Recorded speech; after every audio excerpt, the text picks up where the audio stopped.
First baseman Vlad Guerrero Jr. and the Blue Jays failed to come to terms to a contract extension prior to his Monday night deadline. That paves the way for the 25-year-old superstar to hit free agency in November. Now, Guerrero said that he set a deadline of 9 p.m. on Monday, but the Blue Jays came in at 10:30 p.m. with a final call. However, no agreement was reached. Now, reporters asked Guerrero, was the team even close to how much he was asking for? He simply said no. So the inability to strike a deal is the latest blow for the Blue Jays, who they keep trying to get franchise talent in the building long term, and they just keep missing the mark. This, Shohei Ohtani, Juan Soto, yeah. And last week, a local media outlet in Pittsburgh reported that the Steelers were looking into acquiring Jaguars quarterback Trevor Lawrence, offering 2 draft picks in exchange. Well, on a recent podcast, the quarterback shut that rumor down. Lawrence said that he has a no trade clause, so 1, he would need to be on board with this trade, and he wasn't. And 2, he didn't even know about it, so it was definitely not true. Trevor Lawrence is definitely staying in Jacksonville. From the Crop MedCap 5-Star Sports Desk, Savannah McCann on The Fan.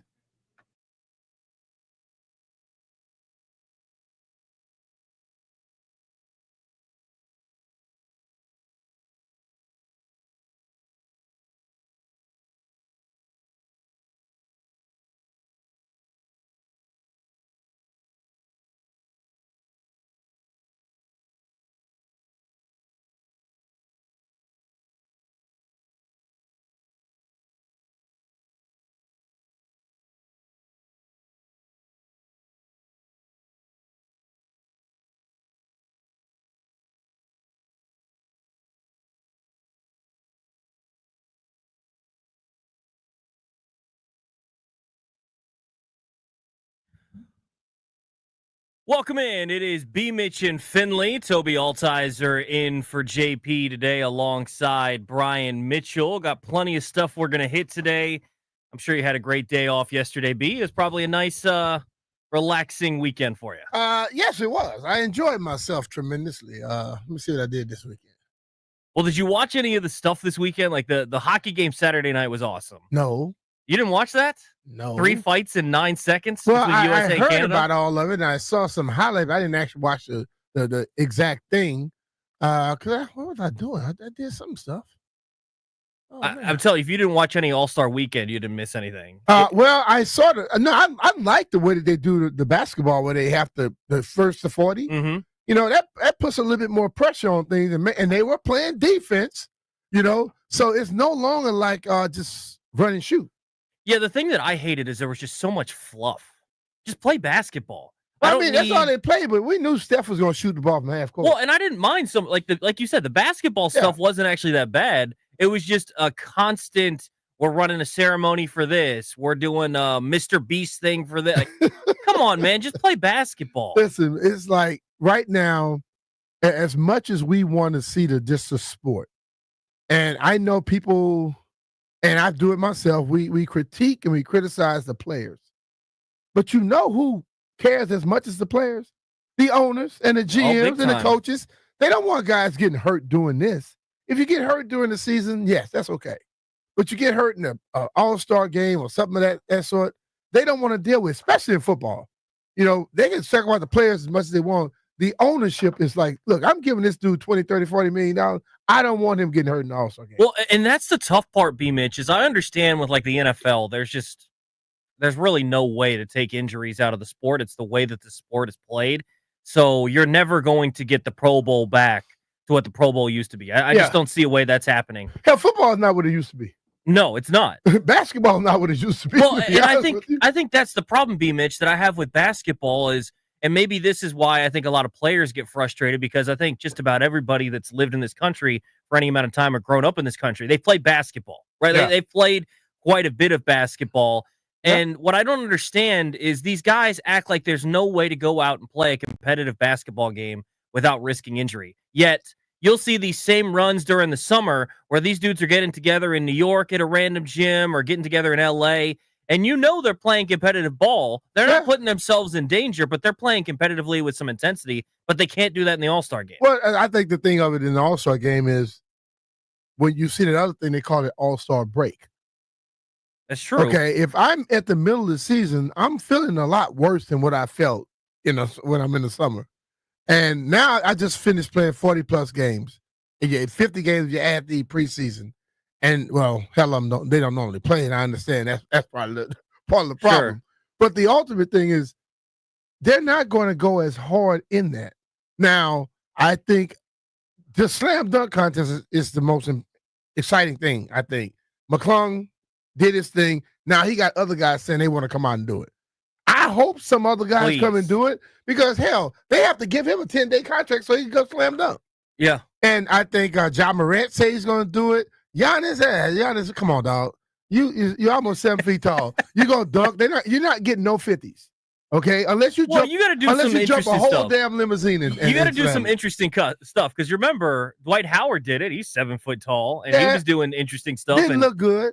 I mean, when he did the Superman cape, that was Dwight with the Superman cape. Mm-hmm. Yeah, it looked awful. If you're 6 feet and you do the Superman, looks great. It's true. Like when Mike did it and he kicked the legs out and stuff like that and leaned to the side.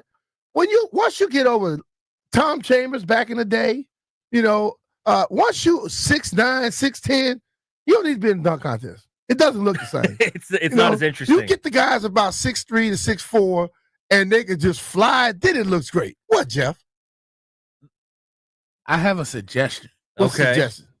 Raise the rim. I would suggest that you stretch and get some of that lactic acid out if you were trying to play All-Star Weekend. How about we lower the rim and have a 106.7 dunk contest? Oh, my God. I don't know if I don't think nobody wants to see that. They definitely don't. Hilarious. Jeff, just full disclosure here. The last time I tried to dunk on a short rim, I tore my ACL. So I'm gonna be out.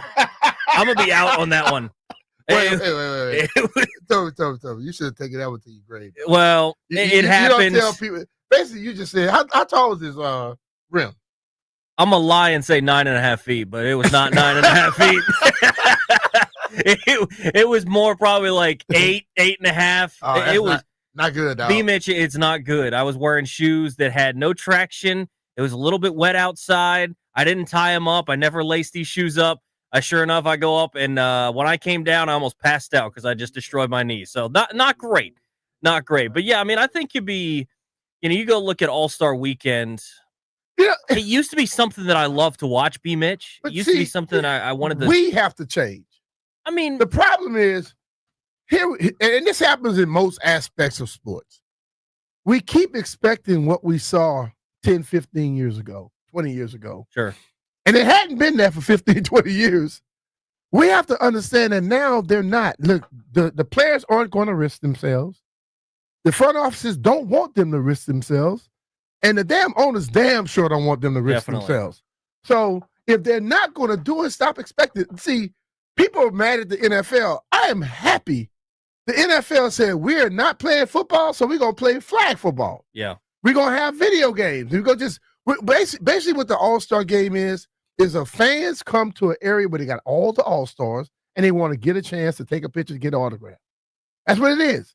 So the NFL has basically given you exactly that. They don't do anything that's risky. They have some weird games. I think playing dodgeball is the way that they're diving on the ground. That's more dangerous than damn football. Yeah, it definitely is. Yeah, so they've given you exactly what you want, and on top of that, when you look at the basketball, everybody sits up here. They're mad because they don't play defense in the All-Star game. Hell, they don't play defense in the regular season. So why the hell are we still mad? See, I think that's a good point. As fans, we're crazy as hell. We know what we have, and then we expect something else, and we get mad at them for not doing what we know that they're not going to do. Sure. Yeah, I mean, weird. I think the issue here, B-Mitch, is even just getting, I'm not that old. I'm 26 years old, so it's not like it's not like I was watching Michael Jordan and the guys back in the day playing the All-Star game, but even just growing up with Kobe, it's not like there wasn't some tomfoolery in the All-Star game then. It was, but when it got down to the second half, last quarter, they will hunker down. The same thing they try and do Well, before this year. Yes. Last year, in the fourth quarter, that's when they start caring about the money. And that's what I think people want to see. Is I don't need to see you play 48 minutes. I get you're not going to. Yeah. Because it is, like you said, an all-star break. Emphasis on break. Yeah. But I do want to see a little more competition. They got, they're trying different stuff. I don't necessarily love what they're trying to do. I like the old and the new yesterday. Day before yesterday was. Yeah. I didn't mind some of the squads. Steph and his crew took on the upcoming players, because you know what? Like I've heard people that played in the NBA make this comment. Well, the players that are coming out now are far more athletic and way better than these older players that are getting older now. I said, dog, you can't tell me that the players today are just way more athletic than what Michael Jordan was. Mm-hmm. You can't tell me that the people are way more athletic than when LeBron first came out of college. Yeah. Steph still could shoot the ball with the best of them. So when I saw that, when they had the young upcoming stars playing against them, I'm like, okay, we're going to see what's going to happen here. Then when you got all of the international players, everybody that shoot three-pointers, hey, I was with Kevin Hart, all 5'2" of him. If somebody's 7 feet or near 7 feet shooting three-pointer, bench him.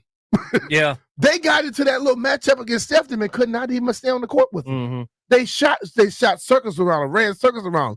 I like when Kyrie came in and he basically did boom, boom, boom on what's the kid, the tall kid? Wemby. Yeah. Wemby, 7'5". He shook him, boom, with a wide open shot, bang. You know what I'm saying? Yeah. I like seeing all that, because at that point, then you start looking at basketball for what it really is. Age don't make you good. Height don't make you great. You know what I'm saying? Yeah. You better be able to get out there and make it produce, because the best person on the court got the MVP. That was Steph. Yeah. And so we can talk about what we wish, and the rules have changed for guys to come in and do it, but everybody shouldn't be pulling up threes. Well, and especially when you're 7'5". Definitely. The dude dunked when looking in the rim. I tell you what, B-Mitch, though, it's crazy. I was over when Wemby was in town about a week and a half ago or so. Uh-huh. I went over and watched him play the Wizards, and that dude is unreal. 7'3". It doesn't even look real. He looks like someone that got stretched out a little bit and gained a few inches of height, but lost a little bit of the width and mass. That dude is unreal. He had a stretch against the Wiz, knocked down 3 straight threes, then got the ball in the low post, and then hit a fadeaway jumper. Just unreal to see some of the skill. But the thing that I think is going to be interesting now is I do like the way that they did it, because that OG squad, that's people that I grew up watching. Those were assassins. That's the people that are the faces of the league, right? Yeah, and all those dudes are basically, like I said, assassins. Those are the guys for years that at the end of the game take over. Absolutely. And what I'm interested in B-Mitch, is those guys are in the last 3-4 years of their career, more than likely. LeBron's some of them more than that. Yeah. Some closer, I mean. Like LeBron's probably got maybe a year or two. He didn't obviously play. Steph Curry's got a couple more years. Some of these guys. I'm curious who the next guy is. Is it going to be Wemby? Is Anthony Edwards going to take on that role? Yeah. Like, I think that's one of the things that the NBA has to answer, because they're built so heavily on their stars, is who's going to take the mantle from the Steph Currys, the LeBrons, the Kyries, those sorts of guys. See, one of those guys is the kid right there in Oklahoma City. Shai Gilgeous-Alexander. Yeah. But he's quiet. Mm-hmm. See, a lot of the guys coming around now, they just ball, but they don't say nothing. Hell, Steph didn't really say a lot. Steph just shimmied a little bit. He shoot the ball and turn before the ball hit the net. And that made it, but he came in being a baby-faced dude and was just he still looks like a baby face. These guys these towers, but he was able to get off a shot. And like they were talking the other night, who's the best ball handler? Like Steph is damn good at what he does, but Kyrie is the magical. You watch some of the stuff he was doing the other night, bro. Thinking when he dribbled the ball and hesitated, and what did Wemby do? Stop with it, and then he got the ball laid up on him. It's just, listen, man, they're all different skill levels, but the league has to realize one thing. When a guy's good, he's good. When Steph came into the league, nobody expected this. No. And when you were looking at Davidson, you didn't expect him to be here. You knew he could shoot the ball, but this dude became the face. He took over even while LeBron, KD, and all of them were playing. That little babyface assassin, because he could shoot it from anywhere. When he went up from half court and knocked down the first one, I was like, okay, do this magical. They man. make that stuff look so easy, B-Mitch. Man, look. It's unreal how But he good works these at guys it. are. He works at it all the time. You know, one thing he does, he shoot. His daddy was damn good, but this guy shot the ball all the time. So he gets off all kinds of shots, and a lot of time when you look at Ray Allen's jump shot was probably something you could put. You could take it and put we got Jerry West. You could put Ray Allen because he had the prettiest J in the world. Steph don't shoot the ball like Ray did. No, he shoots it very awkwardly compared to what the great shooters do, but he makes way more than the rest of them. yeah, I mean, it's just so unique, the ability that he has to make it from. And the thing that I like about Steph is he's unique in that I think he's good off the dribble. He's good off the catch. He's good set. He can shoot anyway. Like you think Ray Allen, you think of him running off screens. Yeah. You think Reggie Miller, they're setting down screens for him. You think of Steph, he can do that. Steph do all that. He can kill you off the dribble and then pull up and nail it. Like it's just unreal how good of a shooter he is. What is he, 6'3"? Yeah, 6'3", 6'4". So he's shorter than them, so he had to work on the rest of it. But when you watch him a lot of times, when he's standing next to everybody else, he looks like he's like 5'10". You know? Yeah. He looks like he's a little bitty dude, should not be doing the things he's doing, but the guy is damn good, man. Just straight up good. Speaking of Steph, his teammate Draymond was on the broadcast. I don't know how much you were watching some of these things. Did you catch any of Draymond? I caught some of Draymond because Draymond was critical of it. Yeah, what'd you make of that? Well, I think there are old school players in the league and there are new school players in the league.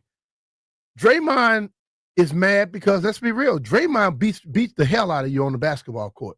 Draymond wasn't the biggest guy, but he could compete with those guys because he very much had a lot of what Dennis Rodman had inside of him, where I don't care that you 7 feet. If I throw an elbow on your side when you get ready to go up, you can't jump. If I'm leaning on you all day, if I'm stronger than you and I'm going to hinder the hell out of you, I will cause you to have a problem. And you're going to normally react in a negative manner. They laugh at you. Dennis Rodman did the same thing. So right now, the league is to a point where Draymond can't use his secret weapons. He can't use his superhero powers, which is to agitate the hell out of somebody, to beat them up. You can't do that anymore. Because right now, if you look at people too hard, they call fouls on you. That's true. So he's critical of it because he understands that Draymond has the mindset, and although he's crazy as hell, crazy as a best bug, he has a level of respect for what came before him. And he understood what those guys had to go through. What happens in this day and age? The game is so easy because you can't foul, you can't hit hard, you can't do none of that stuff. And they travel around luxury, and everybody complain all the time about they're so tired. They're not, I'm not in time. The guys back in the day, think about Dr. J. wore Chuck Taylors.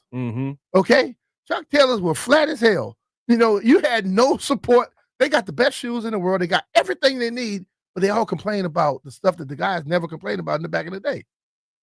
I'm curious about this, B-Mitch, and we're going to be joined by Chris Miles in about 10 minutes, but I want to get your thoughts on this real quick. So one thing that I was scrolling Twitter this morning, and different older players, retired players, were kind of beefing with the way that the game is played nowadays. And there's definitely been a transition, right? There definitely has been. And one thing that's been interesting to watch is how analytics, as time has gone on, has changed the way basketball's played to eliminate the mid-range jumper in a lot of ways and some of those things. But what I think is interesting is you get a lot of old heads, guys that have retired from the league, that bash the modern NBA. Did you see that happen in the NFL when you retired, where people looked at the modern NFL, and maybe it's happening now? It's happening now. Where they just feel like it's so soft, it's so different. It's not the league I played in.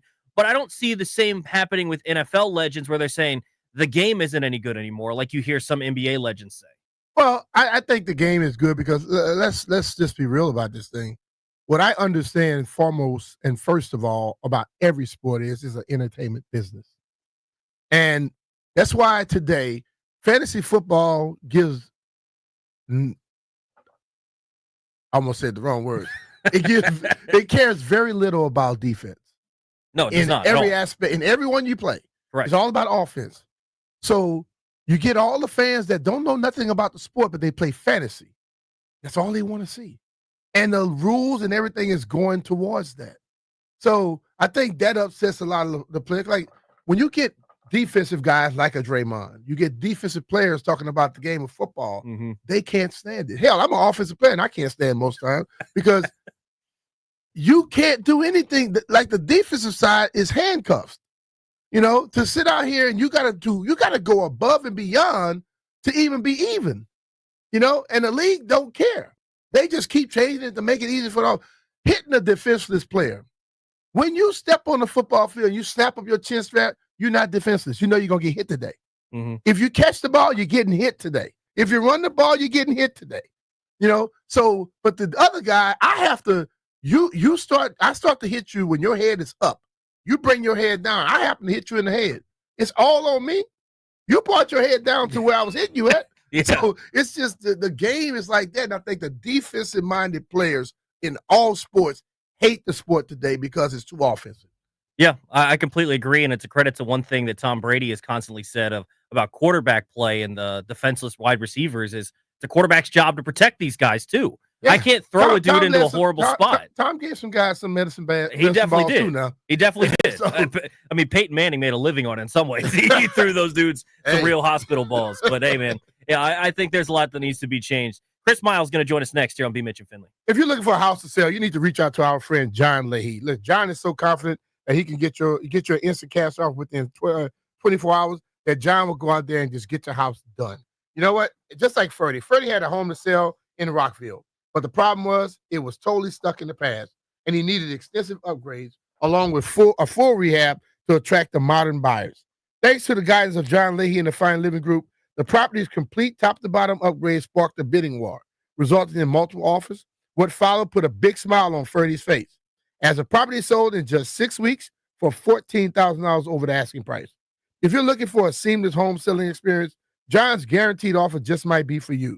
See for yourself at johnsellsdmv.com. We're talking about our friend John Leahy and the Fine Living Group of eXp Realty. Go to johnsellsdmv.com, find out your home's value in mere seconds. John offers you flexible fees, customized to your needs, and he knows that life happens. So if needed, he will let you out of your contract at any time. And you know what? That's why I trust my guy, John Leahy, to sell my home. And that's why we think John is the MVP of real estate in the DMV. So call John today at 301-900-3052 or online at johnsellsdmv.com. Or even easier, just Google John Leahy Group and start packing.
Team USA Hockey is set to battle Canada in the Four Nations Face-Off Championship game on Thursday.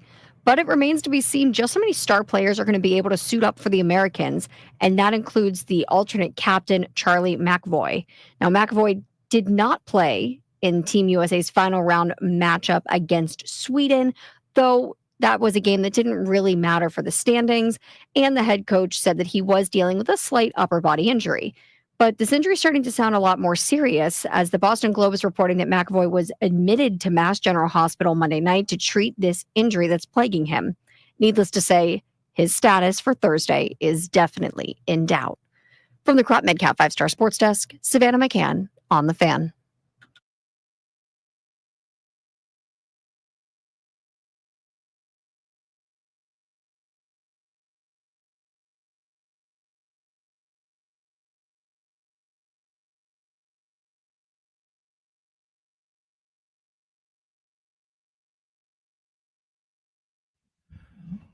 Welcome back. It is B. Mitch and Finley. Toby Altizer in for JP today alongside Brian Mitchell. Talked a little bit about the NBA. It's time to get some NBA expertise from our guy, Chris Miles. Chris. Chris, What's going on, man? What up, Chris? How's it going? How's it going, fellas? I mean, I guess the All-Star Weekend felt like a hangover day after the Super Bowl. I'll tell you that. Why you said hey? It wasn't fun for you? They got to separate the two because you here's the deal. Like, yes, this wasn't the best Super Bowl ever, right? Like, we all agree. But the seriousness, the competitiveness, the emotions that are on the line after the Super Bowl, it's like, man, All-Star Weekend being right after that and talking to people, because it's kind of like the same groups of people, B. Mitch, you know this. I said to you a few years ago in Chicago how crazy it is to be standing at a party at All-Star Weekend and Patrick Mahomes is right there. And I'm like, I'm like getting to talk to Pat Mahomes right after he won the Super Bowl. What? But like, that's kind of the thing. It's like this Super Bowl hangover party where like NFL players are there. And I think it's making it worse for the NBA. I firmly believe that. No one has said that. And I'm like, that's my impression that I get from it. Let me ask you a question, Chris. So all of the basically all-star games are taking hits, okay? I think they tried to help it out by doing the different, like they had the Europeans against one group, and they had the young guns against the OGs, Shaq's OGs. I think that brought some excitement to it, but why do you think that the NBA All-Star game now is taking so many hits, even from players? Like, older players will hit him. Now Draymond's still playing, and he's straight out there. He didn't like it. Let me explain this to you. And what Draymond said is that was the conversation of the weekend amongst everyone, right? Like, so it's almost like that was the Kendrick versus Drake beef, hip hop talk when we were all back there. And the cool thing about All-Star Weekend is you get these organic conversations where, like, yes, Chuck and Shaq, you know this, I get to see them argue about stuff every day, right? Yeah. But then it's like Kevin Hart's there, right? And you're like, oh, snap, like this is how people feel, like this random influencer. I didn't know this guy. Funny Marco was there. And they're like giving their opinions, and Vince Carter, you know what I mean? So you get all of these guys.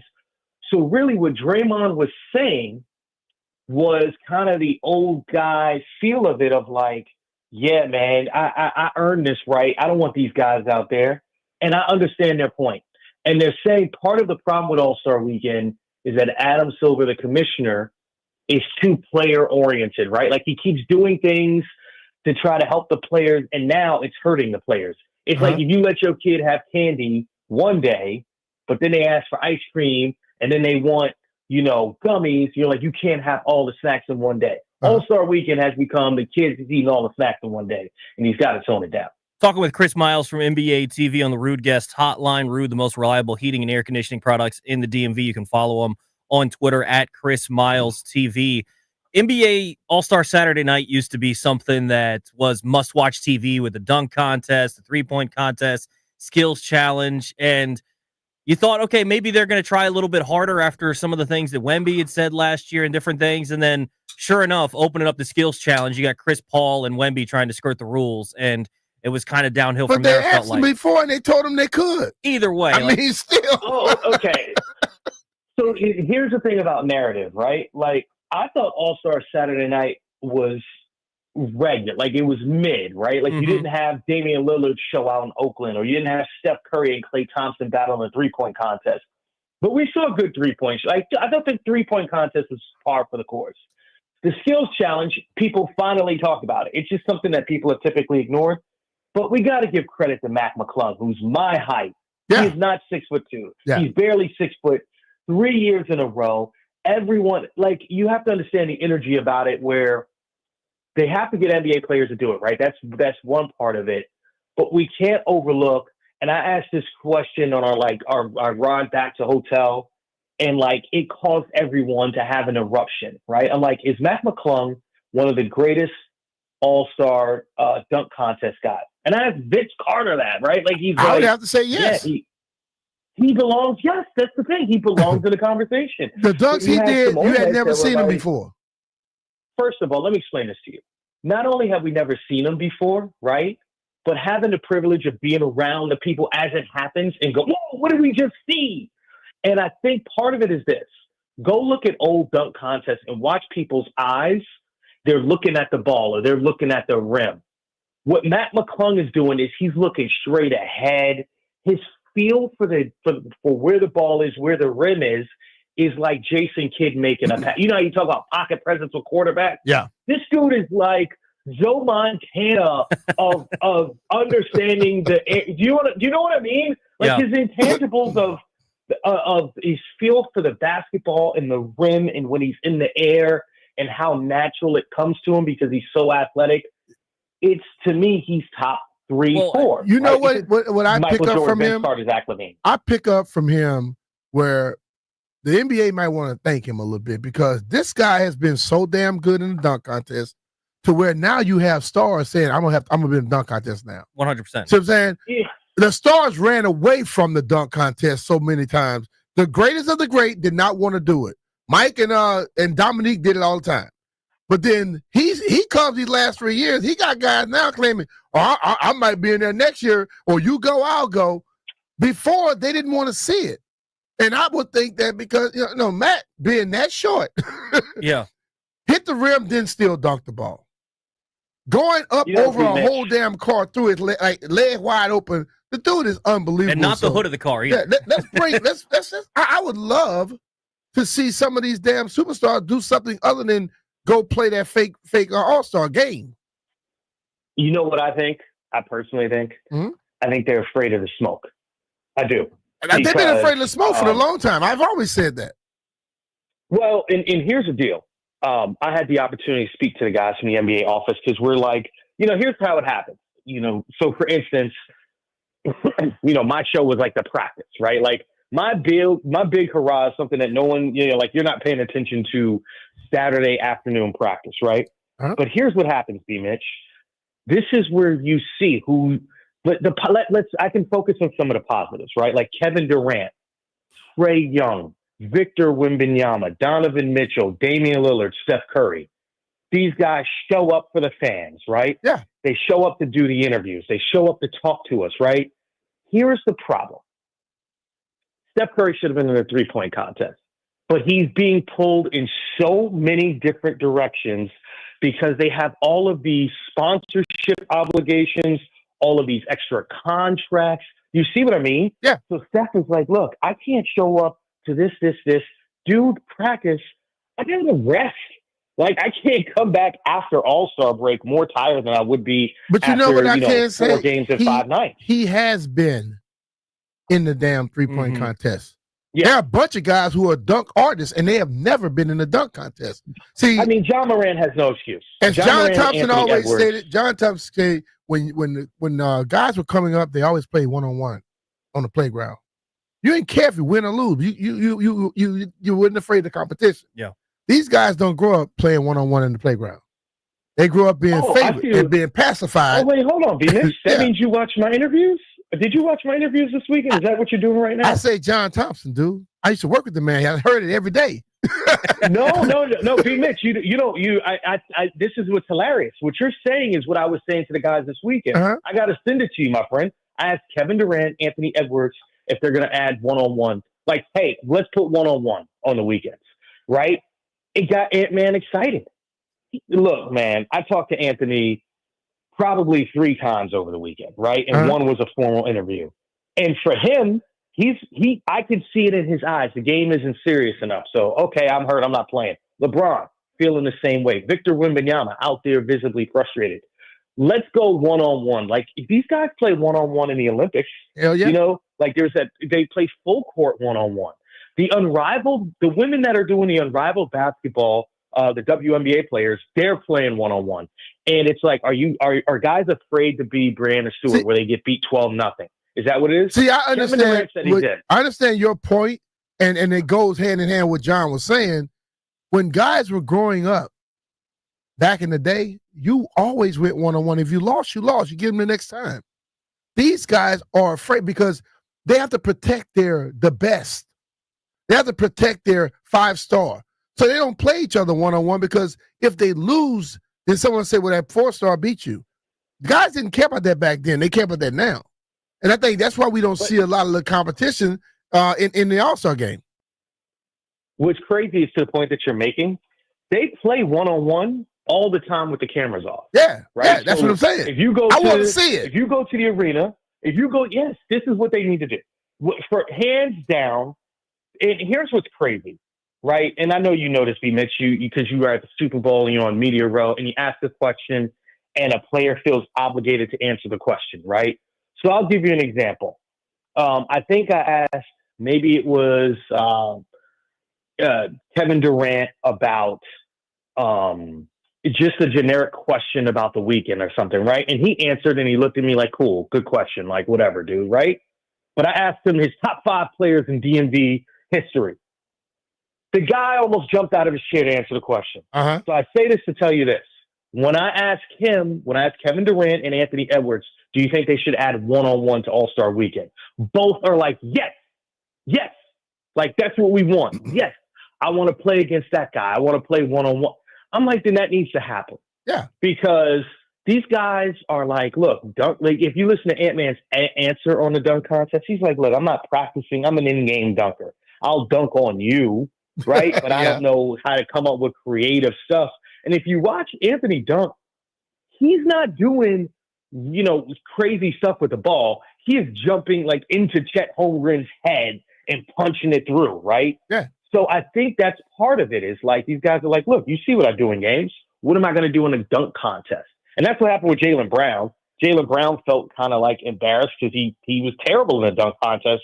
But in game, he does better dunks in game than he did in a dunk contest. Well, and I think talking with Chris Miles on the Rude Guest Hotline, I think it kind of fits with what the NBA tries to do where they market the individual players maybe more so than any other league. So being able to say, hey, Anthony Edwards is going to go up against Steph Curry one-on-one, or you're going to have Wemby against Kevin Durant, and be able to say these guys, and it's a more individual sport in that way, in the way that they market it, I think it would fit in perfectly with what they're trying to do. Start pushing it, Chris. I think it should be there. Yeah, I mean, I'm pretty sure one-on-one is going to be there next year, judging from the players' reaction. And here's the other thing, B. Mitch, and you know this once you have the privilege of, like, talking to people who make decisions, right? Mm-hmm. And I think I could say this name, and I think I'm okay. So Joe Dumars, former Pistons great, is part of, the group that makes the decisions to change rules for the regular season, right? Yep. So we're standing there in the tunnel, and he's like, hey, Chris, I like what you said the other day. I was like, oh, cool. And I'm like, I don't think guys should be, fans are tired of the team that's ahead being able to foul at the end of games. He's like, what? I'm like, if we all talk about the free throws and the end of games, because the NBA, the games are better than they've ever been. I don't know if you know this. People aren't really paying attention. I have to watch every night. This is the best games have ever been, point blank, period. And I was like, the thing that fans are getting upset with is you get to end of the games and it slows down too much. Yeah. Right. The fourth quarters are taking too long. He's like, so what do you think, Chris? I'm like, this thing where coaches are outsmarting themselves, where they're up by 3 and they foul the opponent. Fans lose it. They hate it. Should make that a technical foul. If you're leading and you foul on purpose, then the team that's down should get a free throw and the ball back. And It he's makes like, sense oh, because they try to take all the other fakes, all the other when they do on purpose things out the game. Take that out the game. yeah, he said, good idea. And that's what I mean. I think you need to have people who watch a lot of basketball, who are in it, kind of be involved in these decisions and stop trying to make, like, look, no one wants to see the rising stars versus Steph Curry. You know what we want to see? What was the biggest event in basketball this past year? Gold medal game in the Olympics, hands down. Yeah. Gold medal game. You know why? France is coming. So if you had Victor Wembanyama, Giannis, and that's what they kind of try to make a facsimile with the way that Chuck picked his teams. Yeah, the international team versus the Americans, because the international guys have won the MVPs. That is what East and West was. Let's see it.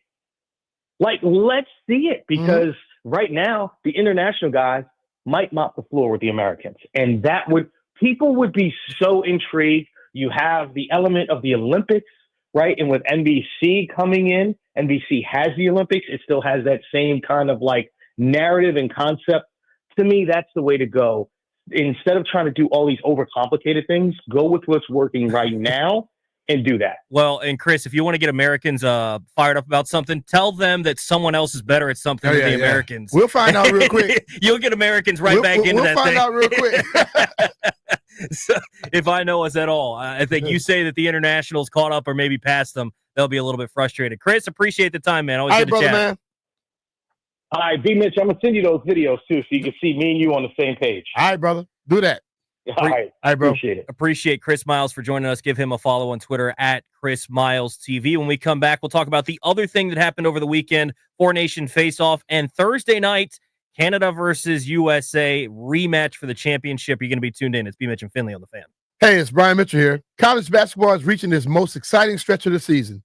Right now, new customers on FanDuel get $150 in bonus bets when your first $5 bet wins. That's $150 extra bucks to bet on everything from the conference clashes to tournament upsets and even who's cutting down the nets. Listen, Auburn and Alabama was going at it. That may be another matchup you get to see as we begin to get closer to March. If you've been waiting to join FanDuel, there's no better time. The app is easy to use, and when you win, you'll get paid instantly. So visit FanDuel.com/Brian to get in on the college hoops action before March takes over. FanDuel Sportsbook is the official partner of 106.7 The Fan. You have to be 21 years old and present in Virginia.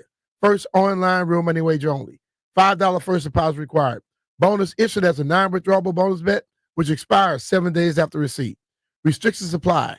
See terms at sportsbook.fanduel.com. Gambling problem? Call 1-800-GAMBLER.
Welcome back. It is B. Mitch and Finley. Toby Altizer in for JP today alongside Brian Mitchell.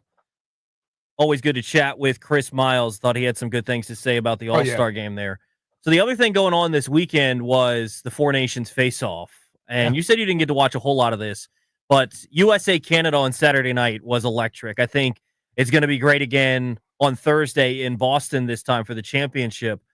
But I think they found something here for hockey where I was listening to the Junks driving in. They had a hockey insider on from ESPN, and he was talking about how this is almost like a preview for the Olympics next year, where they're going to take the Olympic break and you're going to have more countries involved than just these four. But I think this was a really, really good idea for hockey, and just to get the buy-in that these players had while we're all complaining about All-Star Weekend here and the Pro Bowl and everything. This really caught a lot of people's attention. Well, I think it caught a lot of people's attention because you're playing for your nation. And I think once you throw that into it, you're going to get a level of competition. I think JP had mentioned it. Oh, yeah, this is going to the competition. Well, it's United States against Canada. Inherently, you're going to play as hard as you play normally. Yeah, and Finland playing Sweden. Yeah. And then when you look at it, what if what Chris was just stating earlier, it ended up being the international players against the Stars. And the international players lost. Okay. You think Steph and his crew wasn't thinking we can't let them beat us? Yeah. You know what I'm saying? And I think if you can, in basketball, you can do that. In football, there's nothing outside of the United States that can compete with them in football. Hands down. I mean, if you could go another 20, 30 years, 40 years from now, you may. But right now, it'll be a waste of time. But you got to find a way to find out what makes people click. You know, and I think this right here, as soon as you knew it was like they say the Four Nations tournament, there are players from all over the place, you know, but still just having those four, the competition level is going to be high. Like fights breaking out as soon as the game start, that they have dislike for each other. They do. They do. When you get that pettiness into it, you're going to get some competition. Well, and just as a casual hockey fan myself, or I basically just watch the Capitals, I don't really check out what else is going on. I don't know that I'm tuned in for USA Finland. I don't know that I care last night that much about USA Sweden, but as soon as you get USA versus Canada on the ice, sign me up. Where do I get to watch this thing? Because it's always going to be great because of that rivalry, because of that national pride. It's similar to whenever there's a USA Mexico soccer match or USA England. Once you put it USA against anything, some level of the patriotism pops in. Sure, and it makes fans like it more, and it makes the players say, "I don't want to lose to this team." Well, and I think that's the big thing is it'd be one thing if it's USA Canada and it's tiddlywinks. Yeah. But no, it's USA Canada and this is for real. Yeah. And I think, just some of the added extra stuff that happened there, booing the anthem and all the political stuff, whatever about that. We're not talking about that, but just some of the extra stuff that added into this. And then you get a really good hockey game after 3 fights in 9 seconds. I'm excited about Thursday night where that was in Montreal. U.S. went into Montreal 1-3-1. Thursday night's going to be in Boston, and I'm intrigued to see how long you think before the first punch is thrown. I don't know that they'll do it as much in this one because this one's the championship, and they're going to want to stay on the ice. But I would not be surprised if in the first minute someone's throwing, somebody fighting, somebody's going at it. Man, they have already sent the message. So Toby is fighting White Brian. They sent the message already.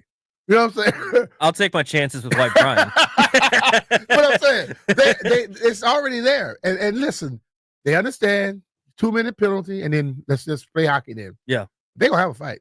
Yeah, and I think it was good hockey too. I think the thing that's really good about this tournament is ultimately what you're trying to do with these All-Star weekends and stuff of the nature is you want to see the best players play, right? Yeah. I don't think I've ever tuned into an NHL All-Star game, and I'm not watching the Edmonton Oilers all that often. I watched some of them, but occasionally make turning. But it's not like appointment viewing. This one was, and so getting to see guys like Connor McDavid, which I maybe watch twice a year when the Capitals play them. Mm-hmm. It's cool seeing those guys in an element where, and I like this too with how hockey works, where you've got star-studded lines.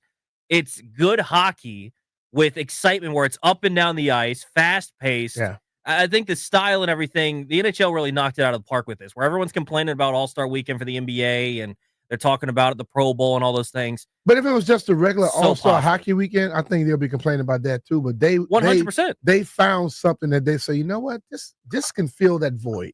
Well, and it's a unique thing where they can kind of do this because the Olympics is ultimately going to take this spot next year, I believe. Mhm. In I think it's in Italy, so it's going to be this same sort of time frame. You're going to have the Olympic tournament. I think it's unique that it can kind of cut into a hockey season because for me initially, I was thinking football season's done and the Capitals go on a break. Like that's the Yeah. team I was looking forward to watching. But I'm Yeah. actually bought into this tournament. You're going to be tuned in on Thursday night for USA I'm gonna Canada. check out a little bit left. Yeah, But I'll just say this. The NBA needs to learn. You know when we found out when I first heard about the All-Star game? Friday. Think about true. it. It was not promoted like it normally is. And that's a problem. Yeah. That's a hell of a problem.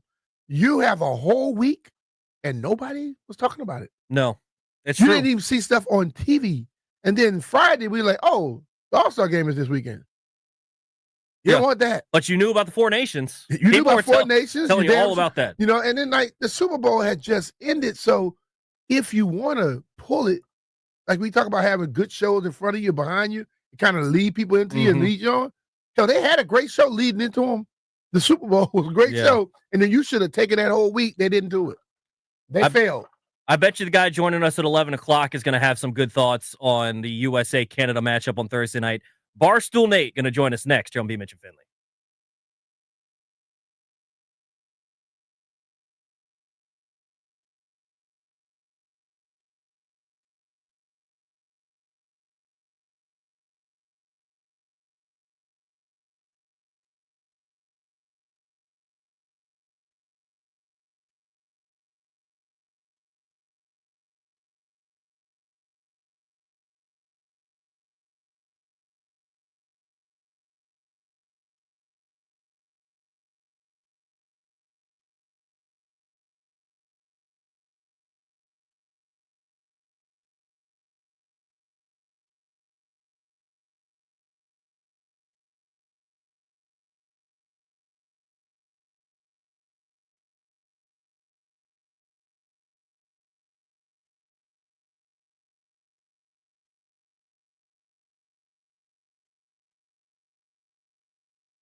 This sports update is brought to you by thewindowman.com, the educational window company. While Cam Ward hasn't decided if he's going to throw at the NFL Combine next week, the quarterback does know how he's going to answer any questions that scouts or team personnel have for him on whether or not he quit on the Miami Hurricanes by not finishing his final game with the team. So if you remember, Ward was showered with online criticism suggesting that he quit on the Hurricanes after he didn't play in the second half of the Pop-Tarts Bowl back in December.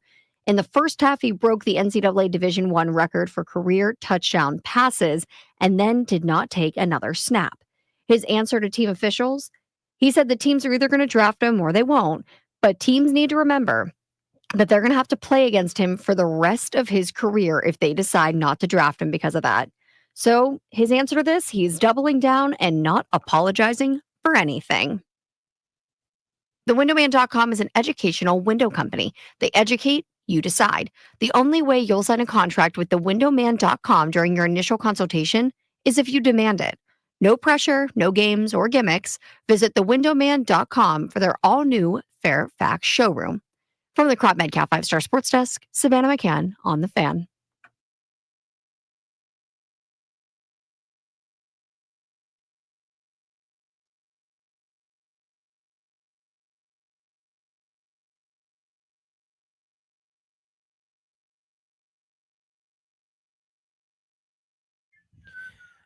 Hour number 2, B. Mitch and Finley. Toby Altizer in for JP today alongside Brian Mitchell.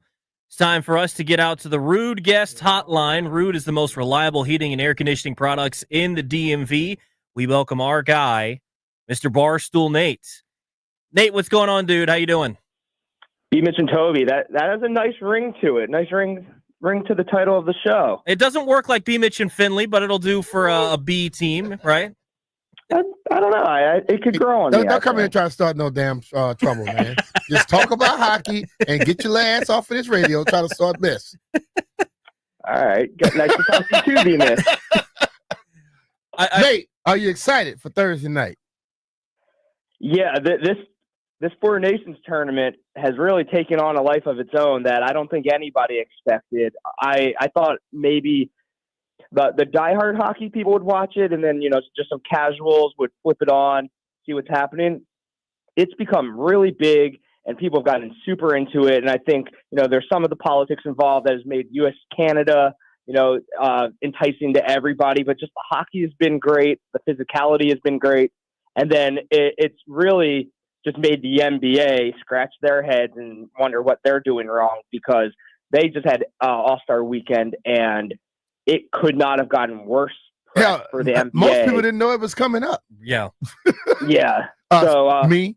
This is a win for hockey, but I'm not going to say it's like this crazy, huge sport-defining moment, because this isn't the NHL. This is a in-season international tournament. If this increases the ratings of the NHL, which are in the toilet, that would be one thing. But honestly, like every 4 years, everybody gets into Olympic hockey and stuff like that, and then we all go back to our lives. But I think this is a great idea by the NHL and hockey in general to have this, especially now the second half of the season, of the regular NHL season, has a little momentum and hopefully some more eyeballs on it. So good for the NHL, and very excited for Thursday to watch our U.S. not Olympians, our U.S. Four Nations team beat Canada again. When you bring the different nations in, you bring the country pride and things like that. And I think that works for every country. How can other sports do something like that? Basketball can, because they're starting to have so many people, international players. Football can't. And I think football has got to the point that say, you know what? Y'all not playing football, so we're going to make sure y'all play games. Right. So football is what it is. Pro Bowl, nobody cares. You can't make these guys, go out there and play a Pro Bowl and risk injury. NBA, they're getting paid $70 million a year. They're never going to try in the All-Star game. They're going to keep trying new formats and keep trying new things. Some sports just don't need All-Star games. Hockey is just built different. These guys hockey players are just psychopaths. They're just different than every other sport. It works for hockey. It doesn't have to work for basketball. It doesn't have to work for baseball. It just happens to work for hockey. And I think everybody should be perfectly fine with that, because what works in the NBA doesn't work in the NHL. What works in MLB doesn't work. It just is what it is. So I don't think other sports have to copy it. Just let hockey have this one. Talking with Barstool Nate on the Rude Guest Hotline. How glorious was Saturday night, though? I mean, there was so much build up to the game, and then immediately the gloves drop, and then the gloves drop again, and then the gloves drop again. 3 fights in 9 seconds in Montreal for the U.S., and they come back and win 3-1. I mean, regardless of ratings and all that, that was one of the most fun viewing experiences I've had outside of a Caps playoff run. Like, that was so cool to watch. Yeah, it was awesome. Everybody, the build up, exactly as you said, the build up was great, and then just the immediate payoff at the opening face-off just made it all worth it. And then obviously to win the game was spectacular, and now to have the rematch on Thursday, it's a great story, great storyline that, again, as I said at the top, like nobody really saw this coming. We thought it would be kind of cool. Like everybody didn't really know what to expect. It has surpassed expectations, maybe to a fault, where now we're going to expect Brady Tkachuk to go out there every other day and just start dropping the mitts. But yeah, it's worked out great for them. But I am excited. I will say this: I'm glad no Capitals are on any of these teams, because my goodness, the injuries are piling up. And that is why I think, and although we don't appreciate it, that's why the other sports are backing away from a lot of the stuff, because if you go all out in this game when it doesn't mean something, you get hurt here, that becomes a major problem. And that's the thing, is like, I'm excited about watching this, knowing that Tom Wilson isn't taking part, knowing that none of these guys can get hurt. In future years, one of those guys are involved. Well, we can talk Tom Wilson real quick. One, Canada not putting Tom Wilson on their team was a huge, huge, huge miss, but I'm so glad for 2 reasons they didn't. One, no need to risk injury. He was, on vacation, just chilling, working out, doing whatever. And 2, if Canada had Tom Wilson, I don't think USA wins the game, because he is such a force that Canada does not have on their team right now, and he would have neutralized everything that Team USA is doing correctly right now, just being hard-hitting, gritty, going out there, imposing our will. If Tom Wilson was staring at you from the other end of the ice, not a lot of this is happening. You'll second guess a lot of that stuff. No doubt. Exactly. So, and plus, John Carlson should be on the team, but I'm glad he's not. So we have a big playoff run to go. And Logan Thompson is easily Canada's best goalie, and he's not on Team Canada either. Canada How made was this stuff decided, though? Do the guys have can they opt out or don't want to play? Because it's like, if all the people, nobody from the Caps have to make me believe that they were like, nah, we're not gonna play that. They just weren't invited. They really just said no to crazy. Logan Thompson, who is easily Canada's best goal. I mean, Jordan Bennington is the most up and down roller coaster of a netminder you can find in the NHL. He'll be great one season and then be AHL quality the next season. You can't make heads or tails of that guy. And that's who Canada's best goaltender is right now. So a lot of big misses by Canada, but they're still Canada. They still have Crosby, McKinnon, Connor McMichael on that top line, McDavid on that top line, which is just a scary, scary line. Thursday should be absolute scenes, as the kids say. I cannot wait to watch it. Yeah, I'm hoping Bennington is AHL Bennington on Thursday night. Talking with Barstool Nate here on the Rude Guest Hotline. Speaking of hockey, the Caps come back on Saturday, taking on the Pens. What do you expect to see out of the Caps once they return from the Four Nations break? I mean, well rested. Well, we know that. There's a funny video of Ovi doing sit-ups. He's wearing Nike Shocks, by the way, which I thought was really cool. But he's down in Florida doing sit-ups, and everybody's like, "Oh, he wants this record so bad. He's he's sweating. Like he didn't want it before. Let's not act like Ovi is just living in the gym." But I think we're well rested and very focused. I think Coach Carbs is easily the best coach in the league right now. He has these guys focused.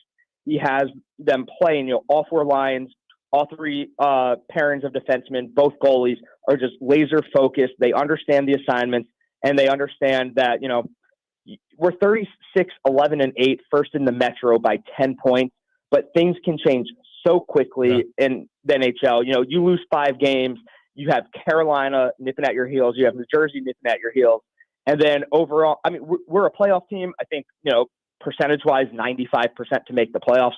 But things can change very quickly. Guys can get hurt very quickly. And the trade deadline's coming up. I don't know if the Caps are buyers or we stay set, but it's going to be a very tumultuous deadline, I would say, for a lot of teams, because I do think a lot of teams feel that the league is very wide open right now and a lot of guys can win the cup. So, I would say if you're not a diehard hockey fan or even a hockey fan, buckle up and lock in. There's 26 more games of the regular season and only like 2.5 months to do them in. So it should be very exciting. It's going to be pedal to the metal. We have the OV chase, going after Gretzky's record, and then the playoffs. So it's going to be a very, very, very fun spring. Well, do you feel like they don't have anybody playing in this Four Nations tournament? They were already the best team out there. Favorites? Favorites is tough, but it's hard to say no. You were already working it, and then you went through a 2-week period where your guys are rested. A lot of other guys are not, and some of those are banged up. I'm not a superstitious guy, but I don't want to be on the record parading around the word favorites. I think the Caps are. It is what it is.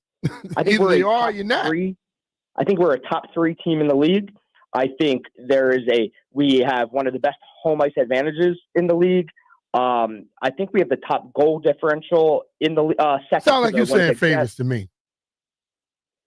And we have a guy named Ryan Leonard coming in. I don't know how much you know about him. He is our first-round pick from 2023. He's at Boston College. He's just been destroying everybody at the college level. He's easily the best college player. And after the college season is over, he'll be joining the Caps in Washington for the playoff run. So I'm not ready to say favorites, but they are a favorite. So, Nate, I got to ask you, OV Chase, are we scooping up tickets in April, maybe hoping that that's the night, and see if you're in some of these various cities and checking out some of the games, or what's the game plan there? Yeah, if it comes down to it, I think I'm going to be traveling a little bit, booking some flights. Train. Yeah. There's a chance that we're out west, when he breaks the record. I'll be in Colorado if I have to be in Colorado. I'll be in California if I have to be in California. And I'll be down in DC if I have to be down in DC. I would love to be there to watch him break the record. I think we're looking at either, last couple weeks of the regular season this year or October of next season. It's going to be very, very, very close, but it's going to be very fun to watch. Yeah, I think it just adds even more intrigue to the end of this season. Talking with Barstool Nate on the Rude Guest Hotline. Let's transition to the gridiron. What do you want to see the Commanders do this offseason? You want to see them go after some of these big names? You want to see, Myles Garrett or maybe a T. Higgins or any of these guys? Or what are you kind of looking for them to do this offseason? I'll say this, and I'm curious what you guys think. I see some people say pay T. Higgins the $30 million a year. And then I see other people say spread that money around to 2 or 3 people. I go back and forth on that, but I think in the NFL, especially at the wide receiver position, and especially what we currently have right now in Washington, home run hitters like T. Higgins, $30 million a year, win you more games than spreading that around to 2 or 3 people. Depth is very important, but you can get depth through the draft, and you can find diamonds in the rough all the time in free agency. You can't find number ones like T. Higgins. And, you don't find, he's not a diamond in the rough. I think you pay for the home run hitter. I think you pay for the talent. I think we just saw it with the Eagles. They got their both lines through the drafts, but they went out and they got the skill positions. They got the Saquons. They got the wide receivers. They paid for the skill positions. They developed. They drafted a wide receiver too. And, yeah, of course, but they went out and got one too. They weren't content with just one. But see, this is the difference between the Eagles and I think and the Commanders. Yeah. When the Eagles went and got their running back and their receiver, they had a defense that was good. Of course. You're saying go get a receiver when your defense isn't very good. Yeah. I think that at this point, you lean towards defense before you go get another damn receiver, because Jaden just proven that. You said it. Jaden has proven what he can do with less. Well, and I think if they can't score on you, then you got a chance to win. So here's the thing, B-Mitch, is this is going to be year 2 of the rebuild. We are way ahead of schedule. So when we have Jaden playing at this level on his rookie contract, it's almost like Do we go for it right now? Do you hit fast forward on that rebuild, sign the wide receiver to the $30 million a year contract? And, obviously this defense needs a lot of help. I'm not denying that. Defense should be the top priority.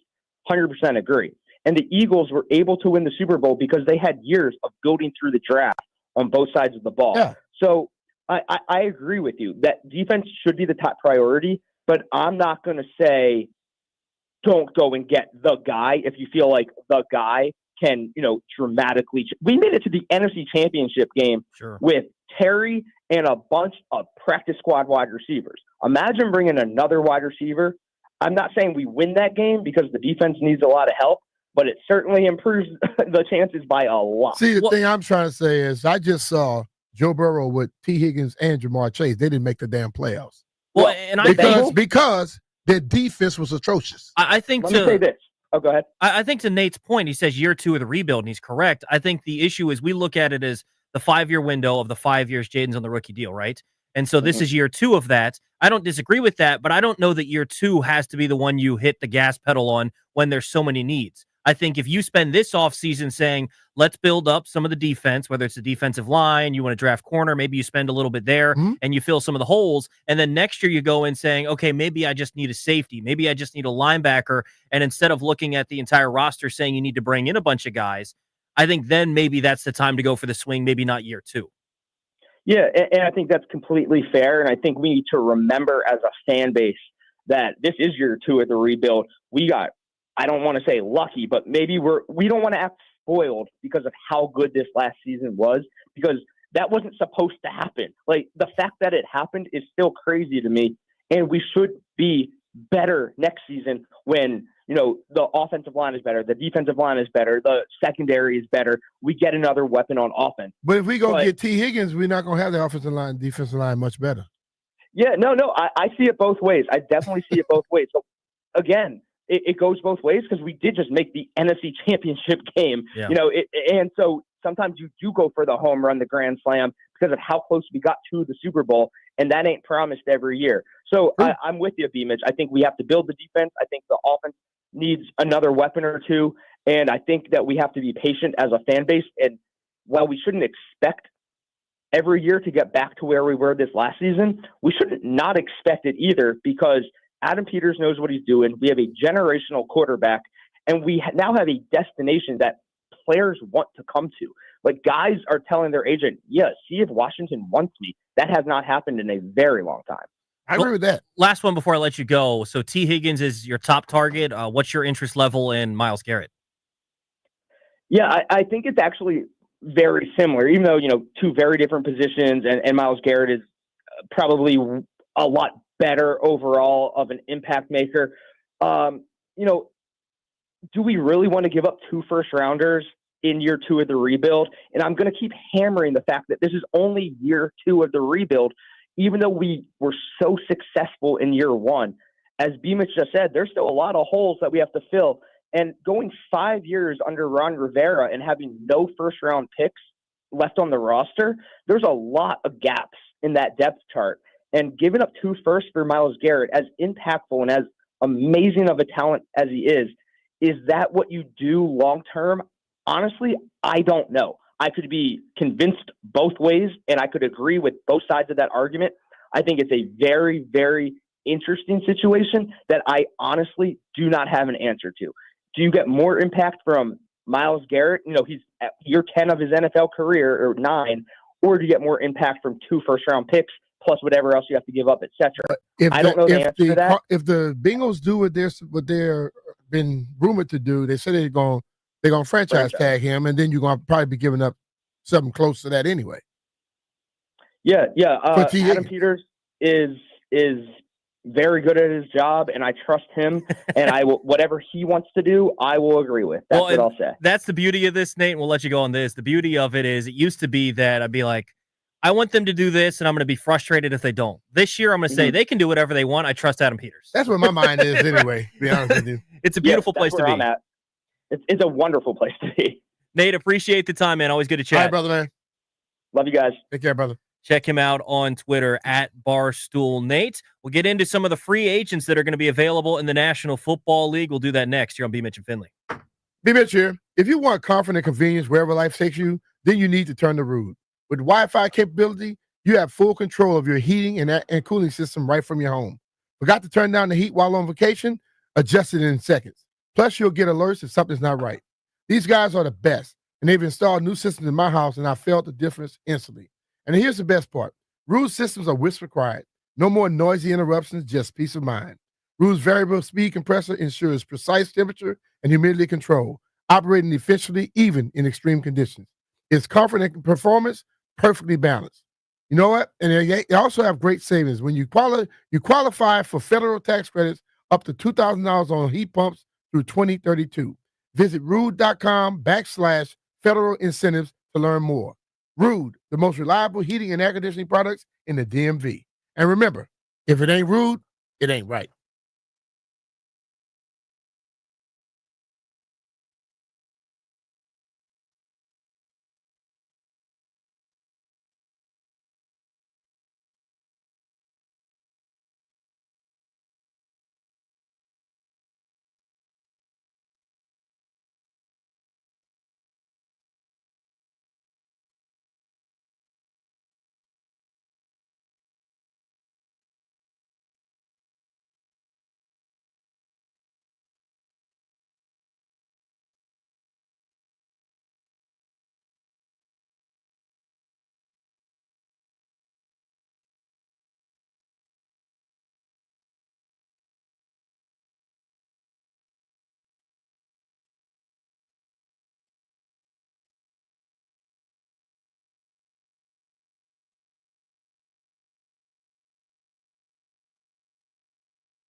This Sports Update is brought to you by IT Cadre, trusted insight from trusted insiders. ITCadre.com. The Cubs are in agreement with free agent corner infielder Justin Turner on a 1-year, $6 million contract. Turner's joining his 7th organization after many productive years with the Dodgers, where he was a 2-time All-Star and finished in the top 15 voting for the MVP award 3 different times. Keeping on with the baseball news, Vlad Guerrero Jr. and the Blue Jays failed to come to terms on a contract extension prior to his Monday night deadline. This paves the way for the 25-year-old All-Star to hit free agency in November. And how far apart were these two? Well, when simply asked if the Blue Jays were even close to what it was asking, Guerrero said no. IT Cadre's trusted insight, helping leaders of the nation's most important organizations understand complexity, align efforts, and make the best data-driven decisions to achieve success. IT Cadre, your vision, our purpose. To learn more, visit itcadre.com. That's ITCADRE.com. From the Crop Medcalf 5-Star Sports Desk, Savannah McCann on The Fan.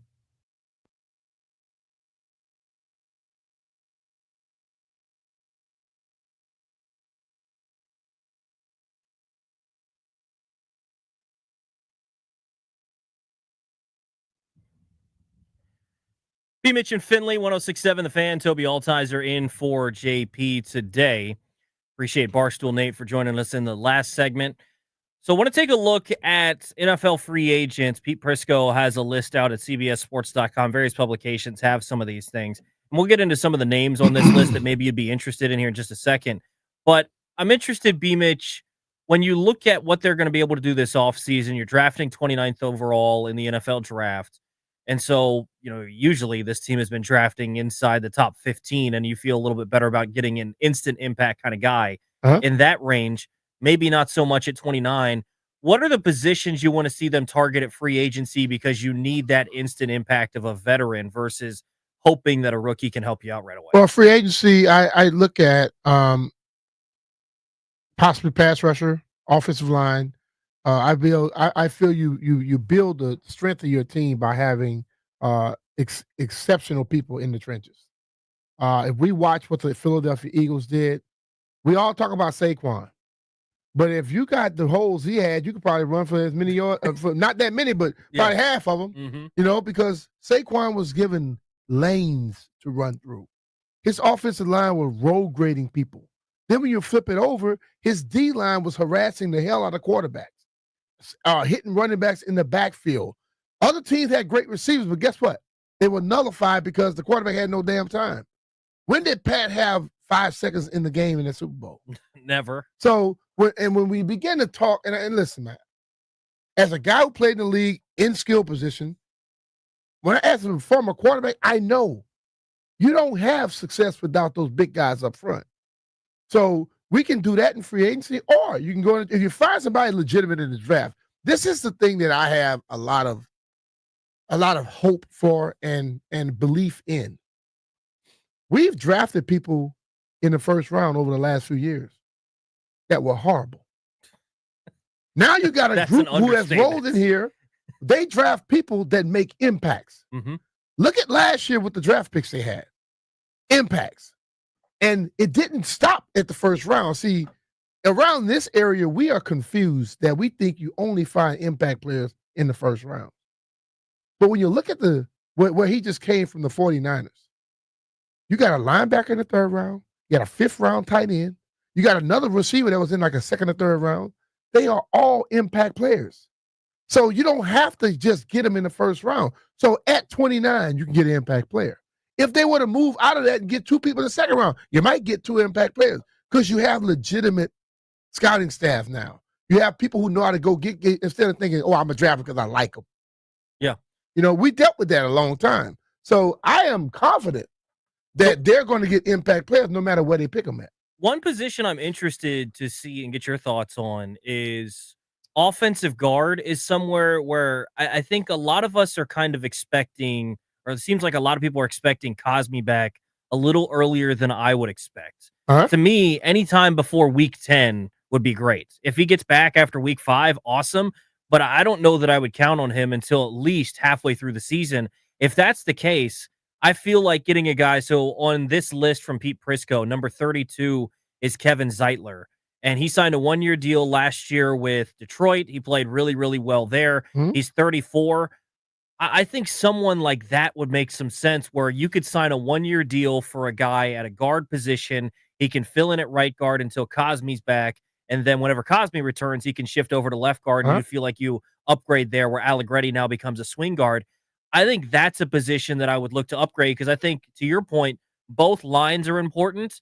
But if I'm Very. going to do something in free agency, I don't know that Zeitler is going to cost a ridiculous amount. It'll be probably another 1-year deal, and then you can kind of decide on the future of whether, if Coleman's going to kick in or if Wiley's going to do whatever they're going to do on the offensive line. They still can make long-term plans, but at least then you plug in stopgap for a year there. I think the thing you got to realize, offensive linemen, defensive linemen, those guys play a lot longer than the other guys. And they normally bounce back quicker than some other guys because it's not their job is not to be able to shift and change direction. It's about the power. An offensive lineman can come back quicker from an injury like like Cosme with those. They all wear knee braces. And looking at a guy like Zeitler, like you said, 34 years old, hell, he can sign a 2-year, 3-year deal Sure. because they can play that long. This is not a receiver. And I think like what you want, like you build through the draft and you do exactly what they did last year. They got a lot of people with those 1-year, 2-year deals. That's not going to work every year though. You know what I mean? So you're going to have to, if you get these draft picks, you're expecting those guys to take over 2, 3, maybe 4 years, depending on what round they're drafted in. If they're first, second round, you want them to take over right now and maybe next year. But if they're moving down in their impact, they can still be guys that get a lot of playing time. You want to have a guy that's going to be rolling out while they rolling into their prime. And I think that's how you do it. So maybe you have to sign some dudes that may not be top of the notch, but it's better than what you had.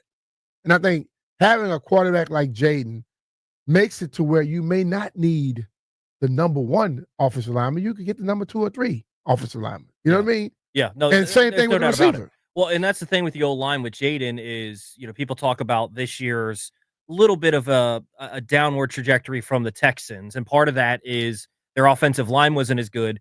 Jaden can do stuff that Stroud can't do, though, and he can make up for some of the shortcomings of an O-line.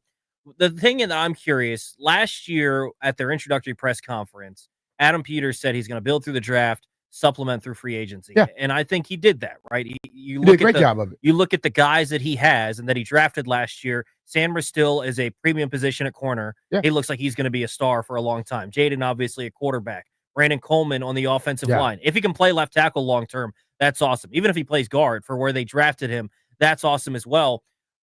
How do you think they address it? Is it something still where maybe they change it up just a little bit and they're a little more aggressive in free agency to go get some of the top talent because of year one? Or is it still the same thing where I'm going to draft a corner versus paying 15 to 20 for another corner outside of Lattimore? I'm maybe going to try to draft an offensive tackle, edge rusher of that sort versus I'm going to go out and spend a lot more so that I can have instant impact veterans. If we go through it on our offensive line, Wiley, up and down. Mm-hmm. Cosby got injured. Okay. I think Badass is good, center. Allegretti, as the year went on, he got better. And then Coleman. Coleman had some games later in the season that weren't his best. So you basically need possibly two people to be filling in right at that moment. Do you want to have another rookie to be breaking in, or do you want a guy who can hit the ground running? Yeah. Especially right tackle and the right guard. Then as you look at it on the other side, what would be easy if you have defensive linemen that can put consistent pressure on a quarterback with four, like Philly did? Do you have to have the best cornerback? No doubt. Okay. Yeah. So if you were to improve the big man positions, then you put yourself in a position where you don't have to have the top of the charts. You can have somebody that may be down a little bit, because I've always felt that when your defensive line can pass rush, they make everybody looks better. No doubt. And I think the thing about Philadelphia that makes them special is they don't have just good five offensive linemen, just five good offensive linemen, right? They don't have just four good defensive linemen. They're rotating through these things. And I think this is where it gets interesting when you look at what they're trying to do this offseason in Washington, where they want to build. like Philadelphia has built, Yeah. like they built in San Francisco. And so when we're talking in year 2, hey, let's go get Myles Garrett. Hey, let's go get T. Higgins. Hey, let's go do this. I think suddenly you run into a spot where that's not how those teams did it. They were No. able to make the luxury moves We are when they were desperate. built. As a fan base, we are desperate. So every time we hear anybody in free agency, think about this. You pay close attention to sports. Every time anybody becomes available, what's the first thing all of our people say? Should they go 'em. get that guy? In Yeah. some other cities that people come available, they're like, okay, whatever. Because they know where they need to go. We went to 4 Super Bowls under Joe Gibbs, but 3 under Joe, 4 under Joe. With what? A hell of an offensive line and a dominant defensive line. And you did have some people draft along the way that end up being stars as well. D. Green, Art Monk, all those type of guys. You don't build it the other way. We in this town act like we got to build from the outside in. Let's go get receivers. Let's get quart. Let's do. No, they'll be beat the hell up by the time they get to where you want them to really get it. So if you build from the inside out, just like Diame started coming on at the end of the year, who's to say he can't keep growing? Now, it's going to come down to whatever somebody else might offer him. Suppose somebody don't offer him anything. He can still come back. He can still be a vital piece. He may not be your number 2, but depth is what you need. You need more than 2 receivers. And you have one of the quarterbacks in the National Football League that there's not a lot of, where Daniel Jeremiah on his podcast gives the analogy of a truck or a trailer. Are you someone that they're dragging behind and you help out, or are you the guy that's driving the team? You have a guy that makes everyone around him better. And so in turn, I don't have to go get T. Higgins. I can trust that you're going to make Olamide Zaccheaus a respectable football player and make it work. I can trust that you're going to take De'Ami Brown and help him have a good playoff game because you're going to throw him open, right? You can go and not saying you skimp there, but you're able to reallocate resources to sides that maybe you don't have that, aka the defense. True. Right? Like, I think that's maybe something that they're going to need to look at. Take a break. When we come back, there's a Pennsylvania sports book that took a big L on the Super Bowl. We'll talk about that next here on The Fan.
B. Mitch and Finley on the Fan. Toby Altizer in for JP Finley today.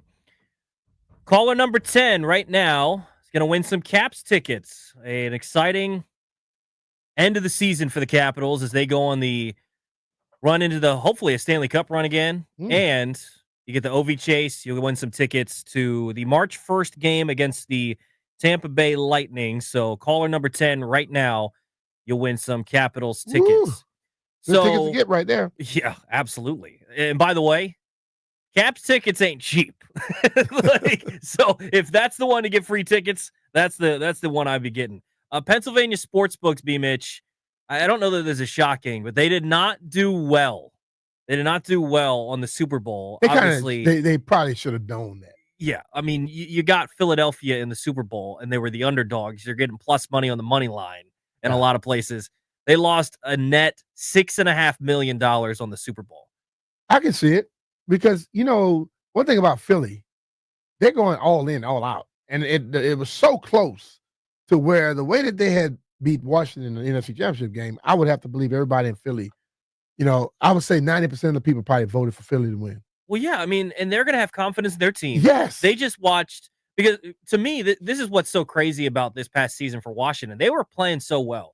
That to me was something when people were talking about, are they the better team versus Detroit or anything?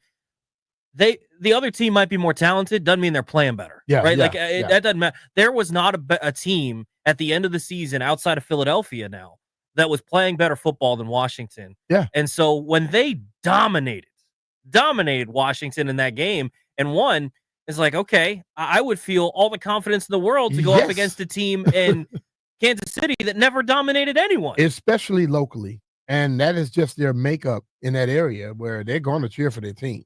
Yeah. Just think about it. They lost $6.5 million. New York won 40+ million. It just shows you that area the was mindset of the people. Yeah.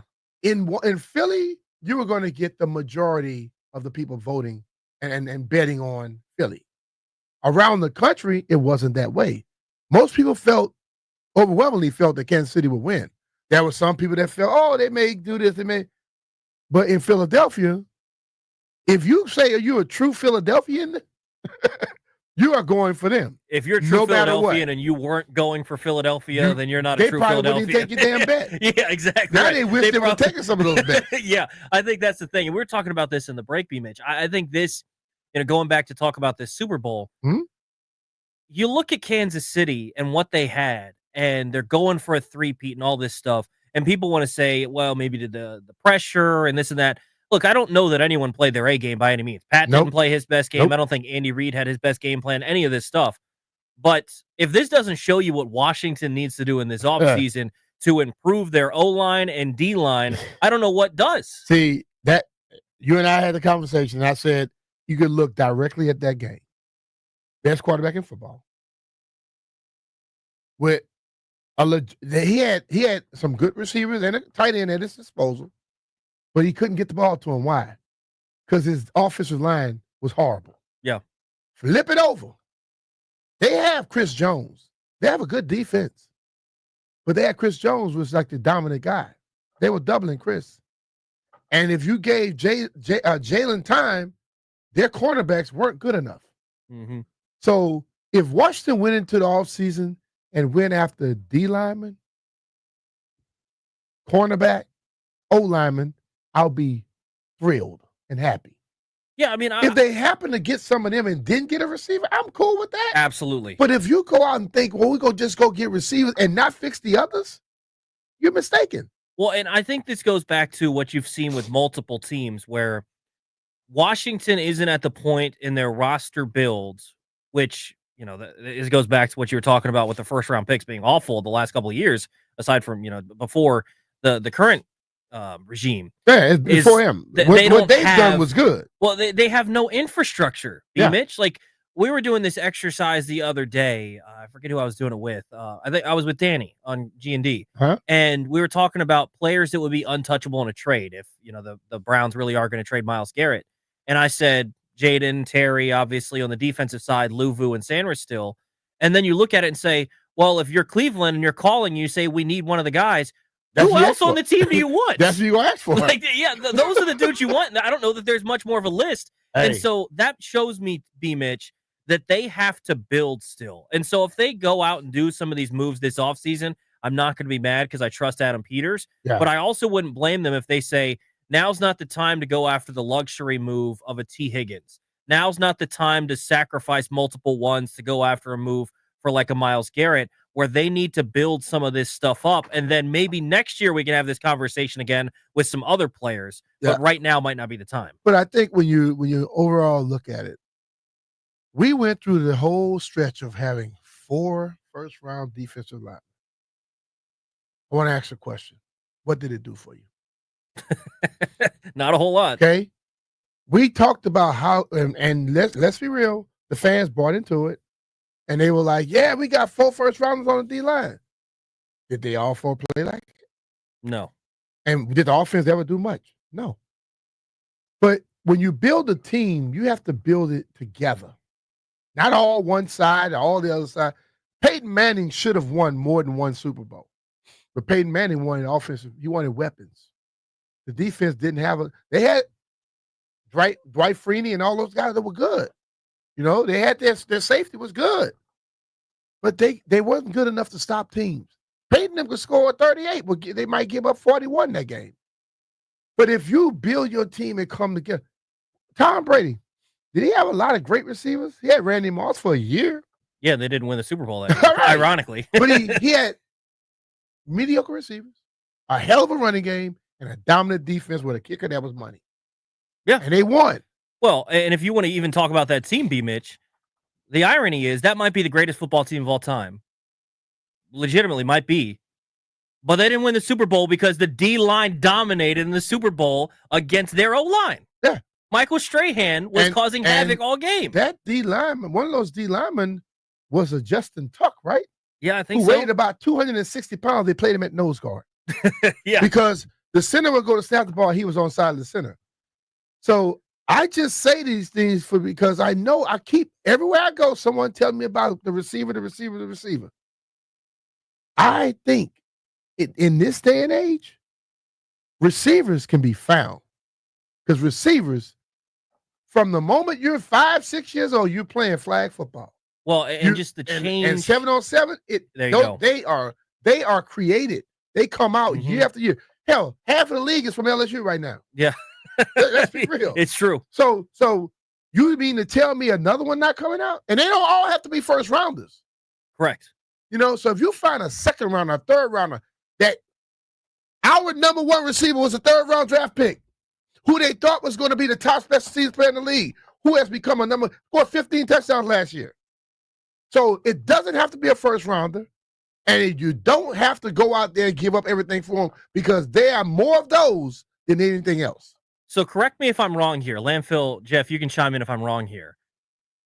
It's funny how a quarterback can change things, because if you took this back before last year's draft, before they drafted Jaden Daniels, were our same callers that are calling in for T. Higgins not saying, well, we'll roll with Hal, draft an O-lineman, build through the line, build through that. Yeah. And we get the quarterback, and now everyone wants to go, get the sexy toys. Let's go. As I stated, and JP has stated as well, quarterbacks get hurt more in the pocket than they do running around. Yeah. So if we got a quarterback who we feel is that guy, let's protect him in the pocket so he don't have to run as much. I just think it's funny that fans for the longest time have said O-line, O-line, O-line, D-line, D-line, D-line. And as soon as you get the quarterback, they're like, whoa. Don't protect him no more. Don't worry we about can it. win a Super Bowl. Go Yeah. get a wide receiver. It's funny. All right, let's get into some of the free agents that Washington has. There's plenty of them. If you had to choose one of Zach Ertz, Bobby Wagner, Jeremy Chin, which one of those guys and some of the other free agents that Washington has would you choose to bring back? We'll talk about it next here on B. Mitch and Finley.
So the Red Sox signed Alex Bregman, and everybody was excited, except for Rafael Devers.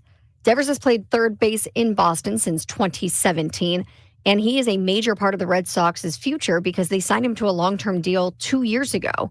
But he is making it very clear right now that he is not moving away from the third base position. Through an interpreter, he said, quote, "Third base is my position. It's what I play."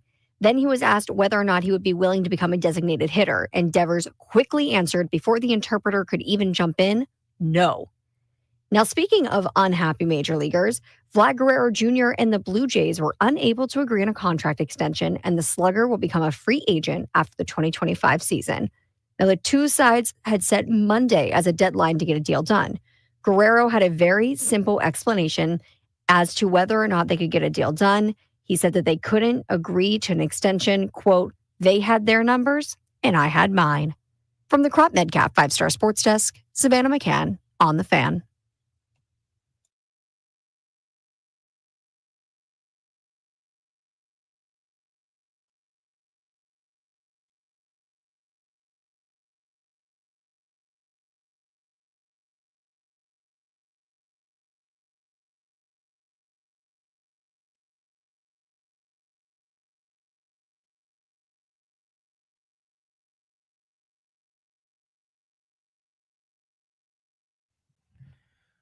B. Mitch and Finley, 1067 The Fan. Toby Altizer in for JP today alongside Brian Mitchell. 800-636-1067. You want to hop in on the MGM National Harbor listener lines. We're going to take some of your calls.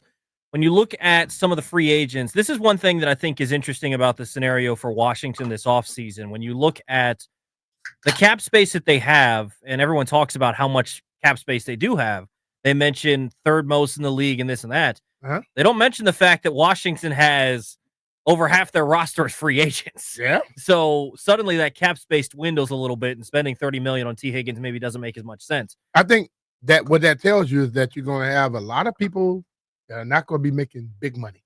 Correct. But you got to make sure that they can play. But I think the big thing is that people want to come here too, Yeah. which is something that's totally different from years past, where people want to come. I think it was something with Frankie Louvu had said that people are already telling him he wants to come, have people join him, and all sorts of people want to play with Jaden, all that. Yeah. But taking a look at some of the top free agents from Washington that are going to be, you're either going to have to re-sign them or they're going to move on. There's a couple that are marquee. We'll get into some other names as well. Bobby Wagner's a free agent. Jeremy Chin's a free agent. Zach Ertz is a free agent. Some other names you can throw in there if you'd like. Mariota, bring him back as a backup. Cleveland Farrell, Dante Fowler, Corin Lucas, Trent Scott, Noah Igbenogany, BSJ, Crowder, Olamide Diami Brown, Noah Brown. If you had to choose guys that you're prioritizing, Landfill's kind of throwing down the three that are the most important, probably Zach Ertz, Bobby Wagner, Jeremy Chin. If you only had to keep one, or how are you going about it? You bringing back all three. If you have to choose one, what is your approach going to be for bringing back some of the guys that are free agents? I'm trying to bring back all three. But if I have to choose one, I think Bobby might be, of those three, the one. Because I think, and I know a lot of times I make this comment, I don't know if people understand this sometimes. Having a glue guy in your locker room, veteran player who can still play of that level and caliber, that does more for your team than you can imagine. You heard coaches talking about how he would send them stuff before they got to the field. You think he's not talking to the players? You think the players are not looking up to him? You know? Yeah. This guy is always prepared. I watch him when they were there in Miami and they were in Arizona. I watch him being like the big brother to a lot of guys. People always talk about coaches. Coaches don't necessarily run the team like talking about. The coaches need to have a veteran group that runs it. And just watching Bobby and hearing guys talk about him, they have a hell of respect for him. Big time. And he can still play. It's not like he can't play and he's doing it. He can still play. That's a big part of it right there, is the fact that he was a second-team All-Pro this season. And maybe he's not the same Bobby Wagner that you saw in Seattle, but he can still play. He's evolved to what he is now, right? Yeah. He's evolved to what he can do now. He still plays at a very high level. He's very cerebral. And I think the big thing here is I think it'd be a little bit different if we're just talking about a veteran leader that helped out the defense and this and that, and all the points that you said are true. I think it takes on another level when it's the dude who's the big brother to your star quarterback who is going to go into his second year. True. And the relationship that those guys had. Remember, we were talking about this in training camp, and this is a credit to Jaden as well as Bobby, is during training camp, Jaden would get a rep off. And who's he talking to? He's talking to Bobby Wagner, On and the they're other working side of the through. ball. So can you imagine how helpful it is where Jaden's gone through a full year? You can already see that I'm sure it had dividends that we maybe can't see exactly, Yeah. but it's helped him on the football field. Now imagine where Jaden takes that next step and Bobby can get even deeper into things that can help him. And I think the thing you have to look at is all three of those guys, they were here last year. All three of these guys probably have a vision of where this is going. They know what's special at number 5.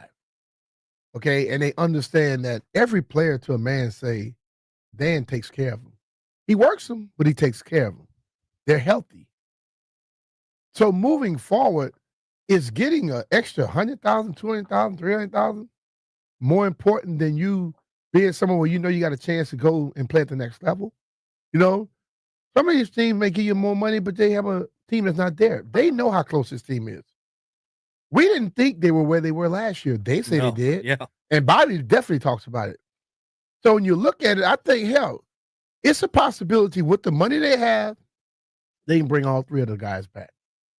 Well, and I think when you look at the opportunities that these guys specifically would have, where I think Shin's a little bit different because he's a little bit younger and he's a little more of a chess piece. Maybe he could go somewhere and still carve out a 3 or 4 year run somewhere else if he'd like. But specifically looking at Ertz or Wagner, if you're Bobby Wagner, where else are you going to go that you're going to have? I think it looked like this team had a lot of fun this year. Yeah. Where else are you going to go that you're going to have the fun, you're going to have the competition, you're going to have the ability to potentially play for a Super Bowl and have all of that in the same place? You're going to go somewhere else where you can play the same sort of role that you did this season, same thing as Zach Ertz. One of the top spots for him. I can see him also getting interest from Pete Carroll with the Vegas with the Raiders, but they don't have the position. They don't have the setup that they have here. I think Pete was his coach, his head coach, and then you had Dan Quinn out there was the D coordinator. He probably had more conversation with Dan Quinn than he did with Pete. But then Dan left and Pete was still there. But I just remember my whole career. For the first 4 or 5 years, the veteran guys that were in the locker room that basically made it easier for me were able to give me hints that the coaches never would talk about. We're able to talk about stuff off the field that helped you out. Sure. That made it easier for me to just come in and focus on football. And then I became that guy. And I hear what guys tell me how I helped them. Like, I thought I was just helping them, just giving them little tidbits about this and that in this town, this area, how to handle different things. And they were like, man, you made it feel so easy for me. Most fans don't even think about that aspect. All they think about is what you do on the football field. But if you are worried about stuff off the field, you can't produce like you want on the field. Well, and I think that can help. When you talk about some of the best teams and you hear some of these people talk about the best teams, even coaches will mention this, talking about some of the best teams that have ever played in whatever sport you want to look at, NBA, NFL, Major League Baseball, hockey, whatever. What do they all talk about? Player-led. Yeah. Player-led. The coach obviously has to do well with the X's and O's and he needs to lead the team, but the players are the ones that are going to hold each other accountable. And I think that's so important when you've got a guy like Bobby Wagner that has the credentials that he does, that still plays at the level he does, and has the relationship with the guys already. I think it'd be important to bring a guy like that back. Maybe not to say that he can't play, because he did. He won second team All-Pro, but even more so just as an important guy in that locker room, you kind of, when they talk about the culture, he's a big culture setter, and I think you prioritize bringing that back. The league and this team had turned into whoever made the most money was the leader. The new person that came around here were the leaders. I think guys that have been around and have done it, that's your leader. When a guy doesn't have to say he's the leader, he's your leader. You know, the guy that say, oh, I'm the leader, he ain't no leader. If you got to say it, you ain't the leader. Yeah. But this team, we talked for 4 years prior to them coming in last year about changing the culture. It never changed, did it? They rolled in here last year didn't talk about changing the culture, but it changed. Why? Because you had the right people in place. And I think those people can help you continue the culture going forward. You know, then most coaches will probably tell you the biggest thing they worry about is, are their players going to show up the next day? Are they going to be around? Yeah. You think he's worried about Bobby Wagner showing up? No. You think he's worried about Jaden Daniel or Terry McLaurin showing up? So when you got guys like that at your top positions, your leadership guys, the rest of the guys fall in line. But if he had to have a guy that he's not sure of at those positions, you got a headache. Yeah. You know, a lot of coaches got white hair or none because they are worried, they stress the hell. You know, but I think any of those, again, all three of those guys, man, I think Chin had a good year, and I think Zach proved that he could still play. Absolutely. And he became the insurance policy for Jaden. Well, and I think, too, it's important with specifically the older vets, and I'll get to Chin in just a second. If you want to hop in, 800-636-1067, MGM National Harbor listener lines are open. Which of these guys would you want to bring back, or which of the free agents from Washington do you feel they need to prioritize to bring back? But I think it's important, too, B. Mitch. It's one thing to go out and get a veteran that's played a long time in the league, can help the guys learn the ropes. It's another thing to go out and get a guy that can do all of that and also teach you how to play winning football. Yeah. Because there's something to being able to win football games. I know sometimes we can't quantify it, and so sometimes here on, we can't break it down as much, but having a guy with experience of not just playing in the league for a long time, but playing at a high level and playing winning football for a long time, I think is huge. I think you saw that with Ertz on the offensive side, and I think on the defensive side, you saw that with Wagner. You did. And I think, like I've even said, when people tell me about what I shouldn't do or what I can do to help me, I'm like, let me know how it worked for you. Yeah. Because I want to know what did you go through to get where you are. Bobby can tell them that. Some people can't. Because most athletes, you sit up there and you talk to your blue in the face. They're like, how did it help you? If you can't present to them how it helped you, how it affected your life, they turn you off. Yeah. Can't turn off Bobby. Dude is going to the Hall of Fame. He's won a Super Bowl. He's still playing very good at 34, 35 years old. And he's out there practicing with you every day, knowing what's happening before it happens. I remember, what's his name? Oh, Lord. It was a linebacker. He was a defense coordinator. He's a general manager for the Matt Millen. Matt Millen. Yep. Matt Millen got here, slow as molasses. The slowest guy I've ever seen in my life. But he made every play. Because ball is starting, motion is going. Before the ball is snapped, Matt has already moved. And the play comes right to him. But he don't move like early. When the motion starts, now the quarterback can't change the play. He slides. You're stuck. Guard can't get to him, he beat him. He on the other side. He drops back in coverage, boom, interception. Because he was so damn good and adept at watching film and knowing what they were doing, he still was able to play, although he had lost some of his speed and his skills.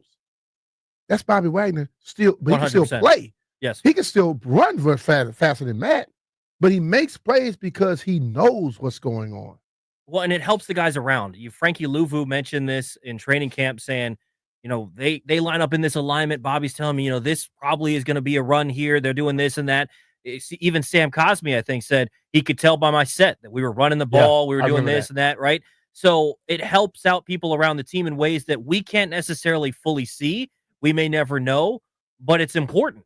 Mm-hmm. It plays a role. And it's one thing for a football team that's going to win 4 games to say, hey, we're starting to learn some of the little things. It's another thing for a team that's going to potentially be playing for a Super Bowl down the line. Yeah. That little thing could be the difference between you going home or hoisting Lombardi. True. But you need guys like that. I mean, you need like coaches. Every coach want to have an extension of the coaching staff in the locker room. You're going to find nothing closer than Bobby Wagner. Let's get out to the phone lines. Let's get out to Jimmy, who is in D.C. Jimmy, what's going on? Frankie Louvu mentioned this. What up, Jimmy? Hello. Hey, Jimmy, what's happening, Jimmy, man? what's up? Hey, how's it going? Going I think well. they need to bring all 3 of them back. I also think that if they're going to try to get Garrett, they might as well try to get Higgins as well. Yeah, I think it's just a little bit much, right? Like I understand Right your there, point. $65 million. Yeah, And you got 77 million in cap. You would probably want to be able to put together another team. I mean, but look, think about it this way. If he just stayed the course, because he had a plan. If he stayed the course, they're going to be better than what they were this year. I'm with that. Stick with his plan. Now, listen, I understand what you're saying, but when you say get both of them, that's a lot for two people. well, and you're giving up draft picks. You're paying a lot of money to both of them. That would be a lot. I don't know that it works. But appreciate the phone But call, I think, Jimmy. listen, I'm with him. I would bring back all three of them too. And I think too, something that I liked about this team that you saw this past season that you hadn't seen in years past. Different coaching staff, and the previous coaching staff always talked about positional flex. Always talked about it. And what did they do? In turn, they got fringe guys and didn't play them at either position, and they played horrible. Yeah. This year, they went and got a guy in Frankie Louvu who would fit in that fringe player. Is he a linebacker? Is he an edge rusher? They found a perfect spot for him. He's an all-pro. Yeah. Jeremy Chin, he's kind of that fringe guy, similar to how Cam Curl was, where is he a deep field safety? Not really. Is he a linebacker? Not really. Is he somewhere in between? Probably. And I thought Chin played really well. So I think if you can bring some of those guys back, they understood too, by the way, Quan Martin was viewed as a positional flex guy, and they said, nope, you're playing free safety. Yeah. So I love the fact that they were able to evaluate drop the down talent. and do other stuff in game. Mm-hmm.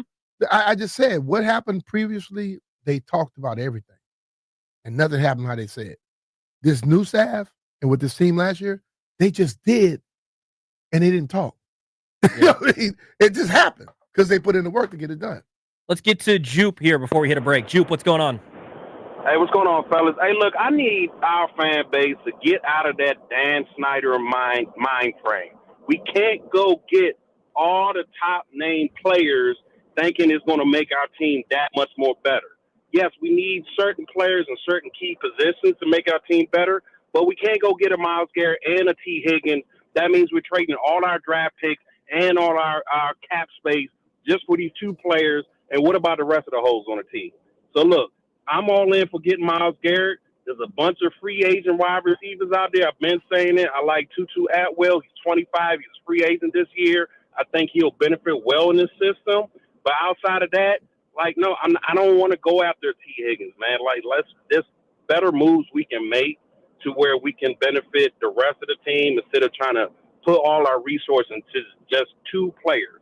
That's all I got for you guys. Appreciate it, Jupe. Appreciate you, man. You want to hop in, 800-636-1067. We'll continue to take some of your calls if you'd like on which of these free agents do you want to bring back. Also want to take a look back at the rookie class from this past season. They have the Commanders pretty high on the list for what they were able to accomplish with their rookie class this past season. We'll continue talking about that next here on B. Mitch and Finley on the Fan. Hey, it's Brian Mitchell here. College basketball is reaching its most exciting stretch of the season. Right now, new customers on FanDuel get $150 in bonus bets when your first $5 bet wins. That's 150 extra bucks to bet on everything from conference clashes to tournament upsets and even who's cutting down the nets. We got a lot of teams around here that are not majors, but you know what? They can make noise when they get into the playoffs. How about George Mason, VCU? You know what? Maryland is a big-time school. Will they make some noise when they get into the tournament? We will see. If you've been waiting to join FanDuel, that's no better time. The app is easy to use, and when you win, you'll get paid instantly. So visit FanDuel.com/Brian and get in on the college hoops action before March takes over. FanDuel Sportsbook is the official partner of 106.7 The Fan. You have to be 21 years or older and present in Virginia. First online real money wager only. $5 first deposit required. Bonus issued as a non-withdrawable bonus bet, which expires 7 days after receipt. Restrictions apply. See terms at sportsbook.fanduel.com. Gambling problem? Call 1-800-GAMBLER.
I'm Earl Forsey, and here's what's happening. Let's start with a little NFL news today.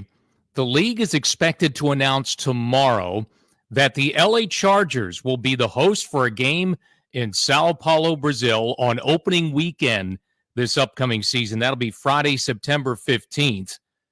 The Commanders are scheduled to play a road game against the Chargers this season, so we may have to keep an eye on that over the next 24 hours, with the NFL expected to make an official announcement on that game at some point tomorrow. Of course, NFL free agency is about to kick in. Less than a month away now. Starts 3 weeks from tomorrow on March 12th. Franchise tag window, a 2-week window, will start in the NFL at 4 p.m. today. Capitals and the rest of the NHL continue their break for the Four Nations Face-Off Tournament. That'll wrap up Thursday night. Championship game pits to Canada and the U.S. against each other for a second time up in Boston for the title. The Caps are back in action Saturday afternoon in Pittsburgh to begin their quest for the Cup. Another one potentially as they start the second half in front in the Metro Division, and a point behind Winnipeg for the top team in the NHL. From the Crop Midcap 5-Star Sports Desk, I'm Earl Forsey on The Fan.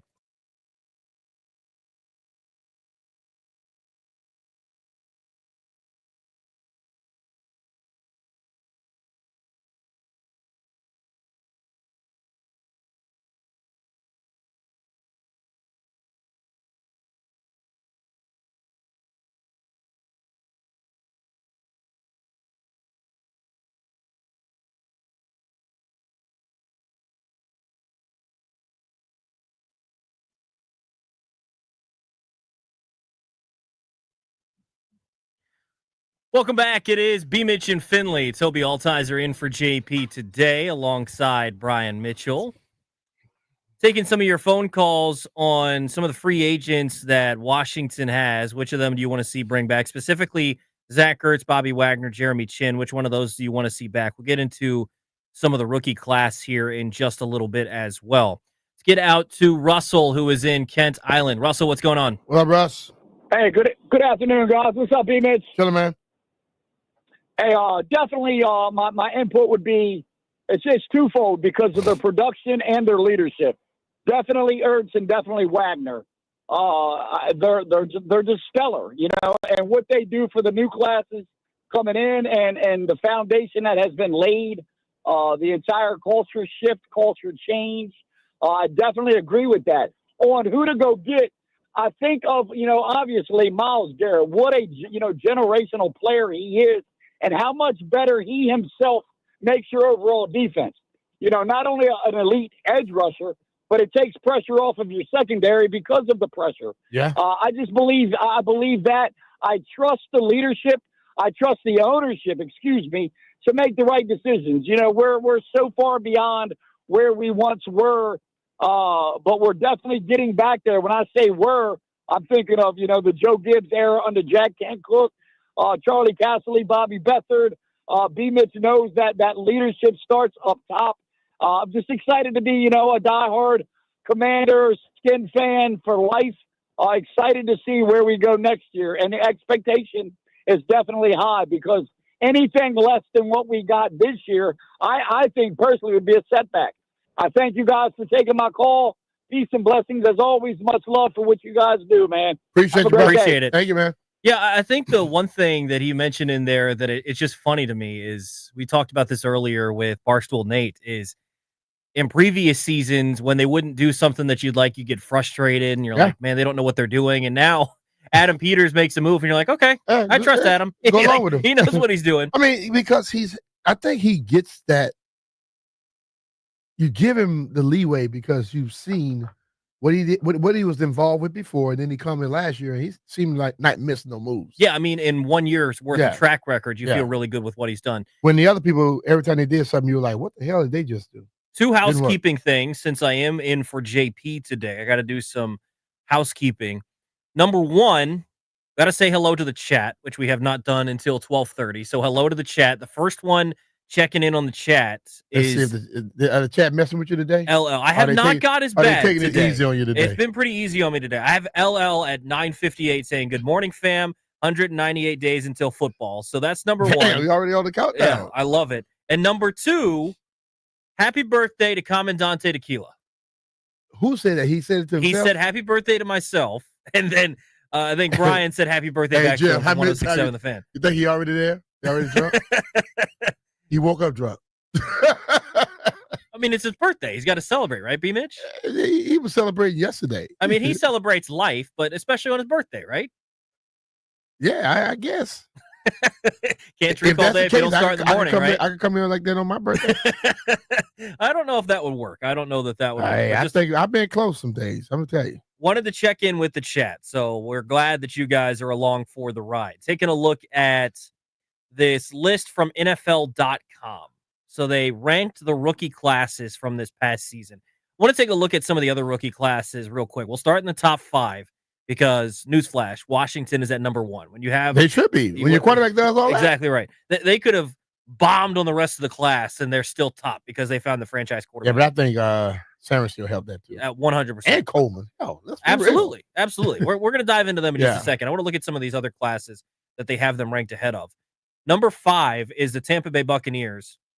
You look at what they did. Graham Barton was their center. They drafted him in the first round. I thought he was really good. McMillan got better as the season went on. Tyke Smith was playing some of their nickelback. They drafted both those guys in the 3rd round. I think the one that really seals things here is their 4th round pick was Bucky Irving. He was really good down the stretch. So getting your starting center, getting a running back and a couple of contributors there, that's nice. Looking at number 4, they have the Vegas Raiders. And Brock Bowers, their 1st round pick, was really, really good. Maybe the best rookie tight end season of all time. Jackson Powers Johnson, who was someone I've been interested in for Washington potentially. He's kind of a center, can play guard as well. He was good for them this season. Some of their other guys, Tommy Eichenberg, a linebacker, EB's boy, Dylan Laube was a running back they drafted in the 6th round. So they did pretty well there. 3rd, I think this also just shows you that, like, some of these classes are really good and Washington's still ahead. Yeah. Number 3, the Chargers. They had Joe Alt, Lad McConkey, Junior Colson, Tarheeb Still, and Cam Hart were really, really good corners they got in the 5th round. So I think they had a good class as well. Number 2 was the Rams, and this is an interesting change-up for the LA Rams where they went to the draft this year. Huh? Exactly right. It used to be bleep them picks, right? I don't know picks. We want old people. And now they actually are drafting people, and they got Jared Verse, who looks like he could be a game wrecker for a long, long time. Braden Fisk, Blake Corum was good when he was on the field, and some other guys as well. But number 1 is your Washington Commanders, and you look through this draft class. 1st round, obviously, Jaden. Round 2, you've got Johnny Newton, Sandra Still, and Ben Sinnott. Round 3, Coleman and McCaffrey. Round 5, McGee and Hampton. Javonte Jean-Baptiste in the 7th round, and Tyler Owens was a undrafted free agent. Yeah.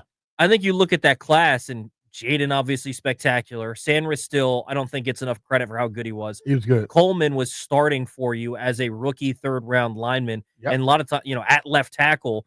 And I think you see some of these other guys like Sinnott, I need to see more of in year 2. But, he showed some flashes. Johnny Newton, I think, is going to get much better in year 2. Luke McCaffrey. Johnny showed a lot of flashes as well. Yeah, I'm intrigued what they're going to do with that defensive tackle position, B. Mitch. When you look at Johnny Newton's going to be kind of your franchise guy there now for like the long-term future. What are you doing with Allen and Payne, though? That's the decision that they're going to have to make. I don't know if you can continue on with both of them. Well, and so here's where I think it's interesting. When you look at the cap numbers, if you're trying to just look at it that way versus on the actual football field, John Allen, I think they could save about $10 million if they released or traded him. He's in the last year of his deal, so they could easily get some cap room if they moved on from John Allen. They'd have to do some maneuvering if they're going to move off of Daron Payne. Have to be like a post-June 1 trade, or they'd have to restructure or something of that nature to bring the cap hit down a little bit. Otherwise, it's a little more significant there. The thing that's interesting here for me, B. Mitch, when you look at that is Adam Peters has to ask the real question here. If you're going to move off of them, you don't want to weaken your team. You've got a lot of cap space already. So they have that with both those guys in the books. They could get a little bit more, but if they're not going to bring in someone that helps them and upgrades a position, then maybe you could just run it back with both those guys. But do you think if they were to make that move, they wouldn't be thinking they're bringing somebody in? Well, and I think they would. Yeah, sure. I think, listen, as we said earlier, and other people said too, if they decide to make a move and move forward, okay. Well, and I think this could be a year that they ultimately decide to do it. Yeah. Because I think Daniel Jeremiah had tweeted this out. I'm not a draft expert like him, but He said last year he had 12 draftable defensive tackles. This year he's got 24. Mm. And I'm not saying that's an impact guy like in the first, second, or third round, but getting a guy that could fill a role like Sheldon Day did, or someone like that in the fifth or sixth round, I think makes some Sheldon was sense. playing a lot. Yeah. But see, this is the thing, like, we just have to understand that football is not the sport where you just have to worry about people's feelings all the time. Football is unapologetic. Yeah. Okay? Football, when they think you're good, you can do it for them, you can. When you can't, when they don't think you can, you may think you can, but they make the decision. And if they have to move on and do something, somebody else should be out there. Year 2 for Mikey Sanders still. They're going to have to make some decisions at corner, and they're going to have to upgrade at that corner spot. Do you want to see him kicked back into nickel? Is that ideal where you go get a second corner and he's the outside guy and Mikey Sanders still goes back inside of the nickel back? I think ultimately that's the position he was drafted for, but he played all season outside. And he got better as the season And he got went on. better as it went on. If you start improving on your pass rush and your pressure on the quarterback, can Mikey stay there? Yes. And you get somebody else to be the nickel guy. Or either way, if Mikey's going to be on the field, whether you go get another draft pick or you basically draft somebody else to play the inside, he stays outside. Yeah. Because I think overall throughout the whole season, he was your best cornerback. Oh, 100%. No question. And the thing for me about Sanders still is you see him as a real competitor because he's not equipped, in my opinion, generally to cover a guy like Jamison Williams, right? Like that's not what you want in an ideal scenario, him matching up with him. But look at that playoff game in Detroit. And he undercuts that thing and picks it off. It's like I think in that game, that play, he knew the play the whole time. That was a setup. Because the ball was strong. You see him just running. He didn't have to pick up speed to cut in front of it. Mm-hmm. He just, at the last second, says, whoop, and he said he picked it out with the one hand. I mean, with the hands, none but fingertips, former receiver. 100%. Yeah. He was a receiver until his last 2 years in college.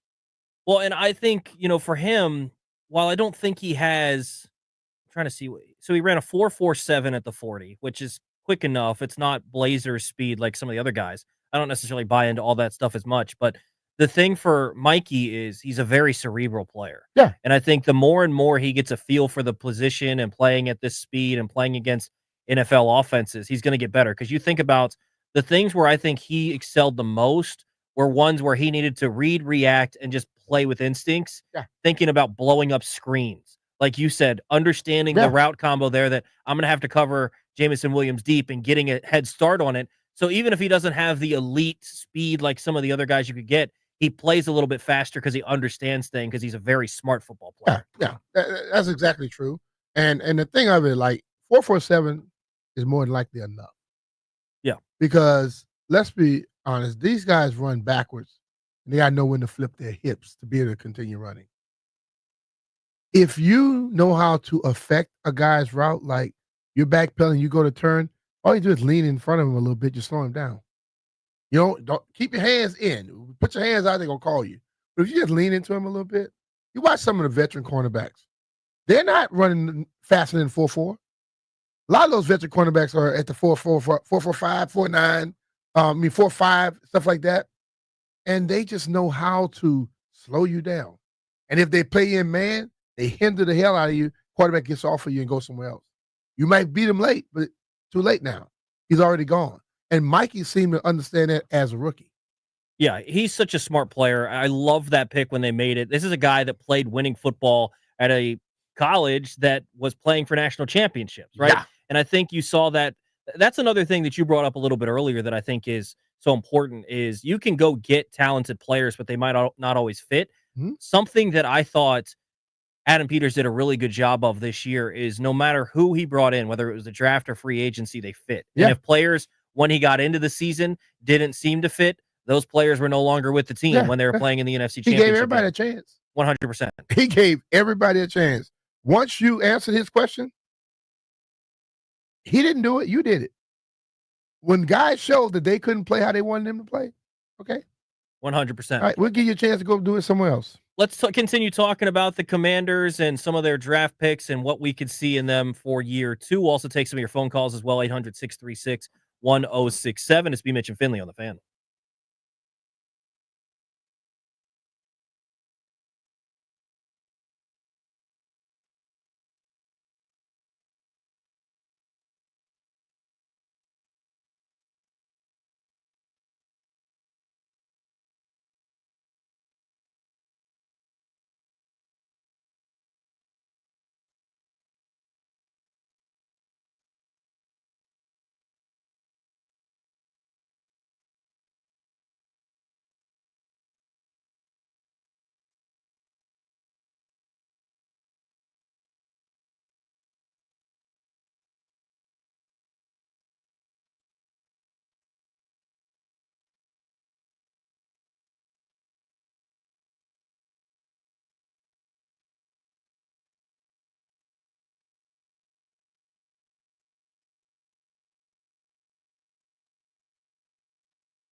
Welcome back. It is B. Mitch and Finley. Toby Altizer in for JP today alongside Brian Mitchell. We're talking a little bit about the rookie class and the Commanders from last season.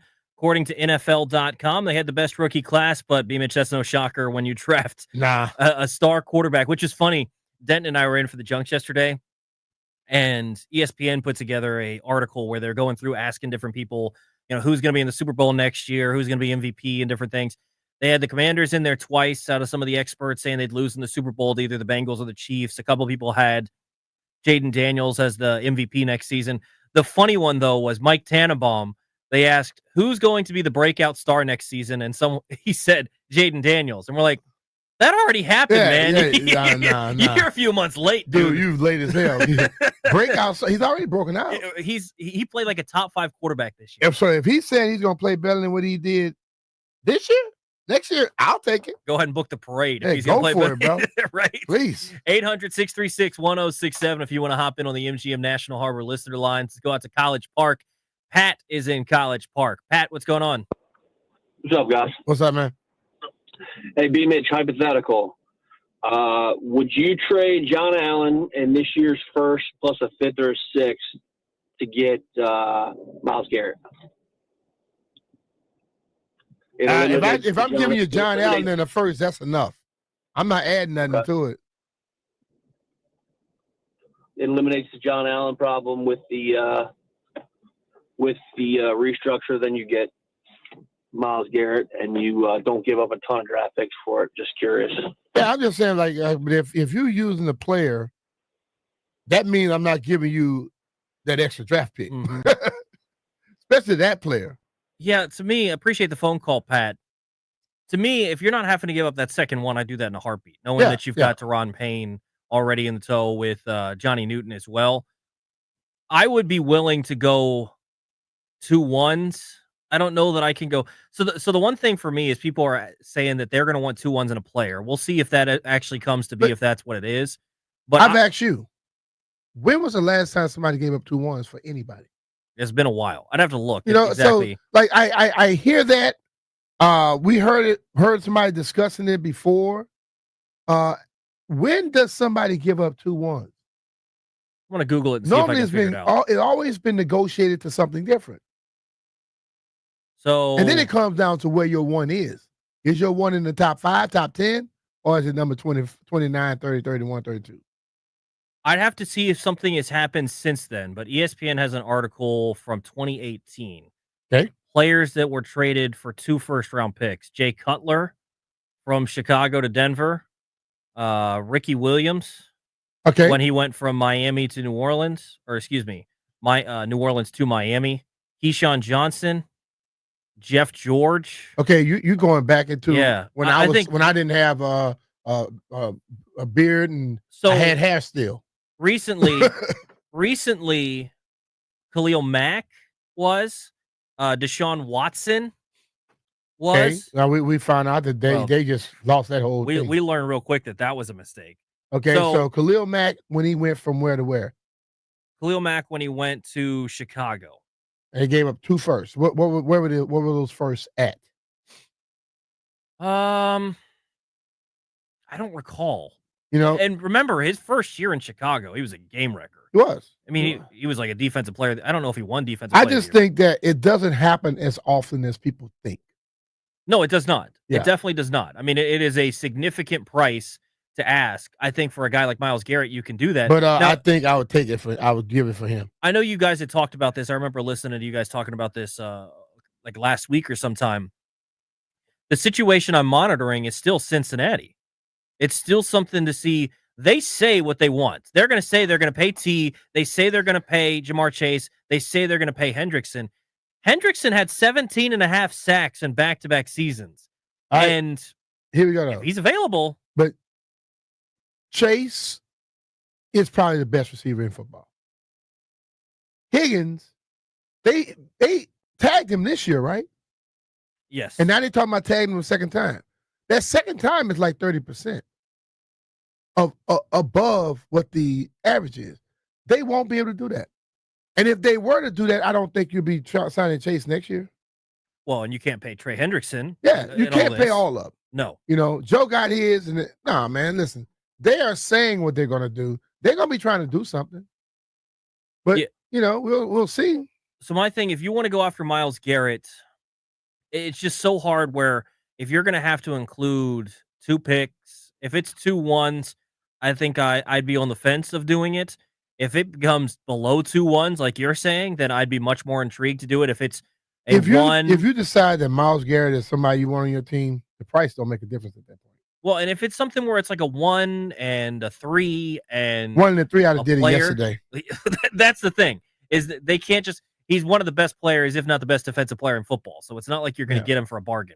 Let's get out to Andre in Alexandria. Andre, what's going on? Yeah, what's up, guys? I want to touch on something that B touched on. People who play ball like us, even though B played a lot further than me, we know that if you got a good offensive line and Jaden Daniels got time to throw, he can make an average receiver, a normal receiver, look like a Pro Bowler. That's what he did to number 14 and De'Ami Brown.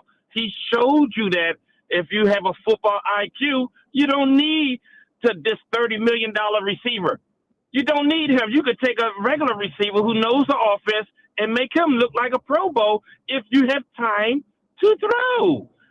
Think, people. I know you know this already. Yeah, I've been talking about offensive line for the last 20+ years.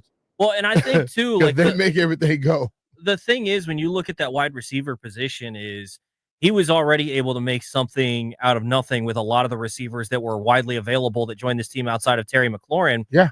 If you can still get a more talented guy, though, I think that can help. And yeah, it can help. I think the interesting thing here is people are going to say that they need a guy that can separate. I'd have to look at the numbers on this. I'm curious. Maybe it's something I'll research in the next couple of days. People are saying they need someone on the opposite side of Terry that can separate. What do you think the man coverage rate was that this team got? I don't know that it'd be very high. They didn't get a lot of man coverage. That's what I'm saying. I don't know that I'd be playing man coverage against Jaden Daniels. If you see, this is what what I don't like about people talking about sports, all they do is regurgitate what they hear. They don't know what it means. You play man coverage against this team, and Jaden Daniels is going to have 100 yards rushing on you every game. Well, exactly right. So people don't play a lot of man against them. They play stuff to make you think they're man. Like when they play the Eagles the first time, the little kid Mitchell, Quinyon Mitchell, he didn't play Terry man-to-man. He had help all over the damn place. So they do a lot of stuff to make you think it's man, but it's not. It's really zone, cloud coverages, and things of that nature. So play man-to-man against this team. Turn your back to number 5. Well, and so he's then gonna make you pay for that. But then to me, that's where you go and you say a guy like T. Higgins is great, but I don't need to get a top flight one-on-one receiver if I'm not going to face man coverage. I need a guy that is a veteran that understands the complexities of his own defense, to understand where to sit, how to sit routes down, understanding those things versus, you're not facing tons and tons of man coverage. I have to look at the numbers, but I would assume you're not facing a ton of it either. All right, let's take a break. When we come back, we'll get into, apparently people are thinking that the Commanders might have a fall off. How do they avoid that going into year 2 for Jaden Daniels and company? We'll talk about that in the final hour of B. Mitch and Finley coming up next.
I'm Earl Forsey, and here's what's happening. Start with some NFL news. It's never too early to look ahead to next season. 98 days until the kickoff game, but who's counting? The Commanders season opener. It could be 199 days away. We'll see. The NFL tomorrow is expected to announce that the LA Chargers will host a game in Sao Paulo, Brazil on opening weekend. That'll be Friday, September 5th. Don't know the opponent yet, but do keep in mind the Commanders are on the schedule to play a road game against the Chargers this season, so we should find out for sure at some point tomorrow. 2-week franchise tag window will start today at 4 p.m. in the NFL. The Bengals already reportedly going to use their non-exclusive tag to keep wide receiver T. Higgins off the open market. And then we are less than a month away, 3 weeks from tomorrow, from free agency. The latest numbers, $75.2 million in salary cap space for the Commanders, still the third most in the NFL. Caps and the rest of hockey still on break all week for the Four Nations Face-Off Tournament. That'll wrap up Thursday night. Championship game between Canada and the U.S., 8 p.m. Thursday in Boston. Then the Caps are back in action this weekend. They will play Saturday afternoon, 3 p.m. Face-Off in Pittsburgh. College hoops tonight, Virginia Tech on the road at Boston College, 9 p.m. for that one here on 106.7 The Fan. From the Crop Metcalf 5-Star Sports Desk, I'm Earl Forsey on The Fan.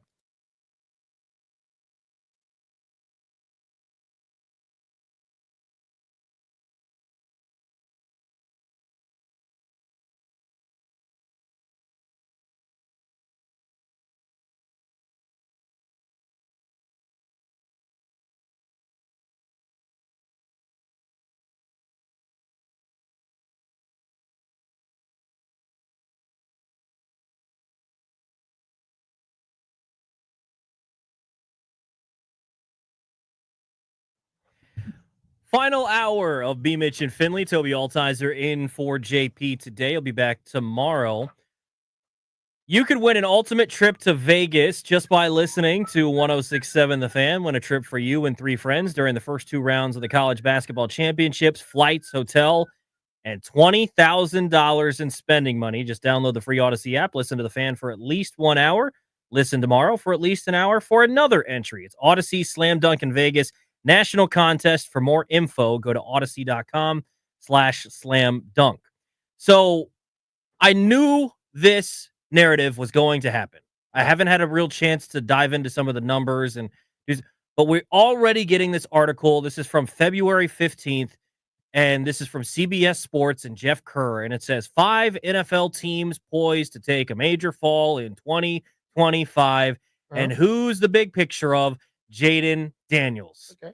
You already knew that this was going to be a narrative, B. Mitch. I just did, because they're going to say, well, they won all these games late in the year. They were on the last play of the game and this and that and this and that. Yeah. Miss me with that, man. Well, I think overall, normally when you have such a great year, it's just natural in football. It's not natural. It's a natural tendency that you don't play the exact same way. But there are teams that have done it. Okay. The Eagles from 2000 to 2001, 2, 3, something like that. They were winning 10, 11, 12 games all the time. You saw the Patriots do it forever. Kansas City does it a lot. And you know why? Because they don't sit still. They improve their team as much as they possibly can in multiple positions.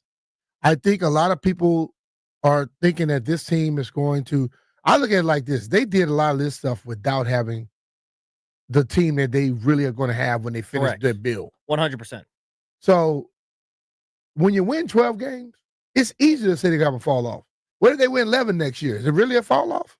Well, and I think that's a good point. So I want to read this from CBS. It says, year 1 under Jaden Daniels was better than anything that the Commanders could have anticipated. Washington won 12 games in Daniels' first season, including the only team to beat the Super Bowl champion Philadelphia Eagles since October began. Then they won consecutive playoff games on the road and reached the NFC Championship game. Says the Commanders are a conference title contender and have a franchise quarterback in Daniels, but it's going to be hard to replicate last season's success.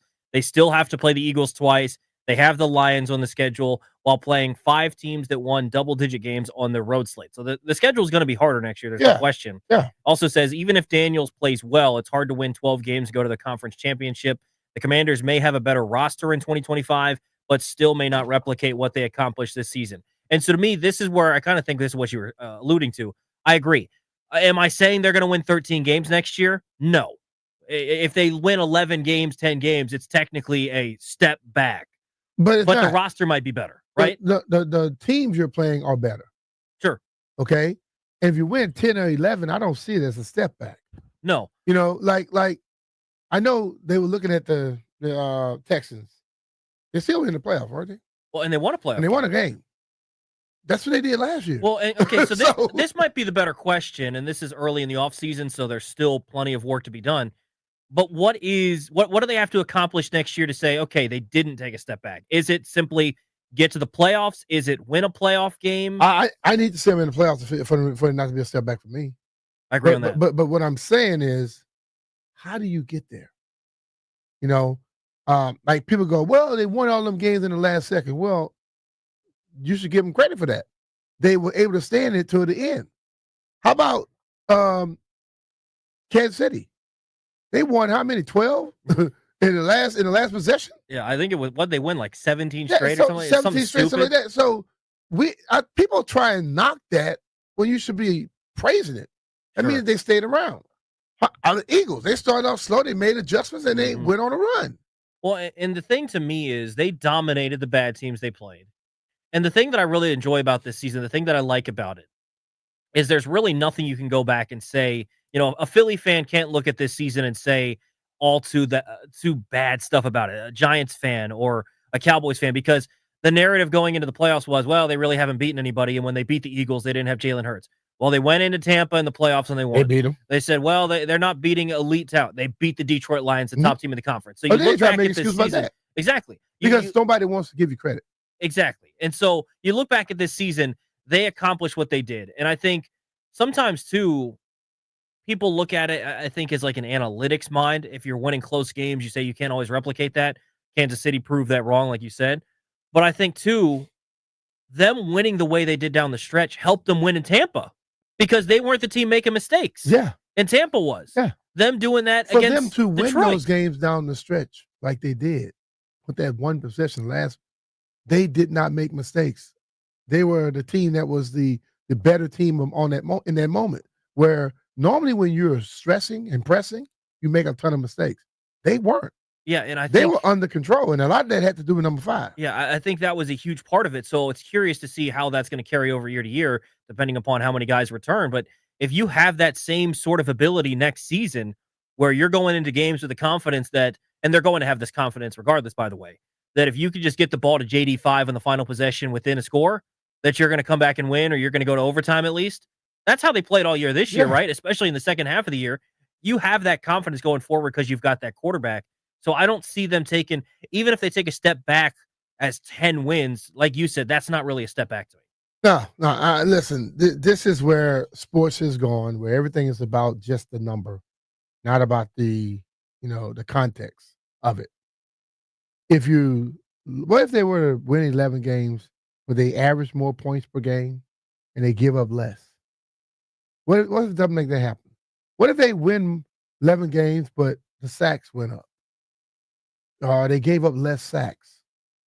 They have improved, right? What if they had less mistakes in those? Remember all those early on, all them little false starts and all that? What if they don't have those? So did you really take a step back? Because let's be real. The NFL is for parity. And everybody is a star. It's a professional football player. They're going to get good too. And people love to play the what ifs, right? You look and say, well, what if against Chicago, and what if against this team and that? I mean, what if? You know what? They won the game. Who cares about what if the kicker makes the extra point against Dallas? Yes. What if Jaden had some experience when they went to Tampa in week 1, right? Like, we can do the what if game on both sides of this thing. People do the what if to prove their point, but they don't want you to use it to disprove their point. So I said like this here. JP says all the time that every season is a living organism. Has to start over. What happened this year makes no difference. Let's just see what happened next year. What if they were to go out there next year and win 11 games, but win the damn division? Mm-hmm. Is that a step back? No. You know what I'm saying? No. So people just talk sometimes. But you know what they did? Know what they did? They did exactly what they wanted to do.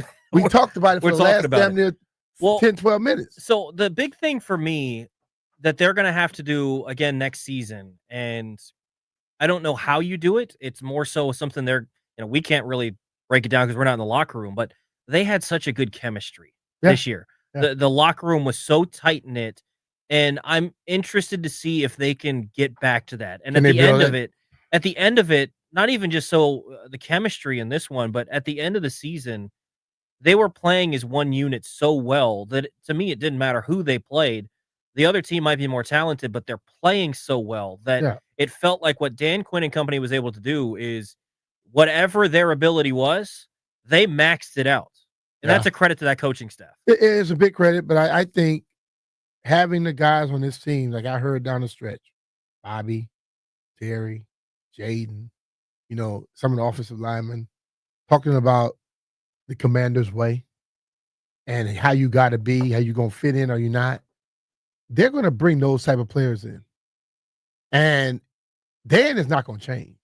Mm-mm. Like I remember a lot of people in the media were asking when they would do the little bag drills, when they do the running around, everybody, they were skeptical. Oh, they're going to keep doing that? I said he started off doing it. And he said that's how they get themselves going. Every player probably likes it because it gets them warmed up and energized for practice. Well, Corn Lucas, was he talking with you guys? I brought that up, right? Yeah. The bag But drills. what I'm saying, I asked the question. Yeah. Because I hear people, because I know people normally are looking for stuff to go the other way, or they want to be, a little skeptical about stuff. Sure. But when you do something as a team, it doesn't get old. Yeah. And it was the thing that they didn't get, that was a level of competition. It was 2 drills, 2 bags, things same way, where they're trying to see who's going to finish this thing. And probably to no one out there, they ever keep count. But I guarantee you, there's few people keep count. You know what I'm saying? No doubt. So it's a constant competition. And when that kept going the whole year, the same level of excitement, I was like, hey, remember y'all asked me about this? They had forgotten about the question.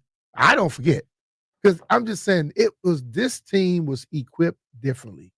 The coaching staff, the way they came at them was different. They treated them like men. Mm-hmm. People were treated like little boys before. Where I say this, no, hell with that. We all grown ass men. We all have a right to question. When they say that guys can bring stuff to them, question them about stuff, applaud. Yeah. A lot of coaches want to dictate. You don't dictate to nobody in this league. I'm a professional athlete. I'm better at my job than you probably are at yours because guess what? I'm doing it out here. Mm-hmm. You telling me what you read or something. Most people. Now you're getting some former players in it. But still, you telling me what you heard or how I should do it. I'm doing it. So why can't I say, Coach, every time we do this, it ain't working because the guy goes, if they never listen to anything like that, that would destroy me. But he was saying publicly how he listens to his players. He wants them to come talk to him about stuff. Change the whole mindset up. Yeah, I love that. It's a collaborative effort, right? Yeah. You're trying to get better, and the guys on the field are going to know some things that you're not going to know as a coach because you're not out there. Yeah. And so they can help you, and you can help them. And Jaden was even talking about that. I forget what show he was on down at Radio Row, but talked about going into Cliff's office and saying, "Hey, Cliff, I don't like this." And Cliff would say, "Let's do it one more day. We'll see. If not, scrap it." And vice versa, right? But what They're the working coach always together. say? Every coach that comes through here as an offensive coordinator say, well, we put the players out there and we let the quarterback decide which ones he want to do. Mm-hmm. Not every coach does that. The quarterback tells him what he want to do. You know what that coach does? He runs what he thinks is going to work. Yeah. And the coaches that can figure out with the quarterback, if he likes these plays, well, I damn well better do it. Especially that dude who is constantly analyzing and figuring things out. He really puts in the work. So if he likes some plays, you might want to go along with it. Well, and that to me is where coaching in the NFL a lot of times can struggle is we fall in love with these guys that run really good systems and this and that and are able to do this. And we'll see some of these things with Ben Johnson, some of these guys. But to me, the difference between a good coach and a great coach is a good coach can get guys to play well in his system. A great coach can adapt his system to his guys. Right. And I think Cliff did that this year. He did a great job of the offense. And I think, looking at Houston, I think a big part of the reason that they fell off in year 2, and like you said, how much did they fall off? They still made the playoffs and won a playoff game. So a fall off. Didn't they fire him? They did move on from Bobby Slowick. Think about that. And that to me is something where you have to watch like people that are going to be important here.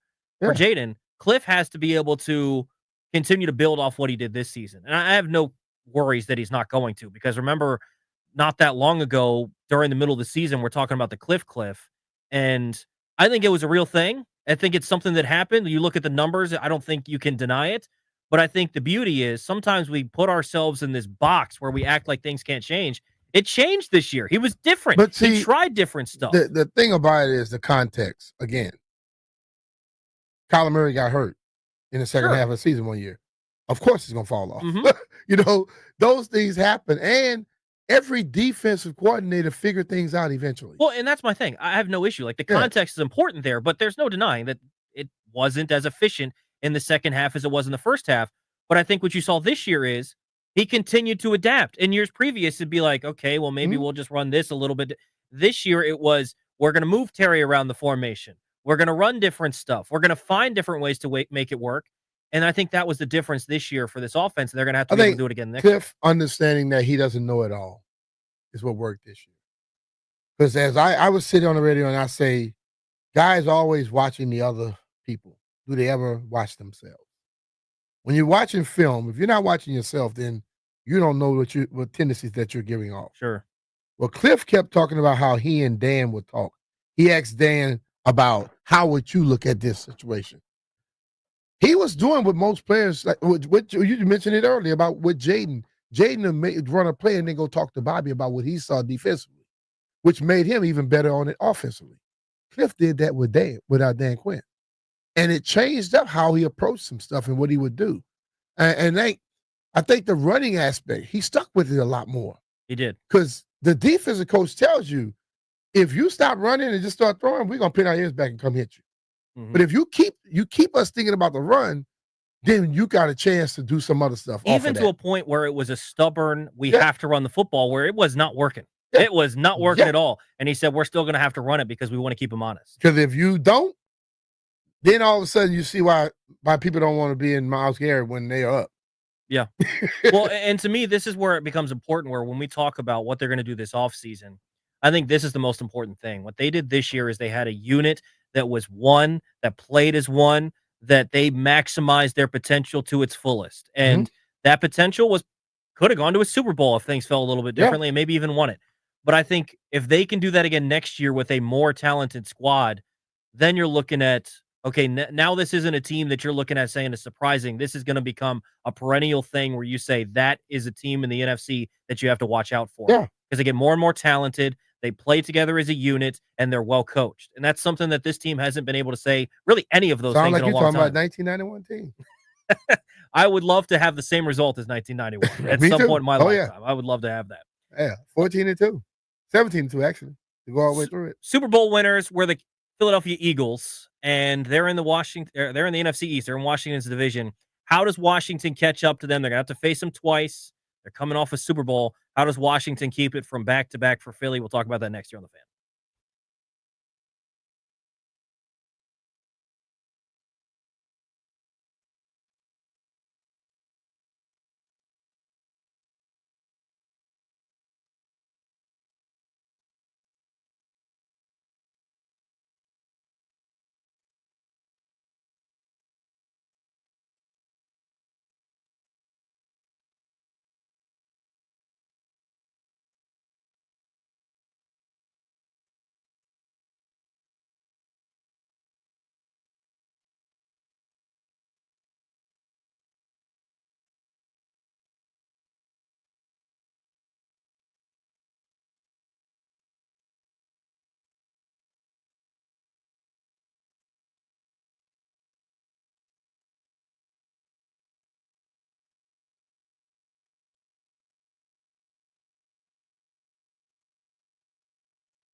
I'm Earl Forsey, and here's what's happening. A little bit of Commanders news here today as Jesse Madden, who's the grandson of Pro Football Hall of Famer John Madden, he's been hired by the Commanders to be offensive quality control coach for the upcoming season. Madden will be entering his first year in the NFL, just graduated from the University of Michigan, where he was a player there, quarterback early, and then a defensive back, a member of the 24 national title team with the Wolverines.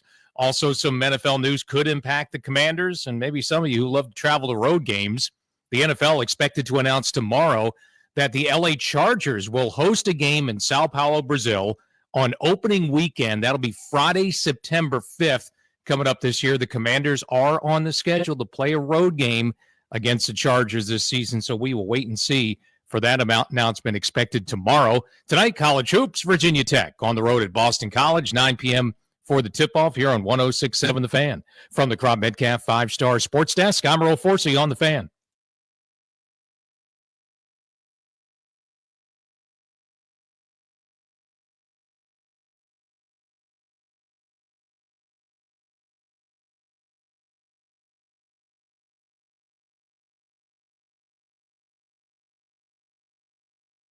Welcome back. B. Mitch and Finley. Toby Altizer in for JP today. So the Philadelphia Eagles are going to look to repeat next year. Washington playing them twice next year, obviously a part of the NFC East, potentially more like they did this year in the NFC Championship game. How does Washington build to go against the Philadelphia Eagles? So Ben Standig wrote about this in The Athletic. Just looking at a couple of his points, we'll give you some of ours as well.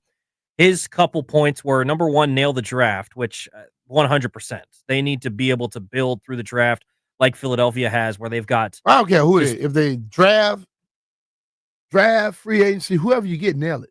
Yes, 100%. And in the right positions.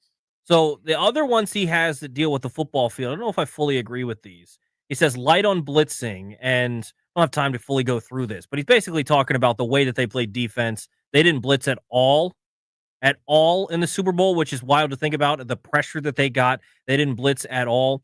He also talked when you got about a defensive line like that, you don't have to. Exactly right. He talked about building the lines. And so I don't know that he's necessarily saying you have to take their defensive approach, but I think if you don't for have me, the defensive line, you can't take the approach. well, and the thing that I liked about this defense this year is they played an aggressive style. Yeah. They played to force the issue for the offense. That's the thing that I don't like at all about how some people talk about modern defenses. And yes, it's harder than ever to play defense in the National Football League. I get all that. Corners can't touch the guys. If you hit a guy a little bit too hard in the wrong spot, I get all of that. That doesn't mean that I should just go pack it in and play in the 20s only. Like, I don't understand how that seems to be the narrative that a lot of people have.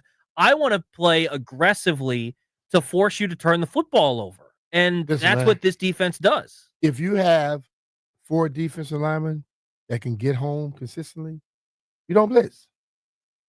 But if you don't have 4, you're going to have to blitz. You have to do something with it. On top of it, if you have 4, you know what you can do?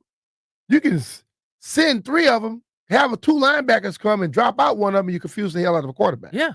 Then you get to dictate to what you want to do. But to think that you're just not going to blitz because they didn't blitz, you don't have their players. Okay? So that don't make sense to me. Well, and I like the way that they play, because I don't think they would take that approach, because that's not the style of defense that Dan Quinn. It's also, that's a Fangio style defense, right? That's how he likes to play. Dan Quinn doesn't play that style. He's going to be a little more aggressive, bringing pressure. And frankly, they don't have the guys to play that. Even just some of the other guys, the corners, they don't have to do it. They don't have the dudes up front, but a Frankie Louvu wouldn't fit in that style of system. So I like the way that they have. Frankie got home. Well, and they use him, would affect you, but they move him all over the place, and I like that. I think him being used as that 5th rusher to create one-on-ones and create one-on-ones for him and be kind of a game wrecker. I like the way that they did that. So I think for next year for that defense, I want to see them improve at corner so that you can trust them a little bit more. Because to me, when I looked at this defense this year, I didn't see issues structurally. You know, in years past, there'd be constant blown coverages, there'd be different stuff. And philosophically, I didn't agree with what they were doing. They're not blitzing at all. They're sitting back. They're doing all. I didn't necessarily love it. This year, I don't know that I had a big issue philosophically with what they were doing on how they want to play defense. I just don't think they had the dudes to do it. I don't think they had the dudes. I think that there were times where he couldn't get no pressure with the 4. And then when you blitz them, then you couldn't get consistency throughout the season. You couldn't get the cornerback to play right.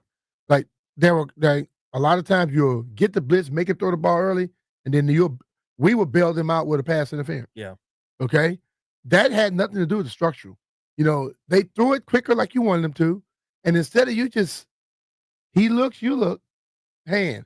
A lot of times we had a bunch of cornerbacks in position, but instead of just doing what cornerbacks are taught, follow his eyes and touch. Yeah, panic. They grabs. Mm-hmm. And when you start grabbing, flags coming. And that happened a lot. Yeah. So I think defensively, in order for them to improve, it's more so roster wise and improving what they have on that side of the ball versus I'm not changing a whole lot of scheme stuff. I thought they were good on that side of the ball. But his final point, I think, is a good one. We've talked about this plenty today. We're going to continue to talk about it. But building up the lines, it's so important. I think that should have been the first one. It 100% should be. If you're saying how to catch up with Philly, that's the first thing you got to do. Build your offensive defensive line. Hands down. Yeah, I don't think there's any question. I mean, you look at what they're able to do where they lost maybe the best center of all time in Jason Kelsey. Yeah. And they just replaced him. Brought another one in. And they're ready to roll. And that O-line was still good. On the D-line, you're rotating through. And the thing that just frustrates me so much for them is Milton Williams was incredible. That's a 3rd-round pick. Yeah. That's a guy that's a big-time player. Josh Sweat. Milton Williams might have been the best D tackle in the Super Bowl. Yeah. I mean, and I Jalen know Carter, they don't consider him to be, but in that Super Bowl, he got more pressure on Pat than I saw anybody. Him and Sweat. Those dudes were just playing so well together. And the thing that they did a good job of, too, is they didn't allow lanes for Pat Mahomes to go out and do Pat Mahomes things. They rushed. They did everything. I think we used to hear them discussing this year before last, about doing things as a team, rushing together. Rushing as a unit, yep. They did that. The Eagles did that in that game. If you watch the guys from the outside, they attacked the outside edge of the tackle. They got up to a certain point, then they fell back under. They didn't continue on because if you continue on, Pat's going to get out, escape. They would rush up to about 4 or 5 yards, and then they settled. And you saw the pressure coming in, and he had nowhere to go. He'll try to scheme in, and then when they fall in, he had nothing to do. So they did everything as a team. And that has nothing to do with the scheme. That's about the discipline of the players. 100%. They were super disciplined, and they had a great scheme up for Pat. So when he talks about building the lines, the thing for me is if this offseason, if they were to say, we can run it back with everyone else, but we upgrade the O&D line, sign me up. Like if you're saying Noah Brown's going to be wide receiver 2 again, I wouldn't love it, but I would love if you can upgrade those things. If you got a better O-line, a better D-line, the other players will play better. 100%. And I think that makes the big difference. And I think sometimes we talk about, you look at what the Bills have done the last couple of years to improve their team. You think about the Baltimore Ravens, how they've improved their team. What are they looking at?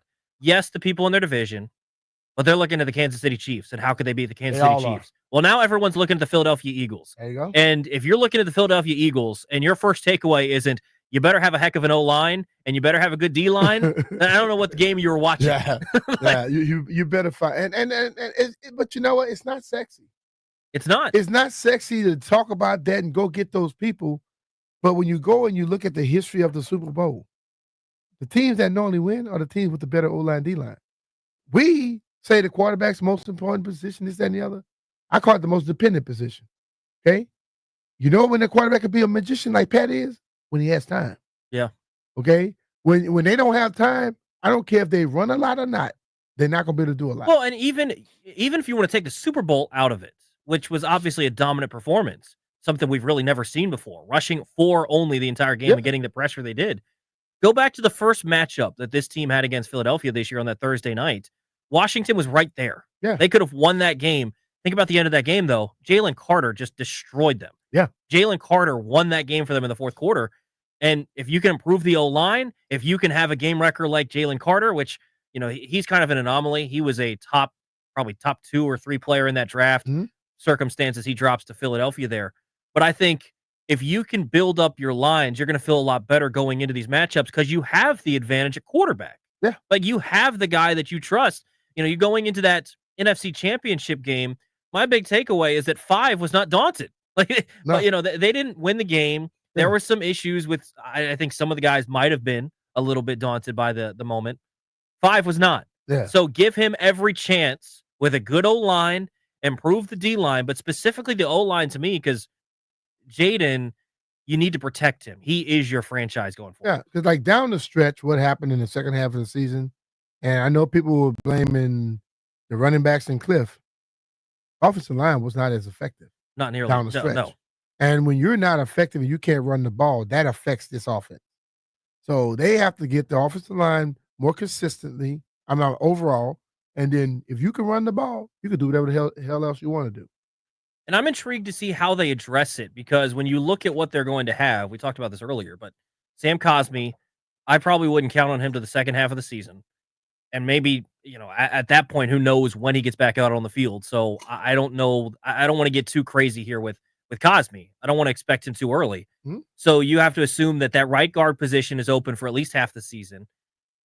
What are you going to do with Wiley? You could get some extra cap space if you moved on from him, or could you consider kicking him into right guard where he's played with Kansas City before? Do you want to upgrade over Allegretti? What are you going to do with Coleman? So realistically, for me, going into this season, there's 2 spots where you feel, or at least 2 guys where you feel good. Biotish at center is good. Hmm. Brandon Coleman, whether at left tackle or if you want to move him into guard, if you can upgrade at the left tackle spot, you feel good. There's some openings though in that old line, so it's going to give some flexibility in what they can do. You'll need you'll need better and depth. You got to get that. Well, and I think that's a huge part of it too, right? Yeah, the depth has to come in because just ordinarily 5 guys don't play the whole season. Well, and honestly, it's on too, average about 7. If they were to decide that their way of improving the O-line, maybe they draft a guy or not, but if they were to say that they're going to go into next season with Coleman at left tackle, Allegretti at left guard, Biotish at center, and then move Wiley into right guard and bring back Corn Lucas at right tackle, I actually think that might be a decent O-line. And that's not going to cost you a lot. You're going to have to keep Wiley, but you already have him on the books and you have $78 million in cap space with him. Mm-hmm. I don't think that would be a horrible O-line. Now, it's not great. It's not dominant like we're talking about building up here. But I don't know that at 29. Compete with those people up 95. It's going to have to be better than that one. Well, and maybe your other option too is maybe you still draft a tackle and maybe you kick Coleman in and just see what happens there. Because I think that's the big problem is I don't know that you can build a dominant O-line where they're drafting right now, unless you're going to be able to develop. Because that's the other thing. Bobby Johnson's going to have to get these guys playing well. Though, man, where you pick, you still should be able to find a player because we go through all the starting offensive line. I guarantee they're not all top 10 picks. No. Okay. There are guys that were found later in the first round, in the second, in the third round. But when you find one, it better work. You know what I mean? Because like what you watch, Dallas did this in the past, and the Eagles have done it too. Dallas draft left tackles and make them play guard, right guard, left guard. They get the best athletes on the field. The Eagles have done the same thing. Yeah, I mean, Beckton, holy smoke. He is not a damn guard, but he was at guard. He was drafted at tackle. That dude's a mammoth. He's one of the best out there and one of the biggest, and they put him in. So if you can get the 5 best, get you like 7, 8 of them like that, and you can play them wherever, you win. But you cannot think that I have to go get a guy just because he played guard in college. The left tackle that played in college that was exceptional, he could be an exceptional left guard. He could be an exceptional right guard. But you got to get the best 5 out on the field. Yeah, it's going to be intriguing to see how they address both of the lines. I think the offensive line is definitely going to be a big priority for them this offseason. All right, we're going to wrap up the show next with Heard It Here First. You're listening to B. Mitch and Finley on The Fan.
Mitch and Finley on the fan. Toby Altizer in for JP today. We're going to get to Heard It Here first in just a second. But first, it's a little bit interesting here, B. Mitch. This is something we'll have to monitor. I haven't seen a whole lot about this, but might be something developing. So Daniel Jeremiah tweeted something talking about cornerbacks in this draft. And someone replied asking, because I guess in his recent mock draft, he changed who the Giants were going to pick. I'm not exactly sure, but a person asked him, so what changed with your Giants pick in 2 weeks? They're desperate for a QB, but go Hunter. Are they out on Shador? And this is what he tweets back. He tweets back a GIF or a GIF, however you want to say it, of Matthew Stafford. So the Giants are going to try to get Matthew Stafford? Well, who the hell? Might be what he's alluding to. Who is Sean getting? I have no idea. I kind of heard some little ripplings of this over the weekend. It makes no sense to me why the Rams would look to trade who him. McVay is going to get? I don't get it. And I don't know if I'm the Rams, if I'm Les Snead. My coach just flirted with retirement not that long ago. Yeah. And you're going to get rid of his quarterback? I mean, do you want him to just go work at ESPN? Just tell him that. I'm just saying, though, who else you get in this place? I don't get it, man. Not Darnold. No. Cousins? Maybe, but what are you doing? What are you getting for Stafford, and then you're going to Cousins? And yeah, but I tell you, I like throwing the Puka Nacua in the slot. Yeah, I'd love that. Well, Kirk gonna throw it to the slot a lot. Yeah, and as long as he can hand it off about 25, and he 30 can times get a game. separation. Yeah, he definitely can. Let's get to Heard It Here first.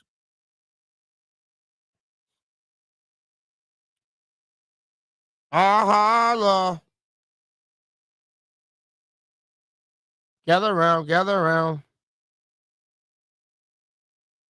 What do we got going on tonight? Is it just a college hoops night? More than likely. Unless you want to bet on the golf league.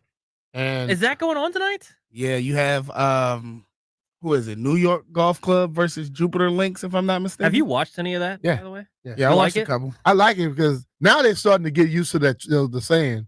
Because at first they were just flying the saying. They couldn't hit it right. Yesterday they had 3 straight matches. They actually weren't bad. Yeah, they had 3 of them. They had some guys holing out and different things. It's a little area over in Centerville. Little golf place similar to that, but you putt and everything. You just don't have the trap. You have to hit off a different color mat for the sand and all that type of stuff. I might have to try that out. You can try that out. It's fun, man. Yeah, I might have to try that out. I'm taking a look at. I was there yet last night. I'll probably be there again. Let's see. There's number 7 Texas A&M taking on number 21 Mississippi State tonight. So you got that. I'm taking Austin P. Taking Austin to P. No, man, Austin P. I know, man. I'm just messing with you. Why not? Hokies go on the road tonight against one of the worst teams in college, or at least in the ACC this year.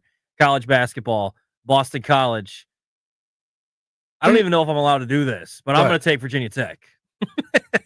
you can do it. You're not in Virginia. Well, I'm just saying, I'm not actually putting money, if any people are listening, because I work with the Hokies. No, this is what we do. This is all fun and games. We ain't putting no money in I'm just clarifying because I don't need any problems here. All they got to do is go look, and they will not see any of this stuff that we say any day, anywhere. Correct. Otherwise, you're just going to see a lot of losses for Jeff. Brian keeping himself. They probably losing half the time anyway. Yeah, Jeff is just losing a little bit of money, right? That's all. That's all. Yeah, I'll take the Hokies, whatever the line is. Hokies tonight over Boston College. Hokies over Boston College. You know what I'm going to take? I'm going to take. No, I'm not taking them. There's a good Big Ten game tonight. Number 13 Purdue taking on number That's what I'm 14 looking Michigan at. State. That should be a good It's one. at Michigan State minus 3.5. Give me Purdue plus 3.5. I like it. Landfill, you got anything good? I'm taking Jupiter Lynx. That's Tiger, baby. Who they playing? New York? They're playing New York. I don't even Who's know. on New York's team? Xander. Xander Schauffele? Yeah. I like Xander. I love Xander. Yeah, I thought I was I thinking don't about the other understand. guy. The thing that I don't get, they need to do a better job where they're saying they're from these cities. They're not from any of these cities. Like, you got Justin Thomas rolling in because he's part of the Atlanta club or whatever, wearing a Dominique. Come on. They also got Ricky on New York. Oh, well, in that case, I would definitely take Jupiter. Ricky Fowler? Yeah. But Jupiter does have Max Homa. Well, hold on. They have Kevin Kisner on Jupiter, and he might be the worst simulator golfer I've ever seen. Yeah, but he not worse when he ran real golf. He should be hanging out in the booth versus actually out on the course or whatever you want to call that thing. They also have Tom Kim. He was much better last time. Yeah, I like that pick. Brian, you got a pick for us? Vaughn Cameron Davis and the Kent State Golden Flashes -5.5. He doesn't play any. He plays no major colleges. That's right. I remember hearing him saying like if he won always like mid-major. If he won that contest, he said he was going to spend it all on mid-major college hoops. Are you actually dialed into all these things? I think he's mid-major crazy. I watch a lot of ESPN Plus college basketball. That's just wild to me, B. Mitch. Give me Illinois also. I'm going Wisconsin. So you got Wisconsin and Purdue +3.5. I got the Hokies, whatever that line is tonight. Jeff, what are you taking? I told you I was taking Austin P. Who are they playing? Bellarmine. Huh? All right, whatever. Who?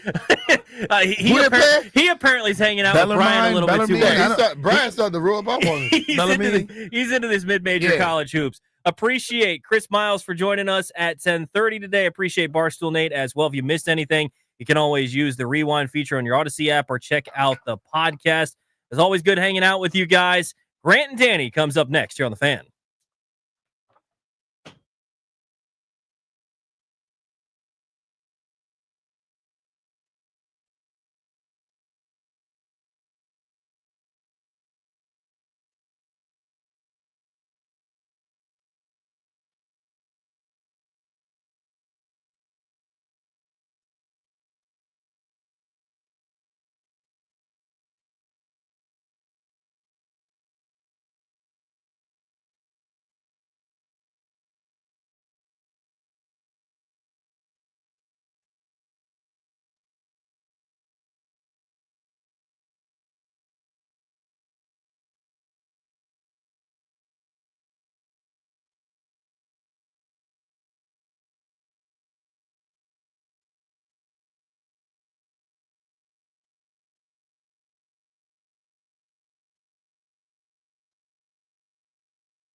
I'm Earl Forsey, and here's what's happening with baseball up next as far as the major sports. You know what that means. Football is just around the corner. Never too early to look ahead, is it, to next season in the NFL?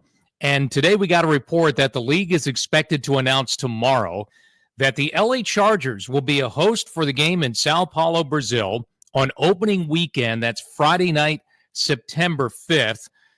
Now, the schedule shows the Commanders are supposed to play a road game against the Chargers this season, so we will wait and see until that announcement tomorrow whether or not this could be one of those games for the Commanders breaking through after their run to the NFC title game this past season.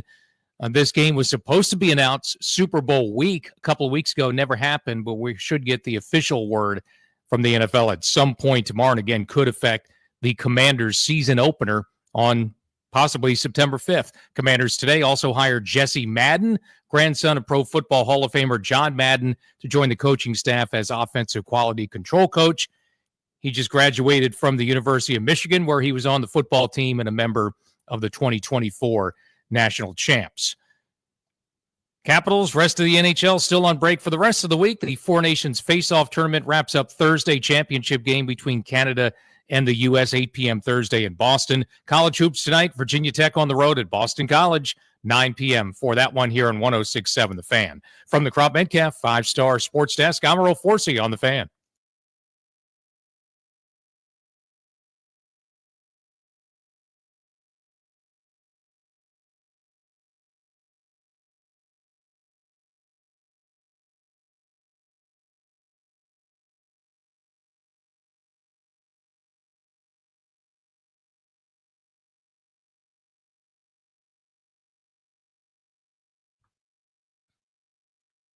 Good Tuesday afternoon. Welcome into Grant and Danny.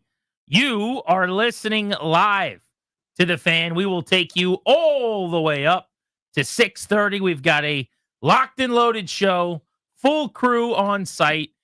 Darius, Ryan, Toby behind the scenes. We are G&D. What's up, Daniel? Nobody's sick, but just today? Like, so far, it's days without illness, one. We put it on the counter. I don't think we're at 100% collectively. There's some coughing and some hacking and some things happening. Yeah, but that's now par for the course for the last 3 months. I think this is about as good as it gets. You know, when you talk to an athlete and they say, after the season starts, nobody's really 100%.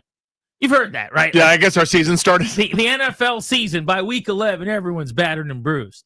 I think feeling like crap kind of comes with the territory when you're a overweight fella over 25 years old. We got plenty of those on our crew. You know what I'm saying? Yes, I do. I think this is about as good as it's going to get. I feel great. You feel great? Relatively, the boys all pretending to feel great. Let's do this thing together. Here we go. Radio show. Let's go. Taking the people up to 6:30. Mm-hmm. This is why we need the old 3-day weekend every now and then. Every once in a while. Recharge them batteries. Mm-hmm. And I had the double whammy.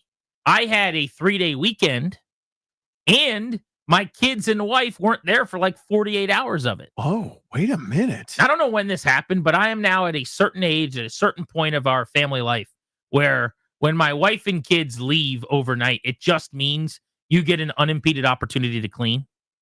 That's all it is, really. Like, if my wife came home and the house wasn't really, really clean, she'd have been really upset. Because one time that happened where she left, she was gone for like a day and a half. She went overnight, she came back, and I was expected to have just cleaned the whole house in that downtime while working a couple of shows. But, there was no mention of the house being clean when she came back. Right. I learned this one too, yeah. Don't expect it. Everything is spotless. Everything's got a place. You've swept and you've mopped and you've cleaned dishes, and the house looks very good.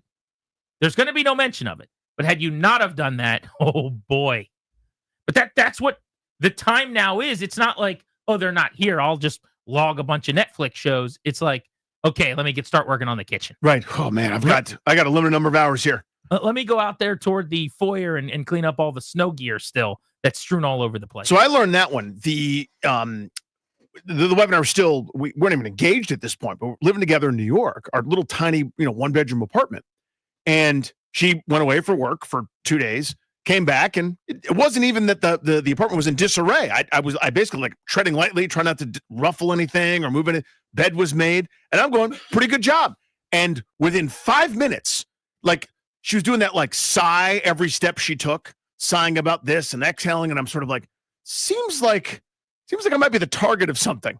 And next thing you know, like 900 fights happened. Yeah. And you know whose fault it was? You're not going to believe this. Me. I did something or didn't do something I did do or shouldn't have done, but wanted to do, but didn't do, but did, but not with a good attitude. Whatever. I didn't use the right and it basically boiled down to, after like 2 days later of silent treatment and like barely brusking against folks, it's a, hey, what you should have done, and I didn't tell you this, so now we know for future, clean it better than I clean it. And that when I come home from being away, it better be perfect. Oh, I didn't know that was an expectation. I do now, though. What I actually thought about doing, because we have had someone sick in my house every day for like 3 weeks. We're just all taking turns. Yeah. And like when we go through Everybody everyone in wears the it, house, yeah. someone else starts again.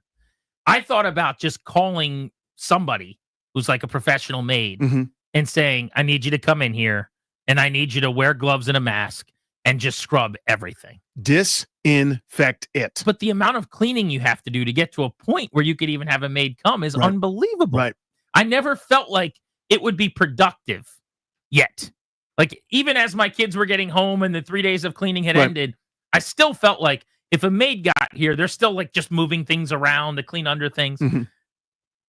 I've never lived in a house where you have a cleaning service. We didn't grow up that way. I've never been at that point of my professional life / money and all that. I know that a lot of people do that, where they have cleaning people come in. And like, that's one of those, I used to laugh and tell you this story where I almost called them the Commanders players, I'm sure. The Redskins players that I covered when I was on the beat would like call me over to the locker every now and then. It would be like Trent Williams, and Brandon Banks was in on this a lot. Like, it was different guys, and they'd be like, hey, did you guys have a boat? And I'd be like, yeah, for a few years we actually did have a boat. They're like, you grew up with money, you know? The funny ones were like, did you have a refrigerator in your garage? That's a good bet. And I'm like, yeah, actually. Yeah, actually we did. Like, Yeah. did you have an island in your kitchen? I'm like, nope, we never had an island in my kitchen.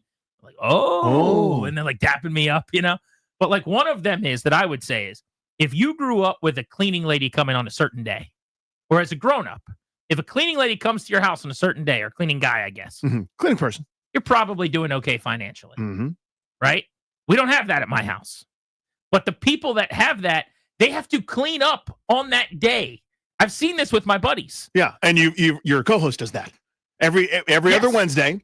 It is the most stressful thing in the world that these foreign dignitaries, like the king and queen of a foreign nation, the ambassador, the royal court, presidents, elected officials, world leaders, the UN Security Council is on the way over. But what I'm saying is, I don't know if you're picking up what I'm putting down. Of course, like, I do. You have to clean. You up have to clean for the cleaners. People. You must clean better than you've ever cleaned before, so that the cleaners can do their job. But it baffles me. There's merit to it, though. Like, you can't have just like stuff laying around. That's not what they do.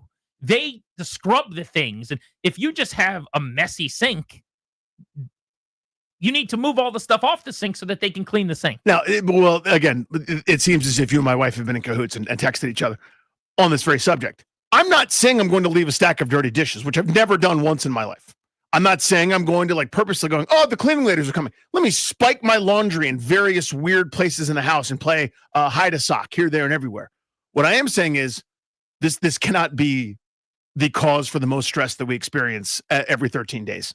That we've got to calm down. But see, that's where you just have to get rid of the service altogether. If it's causing you stress and you're spending money on it, just don't worry about it. This is good. Now you're basically saying, hey, Danny, get in an argument with your wife later. That's what you're trying to do. I'm just, that was rhetorical. No, it didn't need to be discussed in any more detail. It is something, again, you'll be surprised to hear I've lost this argument. Okay. Yeah, I've lost this one.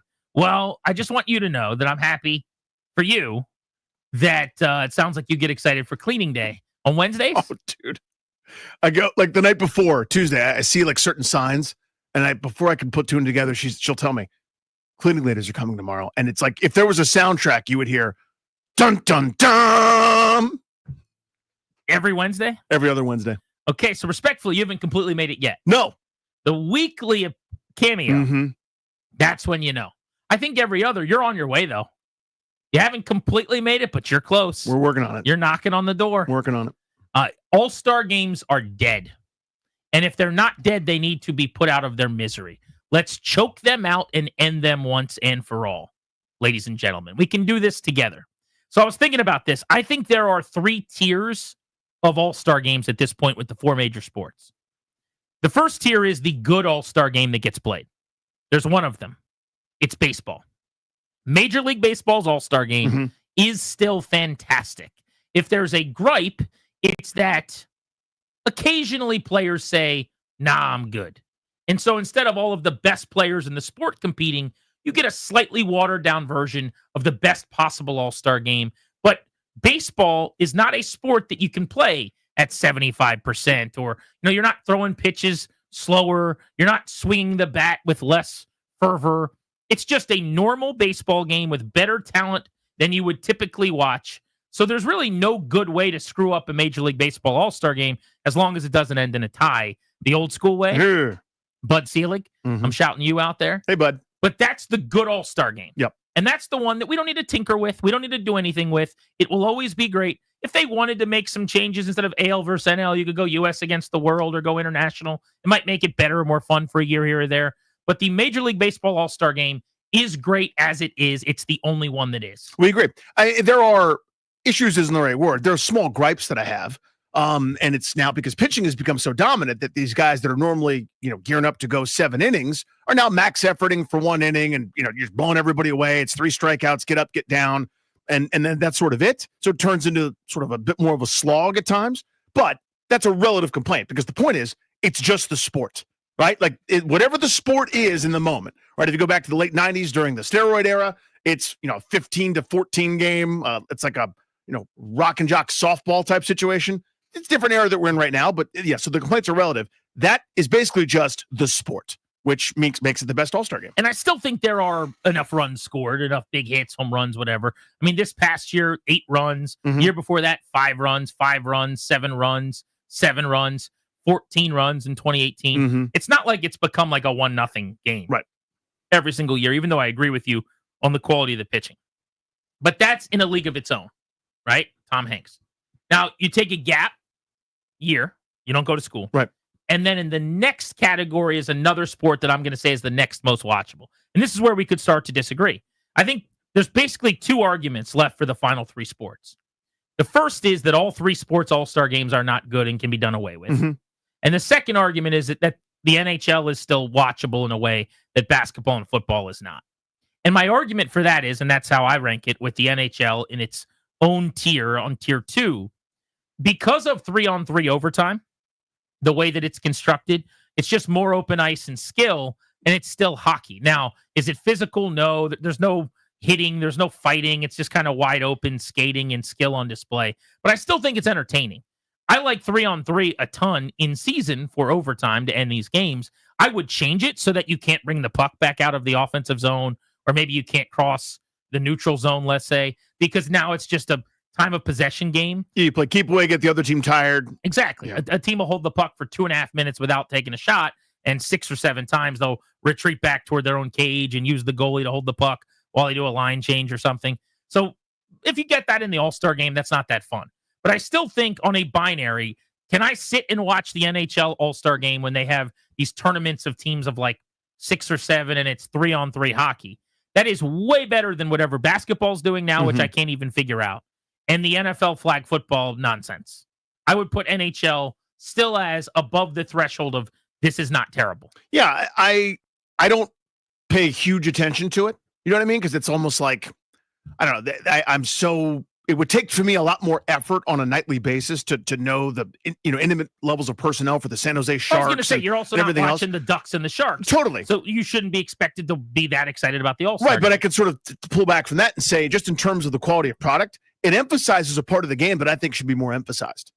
In other words, like it should be, to me, less clutching, grabbing, neutral zone traps, goalies with pads that cover up 90% of the goal as is, and this skill that is so otherworldly and so incredible. So to me, I agree with you. It is the second best All-Star game. That brings us to the final 2 sports, which are football. That's now not a joke. Like, this is not me being funny. Literally a flag football It game. literally is now. And the NBA, I can't even explain. And here's why. I'm not going to pretend to say that I watched 1 second of it. I didn't. I heard while watching the dunk contest an interview with the guy from Team C who was going to be competing against the All-Stars. And I think he had just done well in the rookie challenge with the G League team. So you've got this rookie sophomore team, you've got a G League team, you've got the actual All-Stars. But the way I understand it is if you tuned in to the All-Star game, you saw NBA All-Stars playing against either G Leaguers or non-All-Stars, which I can't grasp. Why am I tuning in for that? The whole point of me tuning in for an All-Star game is to see the best players in the world on that stage together. Yeah, not care, I guess. I mean, it was really bad. What was it? It's Team C versus Team 13 versus there's a tournament we didn't see. It's like the Oscars before the lights come on and they've already given away 4 awards. What in the hell was it? Yeah, so it was Team Chuck, Team Kenny, Team Shaq, and then the 4th team came from that pool of the rising stars. So am I right to say that was like rookie versus sophomore? Yeah. But how does the G League factor in? I'm not sure. That again, it was too convoluted. So everyone knows that this missed. So it missed for a number of reasons. I give credit for trying to innovate and recognizing, hey, this ain't working. So let's try something else new. I'm all in favor of that. They've done each quarter's a race to a certain amount of points, or we'll pick teams. We'll do that live, and then Jokic doesn't get picked, and then he dominates the game. Whatever. Like they're trying, and I appreciate that.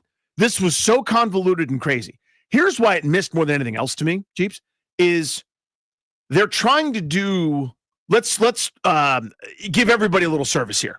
It was basically 3+ hours of programming for 35, 40 minutes of basketball. And I put that in quotation marks. They got Kevin Hart, who's everywhere and ubiquitous and really talented and really funny, basically like making fun of the players during the All-Star game. And it would cut to these guys on the court being like, you didn't even catch them going, can you shut up so we can play? This is, though, a symbolism of whether it's perception or reality is up to someone more of an expert on this than me. But my perception right now of this sport and where it's headed and why I hate it so much compared to what I grew up with and loved, which is it's not actually about basketball anymore. I don't know when it stopped being about basketball, but it did. It did. 42 minutes of actual basketball in a 3+ hour program around the All-Star stuff. Intros with commercials, 30 minutes. Pre-game talk where we go to the desk and they chat it up about what's going to happen, 10 minutes. Game 1, Kenny versus Chuck. Again, whatever those two teams were, 12 minutes. There's a Mr. Beast challenge. I don't know. I know that guy's on YouTube and that a kid hit a half-court shot, which is awesome. Actually ended up being the only cool part. So, but even still, it took way too long. I don't know. Again, I know I'm in the minority. If you love the NBA, there's probably a big crossover with you knowing who Mr. Beast is. Sure. If that guy was sitting on my lap, I wouldn't know who he was or why I should care. 5 minutes of that. Game 2, Shaq against Rising Stars, 16 minutes. I actually think that's kind of cool because to me, that would be then your freshmen, sophomores. Are there G Leaguers involved in that? So no? I didn't see G Leaguers there. I mean, it was like all guys that you've heard of, young players that won this little pre-tournament that were going up against the All-Stars. To me, that's pretty cool. Which was neat. I think that's a good idea. So you saw like Zach Edey going up against Kevin Durant. And you go, well, that's a weird matchup. That's fun. 16-minute game, then a musical performance for 6 minutes. I don't need that. Yeah. I mean, somebody does, but I don't. Inside the NBA tribute for 9 minutes. I love those guys. I'm sorry. No. If we want to do something quickly over the PA where we say, it was hey, so long. I saw a video of part of it where Kevin Hart comes out and he's giving away fishing rods and 10 minutes, quite literally. Yeah. We talked about Ernie and Kenny and Shaq as long as the Kenny versus Chuck game went. That's right. Like, what are we doing? Then we get a 14-minute game, Chuck versus Shaq, which is 5 minutes longer than the NBA tribute for TNT.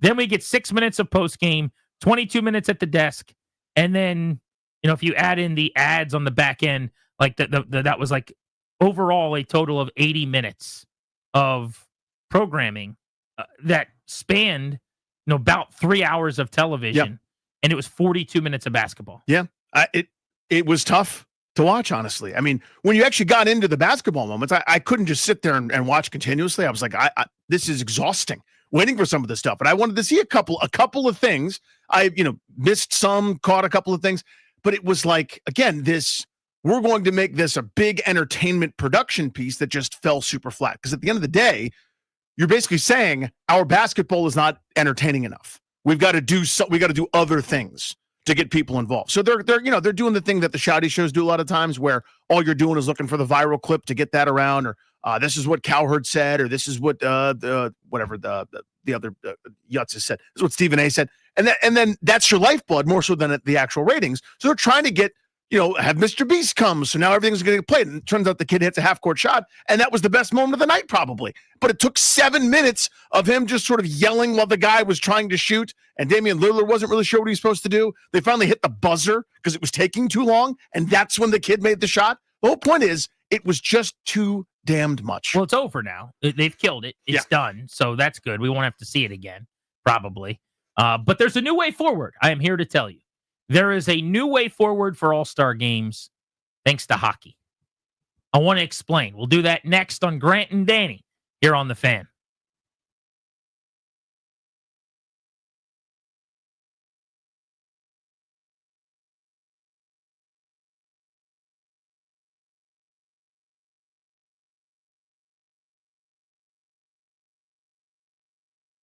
Hey, it's GP. March is almost here.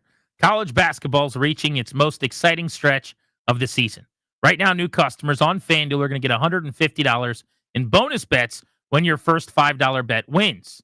That's $150 to bet on everything from conference clashes to tournament upsets and even who's going to cut down the nets. We are almost there, boys and girls, almost back to the tourney. If you've been waiting to join FanDuel, there is no better time than right now to get one of these great offers. The app's easy to use. When you win, you get paid instantly. That's my favorite part. Go to FanDuel.com/GP with my promo code GP to get in on the college hoops action before March takes over. FanDuel.com/GP. Must be 21 and present in Virginia. First online real money wager only. $5 first deposit required. Bonus issued non-withdrawable bonus bet. Expires 7 days after receipt. Restrictions apply. See terms at sportsbook.fanduel.com. Gambling problem, 1-800-GAMBLER.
I'm Earl Forsey, and here's what's happening. Start with some NFL news today, possibly concerning the Commanders. The league is expected to announce tomorrow that the LA Chargers are going to be hosting a game in Sao Paulo, Brazil on opening weekend. That would be day 2 of the season, Friday night, September 5th.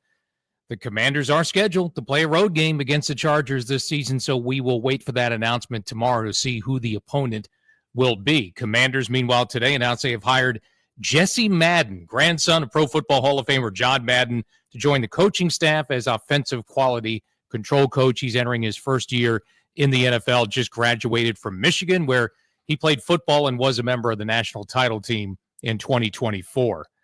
Capitals, rest of the NHL still on break for the Four Nations Face-Off Tournament, which wraps up Thursday night. One more time between the U.S. and Canada for the title, 8 p.m. in Boston. Tonight, college hoops, Virginia Tech on the road at Boston College. That's a 9 p.m. tip-off here on The Fan.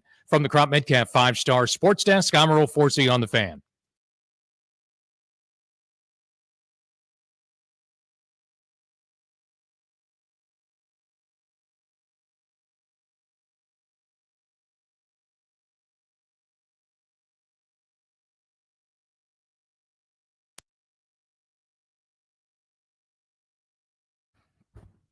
Welcome back, Grant and Danny on The Fan.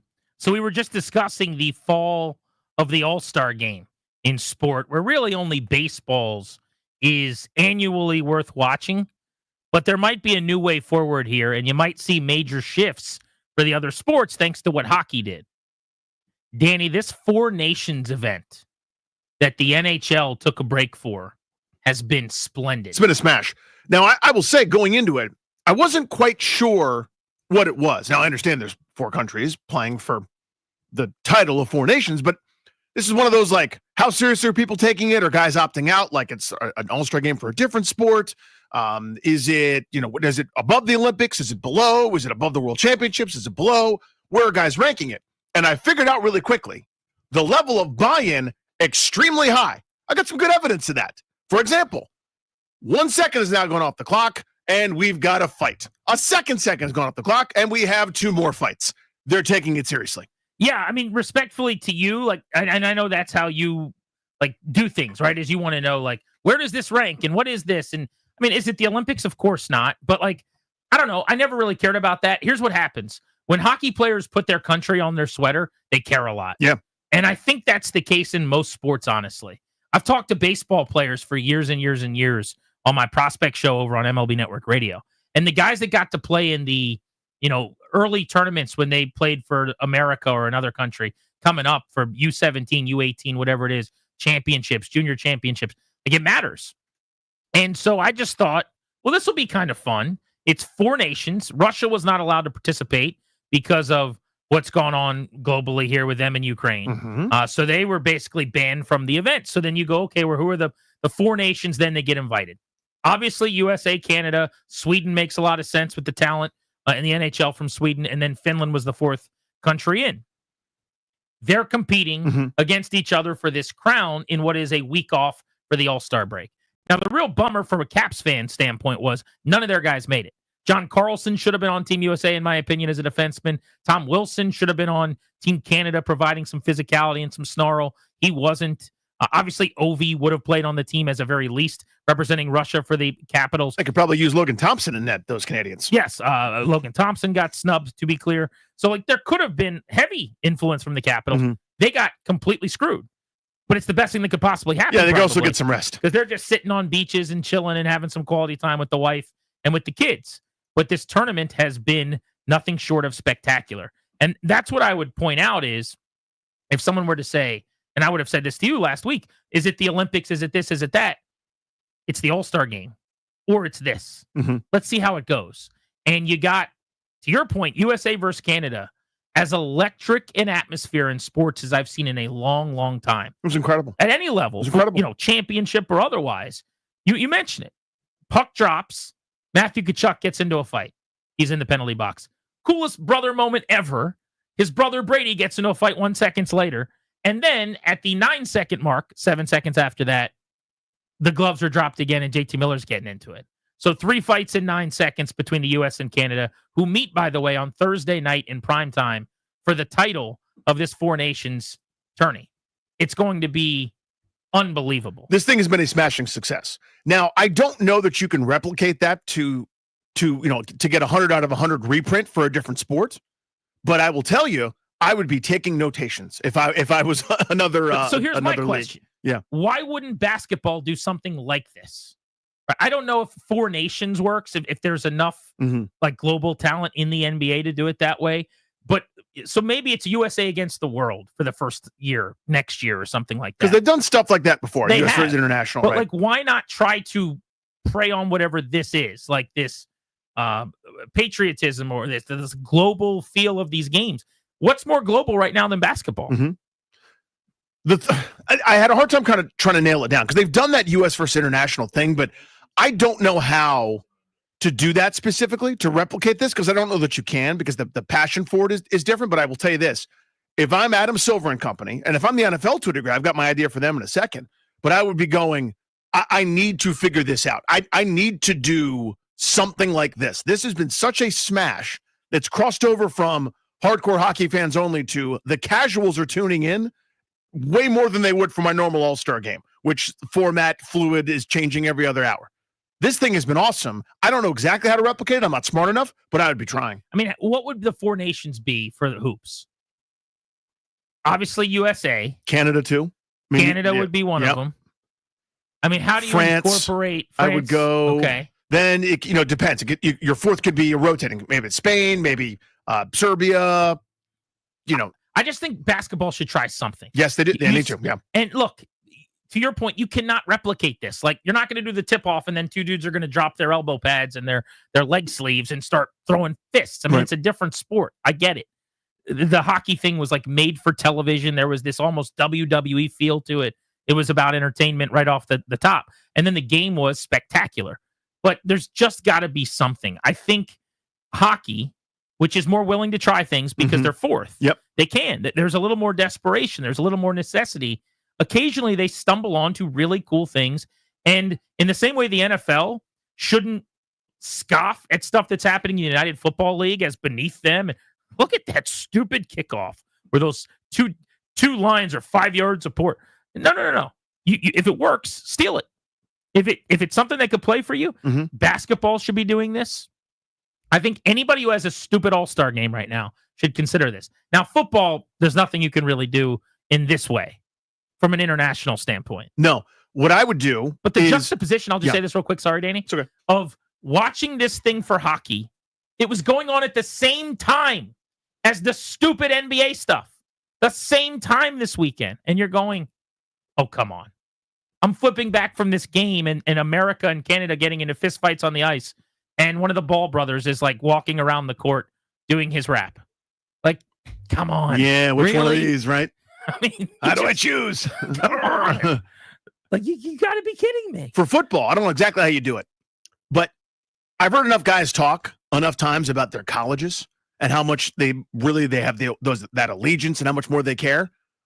I'm going to figure out how I incorporate it, but it's Big Ten, it's SEC, and then maybe somebody else, and we're doing a tournament. I actually think that's kind of cool. We're doing that. What is it? It's flag? I don't know what we're doing. Okay. Because I don't think you can get guys to tackle anymore with the length of the seasons, with the way the rules have gone, the fact that you don't have guys cheap shotting each other, clotheslining each other in regular season games anymore. It's now probably going to be flag, but I would do that sort of thing. I actually think, and I know that people hate when I say this, I think you can completely do away with the Pro Bowl.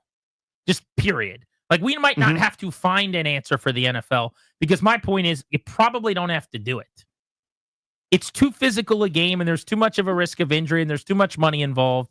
So I'm sorry, we don't get to play this meaningless game. You'll be named a Pro Bowler and that's the honor, but there's no actual game. Maybe it's just moving forward. It's basketball, hockey, baseball, and those are the all-star games. Yeah, I mean, they insist on doing something because as of a couple of years ago, I remember the ratings were infinitely better than you'd think when they still actually played football. It was the least watchable sporting event maybe of my lifetime. I found it to be awful. I'm not even kidding, not even being hyperbolic. It was really, really bad, and it still was getting better numbers than like the World Series. I want to ask young people this, so maybe we could tap into. We got young people right here, Clary and Toby and our crew. I mean, what do people want to see? Like, I saw that everyone was referencing They want some type of one-on-one tournament or one-on-one basketball for the All-Star festivities. I think that'd be cool to watch. I would click on YouTube clips of that. To me, that's not an All-Star game. I'm not interested in watching 1v1. But again, I am slowly not becoming the demo anymore. Not because of my age necessarily, but it seems like nothing basketball does is to appeal to me at this juncture of my life. Mm-hmm. So I'm just some old fart who they don't care about, I guess. Somehow at 35 years old. Oh, yeah. Game is They're past you. not interested in me. I mean, as far as what I want to see, I just want to see effort. Like, I don't know where that comes from. I think the face of the nations or the four nations going against each other, like, that is awesome. Like, I'm not all that into hockey outside the Capitals. I was watching every single second of that. So if they can find something like that where people actually care, then I'm all in for it. I just don't know what that is for the NBA. I also feel like if you put USA, not for anything, like I'll be honest, I'm not stopping and watching track and field this weekend on NBC, because Noah Lyles is running or whatever. But on a sport that I care a little bit about, if it's above the threshold of like major sports, like even soccer, if you put USA on it this weekend, I am watching it. I'll watch the U.S. men's national team. Yeah. There is just something to that as well that the NBA could try to tap into. Yeah, I think that would be good. And the thing that you bring it up is if you're an American, there's nothing that gets you going a little bit more than saying, hey, I think we're better than you at this. And so the internationals saying, hey, I think we've passed you guys with Jokic, with Giannis, with Luka, Anthony Edwards, Jason Tatum, all these guys would like to have a word, right? And obviously the old guard as well. So maybe doing a little bit of that instead of just doing regular All-Stars East-West, you do international versus USA. Obviously individual countries is a little bit hard, but if you combine all the internationals versus the USA, maybe you could get a little more competition. See, they did that how many years? When's the last time we did USA against the world? Oh, I can't remember. In the A handful NBA. of years ago. They did it. Bring that back at once. I think that would be, because that is an ongoing discussion. Mhm. The globalization of the game. Like, I think that would be amazing. And coming off of the heels of the Olympics, we just watched how awesome that was. Steph telling everyone go to bed and hitting the big shot. USA against the world would have pummeled whatever that crap was the other night. Agreed. Yeah, I mean, but Ryan actually stumbled onto the point here that's central to me. We talked about this with the dunk contest forever, and Mac McClung is wildly entertaining. It's actually pretty cool. The guy's won it 3 straight times. He's made more from the dunk contest than he has from NBA earnings. I thought his dunk over the car was an all-timer. Yeah, I mean, That was awesome. tapping the front rim, dropping it, and then going up and over again for a dunk is ridiculous. Human beings shouldn't be able to do that. So, good, great, grand. But you sort of roll your eyes at, I don't know who the other participants are as someone that follows the league. You know what I mean? And so we were always going, how do you get the stars? How do you make it like Dominique and MJ? And everyone's talking about dangling money and figuring it out. But the key central theme takeaway there isn't how you do that. It's how do we get the give a damn? How do we do it? This is not currently an NBA that's about give a damn for the name on the front. It's just not. I mean, it's individual stars who have been marketed to such a way to catapult the sport into the national consciousness and internationally. And it's made everybody so much money, but this is not a team time right now. This is my individual brand expression and being able to market myself to go to the next team. How do you get people to buy in and give a crap? I don't know the answer to that. To that point, LeBron James, like 2 hours before the game, decided he wasn't going to play, which is not a crime. I mean, people have not played in all-star games forever and ever. But you normally say you're not going to participate, and then we replace you on the roster, and someone else gets to become an all-star. He waited until the last minute. He took a picture with the entire team in uniform with him not in uniform. He did not get dressed for the photo. He's just like in his LeBron gear, walking around dapping everybody up, and it was a big LeBron show, which is how LeBron likes it. But like, no, if you're not going to play in the game, let us know that so we can replace you in the game. But no, it had to be about LeBron. You see what I'm saying? It was this big, I'll walk around, I'll take the picture, I'll be in my street clothes, but I'm certainly not going to be in a jersey. That is the whole vibe of the whole event. And by the way, to his credit, he had played in, I think, 20 in a row of these. Yeah. Like, he has been an unbelievable ambassador. There's been some mileage put on those tires. Yeah. And then there's enough deposits in the bank. My point is not that he should be playing in the All-Star game or some hot, Skip Bayless take. My point is, if you're not going to play in the game, let's let somebody know in advance enough that maybe they could have someone replace you on the roster and not just kind of show up and go take the photo in your sweatshirt. Maybe you could throw on the uniform with your teammates as an all-star and go take the picture. But they got work to do. And I know it's quote unquote just hockey, and I'm sure the numbers will reflect that in some way. But I'm just telling you, give Thursday night a shot. It's been the best new sport. I don't know if innovation is the right word. Whatever I'm trying to say, whatever that is. Innovation, idea. The new dish served to us as sports fans. This has been the best thing in a long time. And with the current tension too between America and Canada, which we don't have to get into on this show, but they're booing the national anthem, and then the Americans come out, score the quick goal, and beat them in their sport. Oh, God, it's been fun. Thursday night championship, this time in the States, by the way, in Boston, for America taking on I'll be Canada. interested to see how that goes. Should be a good time. Grant and Danny with you on the Fan. Top of the hour. The Commanders might be traveling internationally this football season.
We were just talking about all-star games and how you get players to buy in and care.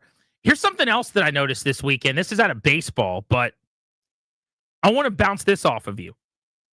As someone who played at a high level in terms of baseball at the George Washington University, I think this is something any fan could have an opinion on as well, though.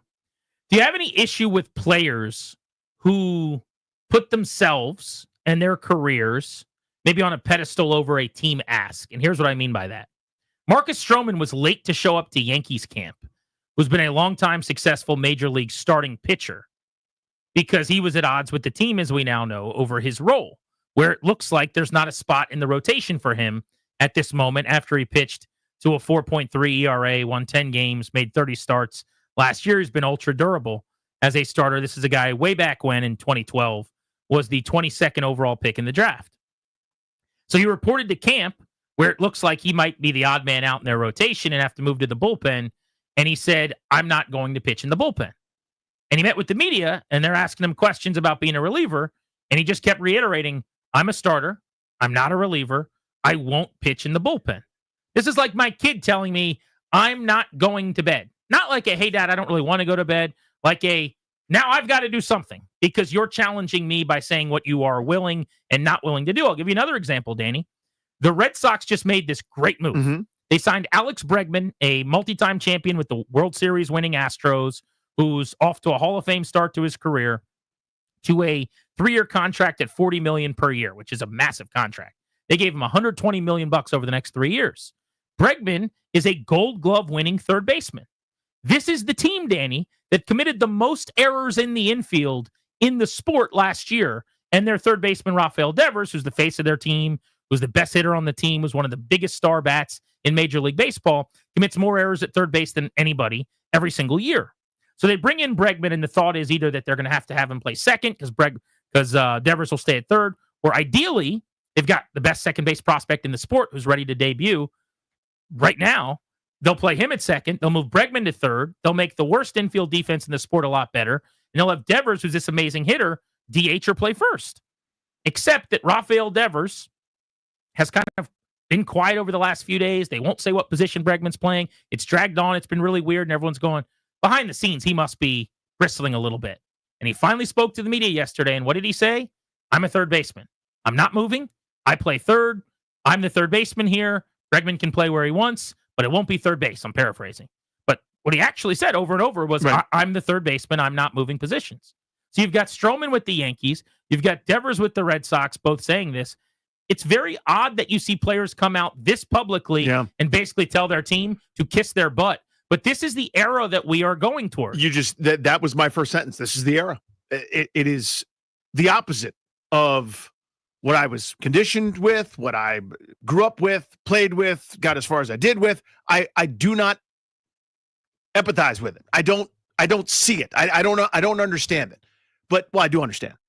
It is a clear as day line in what pro sports is. We were under the illusion for so long that, yeah, these guys are private contractors. These guys are individuals who have to, market themselves and brand themselves and earn as much as they can within a limited window and do whatever they want and treat it however they want.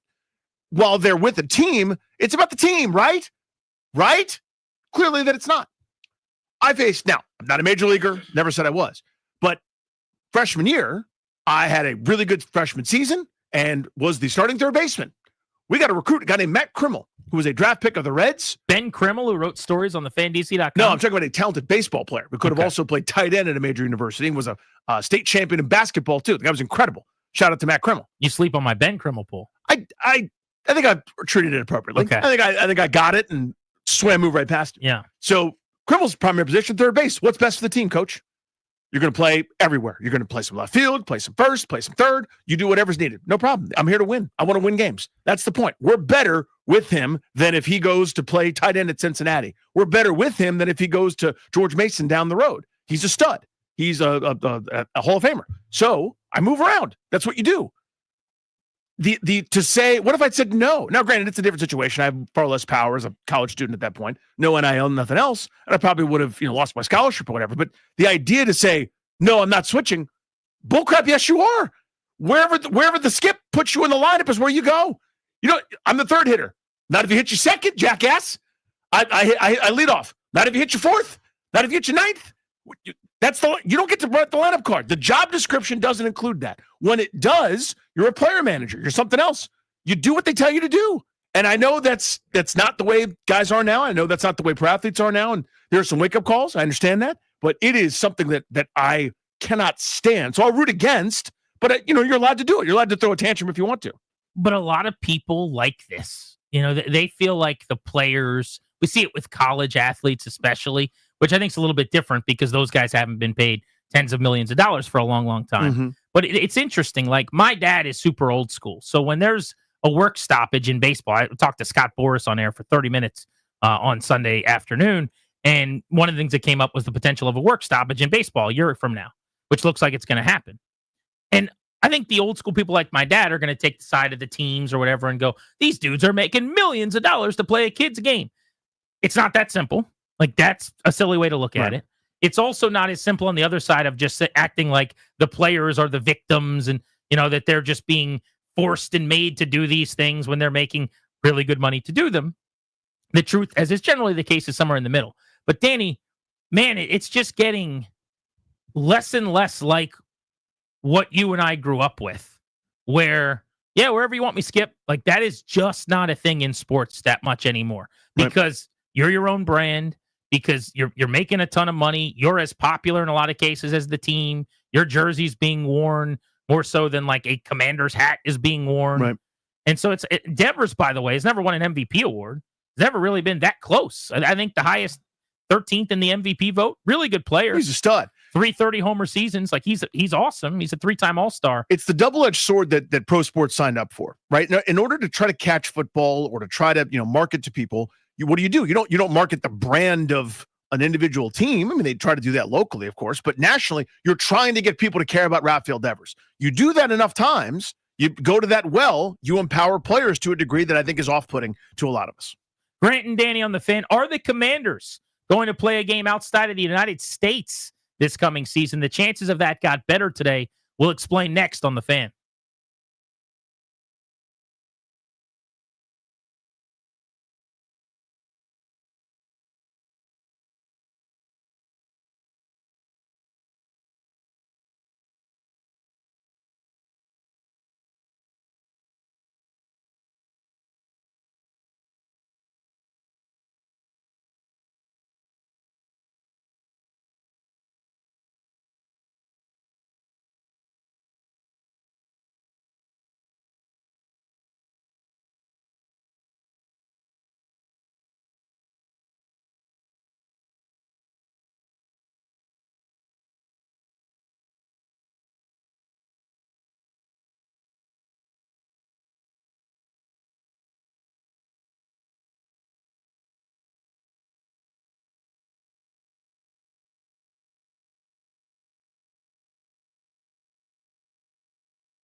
I'm Earl Forsey. We're brought to you by the Reynolds and Power Home team, Keller Williams Realty. Off-season business being taken care of in the NFL, and one of those issues for the Commanders, looking forward to the schedule next year, could be cleared up tomorrow. The NFL will announce that the LA Chargers are going to be hosting a game in Sao Paulo, Brazil on opening weekend. That'll be Friday night, September 5th.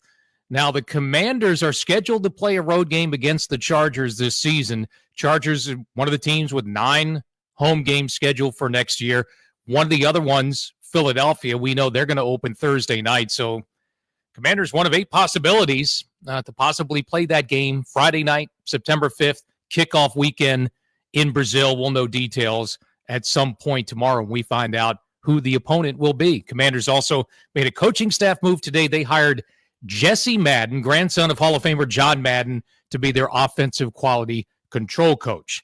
Hockey still taking a break for the rest of the week. Caps are back in action Saturday in Pittsburgh. College hoops tonight, Virginia Tech on the road at Boston College. That's a 9 p.m. tip-off here on The Fan. Want to hear the fastest way to know what your home would sell for? Reach out to the Empower Home team. Simply text your address to 800-763-3000. No phone call. Just text your address to 800-763-3000. That's 800-763-3000. From the Crop Medcalf 5-Star Sports Desk, I'm Earl Forsey on The Fan.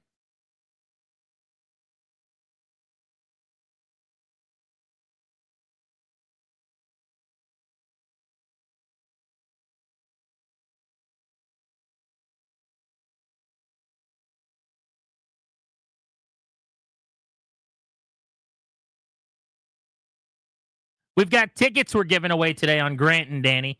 In 1 hour, right at 4 o'clock, if you want to see Joe Coy at Capital One Arena. You got to be listening. That is 60 minutes out. We'll be giving away those tickets all week long at 4 ahead of the Beltway Blitz. Joe Coy at Capital One Arena. When you start playing arenas as a comedian, you're doing just fine. You are making moves. Hey, do you want to do the theater? No. I'll do the 18,000 person arena, thank you. So I think I'm going to get tickets for me and my brothers to see Shane Gillis. He's coming through Cap One this summer, I believe it is. Might be spring. And I just saw the tickets hit. Amazing. The game time. And I said, you know what? I think I'm probably going to have to pounce on 3 of those. Do a night, go out to dinner with the boys, and then go see Gillis. Do a little Shane Gillis bit. It's not my favorite to see a comedy act at a venue that big. I frankly don't like it. And I don't begrudge people that do or into it. But that's not what, I mean, even doing a theater gig where the ceilings are high and it's big and it doesn't feel like comedy. Now, I'm not begrudging guys that do it because you make so much more money. Well, that's what you're doing. Yeah. But I'm not going to see him otherwise. Right. Like, he's not coming through here and playing DAR Constitution Hall. Right. So if I want to see him and I haven't, then you kind of got to go there. It's not like it's awful, right? It's just not ideal. But sitting there and laughing with 17,000 other people, it ain't bad. Isn't the worst thing. Yeah, it ain't bad. But if you want those tickets, you better be listening right here on Grant and Danny. Sponsored today and every day by the law firm Condori and Murad, estate planning, elder law, real estate transactions, probate administration. Their attorneys are always there to protect you and your family's assets. Schedule a free consultation with their team today. Go to kmlawyers.com. Mention us, get a discount. That's kmlawyers.com. The chances of the Commanders playing an international game jumped again today, Danny.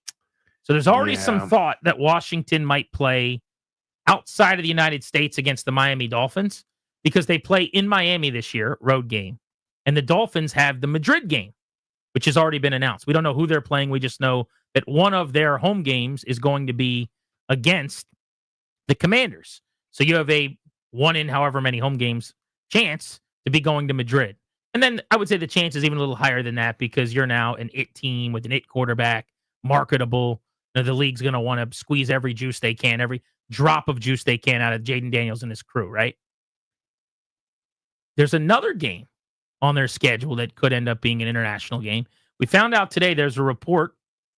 It was originally in Spanish, but it's been translated here, that tomorrow we're going to get an announcement, apparently, that the LA Chargers are going to be hosting a game in Brazil on the opening Friday of the NFL season. So think about what this means. AKA the Packers-Eagles game from this year. Yeah. Day 2 of the year. So you have the Thursday night opener, which will be the Eagles and possibly the Commanders NFC Championship game. But could be anybody of the great teams in the league as a showcase. We've seen Chiefs Lions recently. Mm-hmm. Who'd the Chiefs open with this past season? On Thursday? Bengals? Ravens. There you go. Right there on the back line. Yep. That's right. The toe that was out. Or was it? It started the NFL season. So you're going to get the opening night game on Thursday night. The next day on Friday, you get the Chargers and possibly the Commanders in Brazil. Now, you're not going to have two of these, so it's not like they would go to Brazil to play the Chargers and to Madrid to play the Dolphins, and you very well could have zero of the two. But I think the chances that they go internationally with Jaden Daniels leading the way now and this team becoming maybe the it team in the league, you've got to say they're pretty good. Yeah, hear me out on this. So in years past, it used to be they'd go, take the worst game, and we'll put it internationally. Because folks are so grateful for it. The Jaguars and, I don't know, when the Bears are bad, they'll play Saturday morning at 9 a.m. They do that with the London games, but I don't think they did that with the one-off international, like, hey, we're going to Mexico. They're sending Tom Brady and the Patriots, because it's like the first time you're ever having anyone over to your house versus the 15th. You're probably going to maybe not stand up and greet them at the door the 14th time. Right. So that's the other school of thought is where they're going, hey, this is our next growth opportunity. The NFL is done, I would say it's saturated, but it's as close as you can be to fully tapped vein in North America, really in the United States. So they want to grow it elsewhere. Let's use our best bullets. Let's grow our game with the young superstars. How about the guy whose jersey sold as much as anybody's ever has? And this is one of the it teams. I think that's the thing. I think it's a distinct possibility. In fact, I don't want to say it's likely, but I think it's right around 50-50 to me, not 2 out of 9. Would you rather the Commanders play at Madrid against the Dolphins or at Brazil against the Chargers? Madrid. Any reason? The stories about the extra security that were needed in Brazil were alarming to me. I didn't love that story. Remember the beginning of the season where they had police escorts everywhere and it was like you can't go outside. Well, a couple of the players came out and kind of talked about it and then quickly walked it back and were like, "Oh, we're just kidding. Sorry. We love it here." Exactly. Yeah. It was like, this is actually one of the most secure locations. I really think the league should play here every weekend. I'm really happy to be in Brazil. Yeah, what sights have you seen?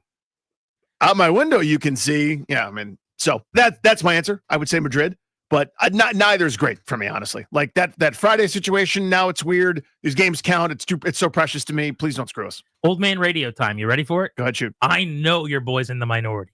And of this show, the sad thing is slowly morphing more and more as an old person into you. Yep. Now your line moves too. Like your goalpost is moved. Mm-hmm. So I am getting to where you were when we started the show together. That's right. Yeah. When you were probably a little older than me. Mm-hmm. But actually, you were probably my age when we started the show together. Yeah, just about. You do the math on that. I'm getting there, and you're now just like grandpa. Yeah, wait till you hear what it's going to be like in 10 years. It'll be the same ratio, buddy. But I'm the more adventurous of the two of us. Is that fair to say? Oh, yeah.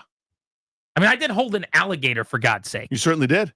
By the way, Toby, Ryan, Darius, I held an alligator. He held it. You guys forget about that. Next time you say, oh, Granny's just one of these old dudes who doesn't do anything wild and crazy, remember that I held a GD living alligator. For God's sake, man. Have you talked to your loved ones about that? Like, did you bring that up to your girlfriend at all? That I held an alligator? I did not, but you know what? Next time I will. It's ridiculous. Toby, Well, when your mom visited, did you tell her Grant held an alligator? Yeah, I was telling her as she's, dealing with bombs and things going off around where she is at, that Grant held an alligator and she was really impressed. Yeah. I forgot about Barked that. up that trade, didn't you? Yeah, that's my bad. Toby's mom is like Jason Bourne, by the way. She's like, I don't want to say where, but she spends months on end in the most dangerous place on the planet currently. Where it's like you should have told her that I held an alligator. An assassin comes and she beats him with a library book or a magazine. I mentioned it and she was thoroughly impressed. By the way, when she got to come home for a short time, I don't want to get into too many details, was like right when things calmed down. Like, that's how you know she is so important to everything. She's hanging out in a hot spot, trying to calm it down. It's like, so now that it's calm for a little while, you get to come home and get away. And then it ramps back up and they're like, we need you back.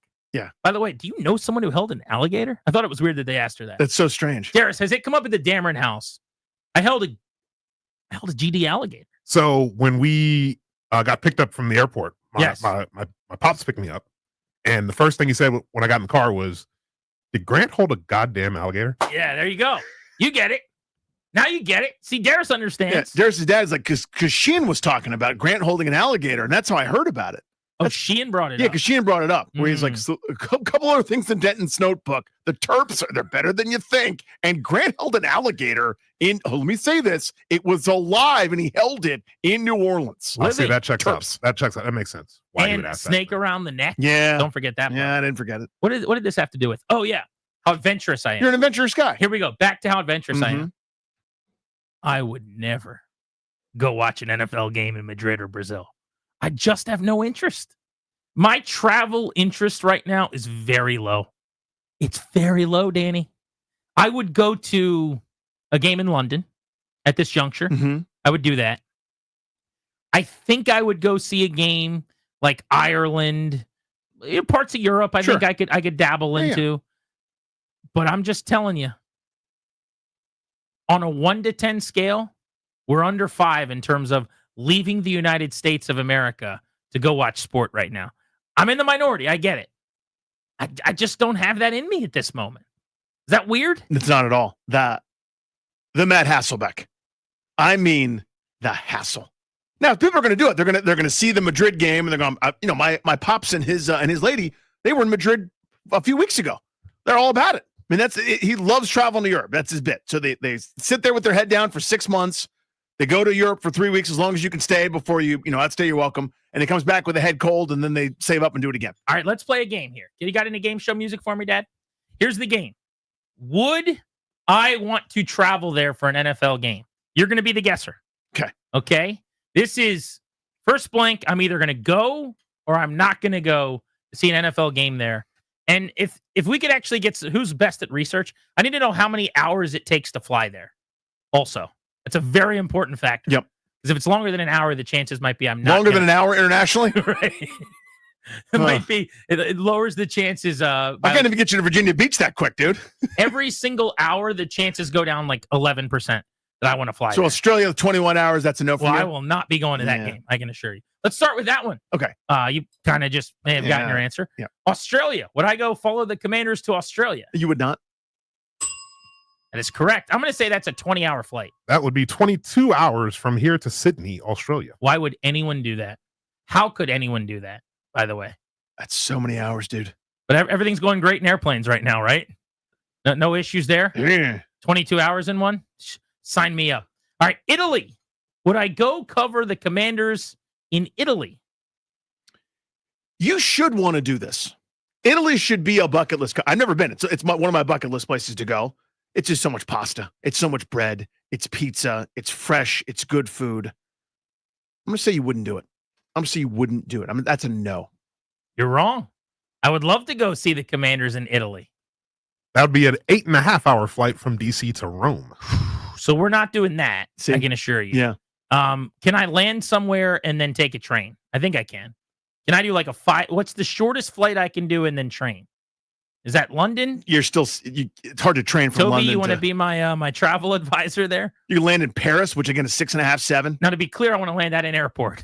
I'd like to be on the ground in an airport, not like just the quickest you can get me down. Yeah. I need to be on land in Europe. Well, by the time you land in Europe and then go somewhere to the train station and get on board a train and take it for a few more hours, you probably should just fly to Rome.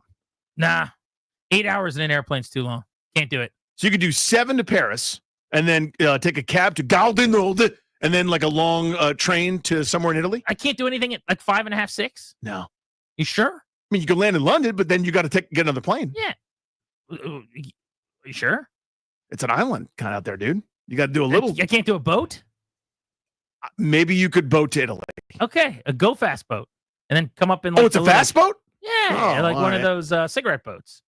You're booking passage like you're a fugitive? Yeah, why not? And then come up those little tiny little alleys and hop off and have a little dinner right there.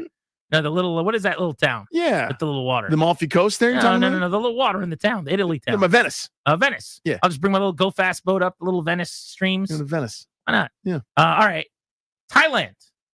Looking no for shot. Thailand. That's around the world. It's literally it's opposite of us. I've heard silly things about Bangkok. Me too. Heard the best things. That would be a 20-hour flight. 20-hour Danny flight. is correct. Yeah, no I shot will not you do be that. watching the Commanders in Thailand. What about France? Paris, France. So Just had the Olympics. You should want to go. You can do that in 6, I think. That one's closer. Again, delicious, great food. Very, very good. Yeah. Yes. I'm going to say yes to that one. Danny's wrong. I would not want to go to France Thought I to had see that one. I'm just France is not on my radar. I'm not that interested in it. 7 hours is what I got here. 7. I mean, the 7 I could probably deal with, but you landed Charles de Gaulle, and that airport sucks. Greece. Maybe the Commanders are in Athens for some reason. It's a little further. I'm going to say, again, you should want to go. Great food again. Some beach time. I know you're a big beach guy. That's a joke. He's not. I'm going to say no to that one.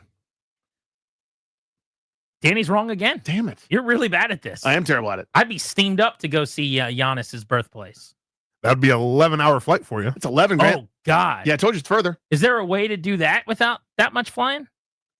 Like, can I do the train thing there or no? Yeah, get this train thing is fascinating to me. I'm a big train guy. Yeah. If I could train all the way there, I would do that. The whole way from DC to I don't Greece? think that it works. There's lots of water around it. Maybe you can boat to it. That's the issue. Is the plane and the So water. much watering, yeah.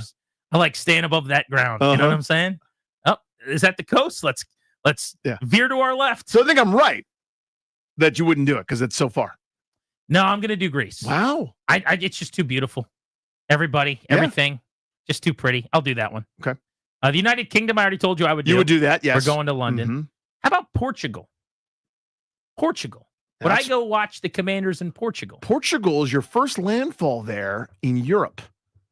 If they were in Lisbon or something like that, Mm-hmm. I'm going to say yes. Okay. You'd be wrong again. Unbelievable. You are on a cold streak.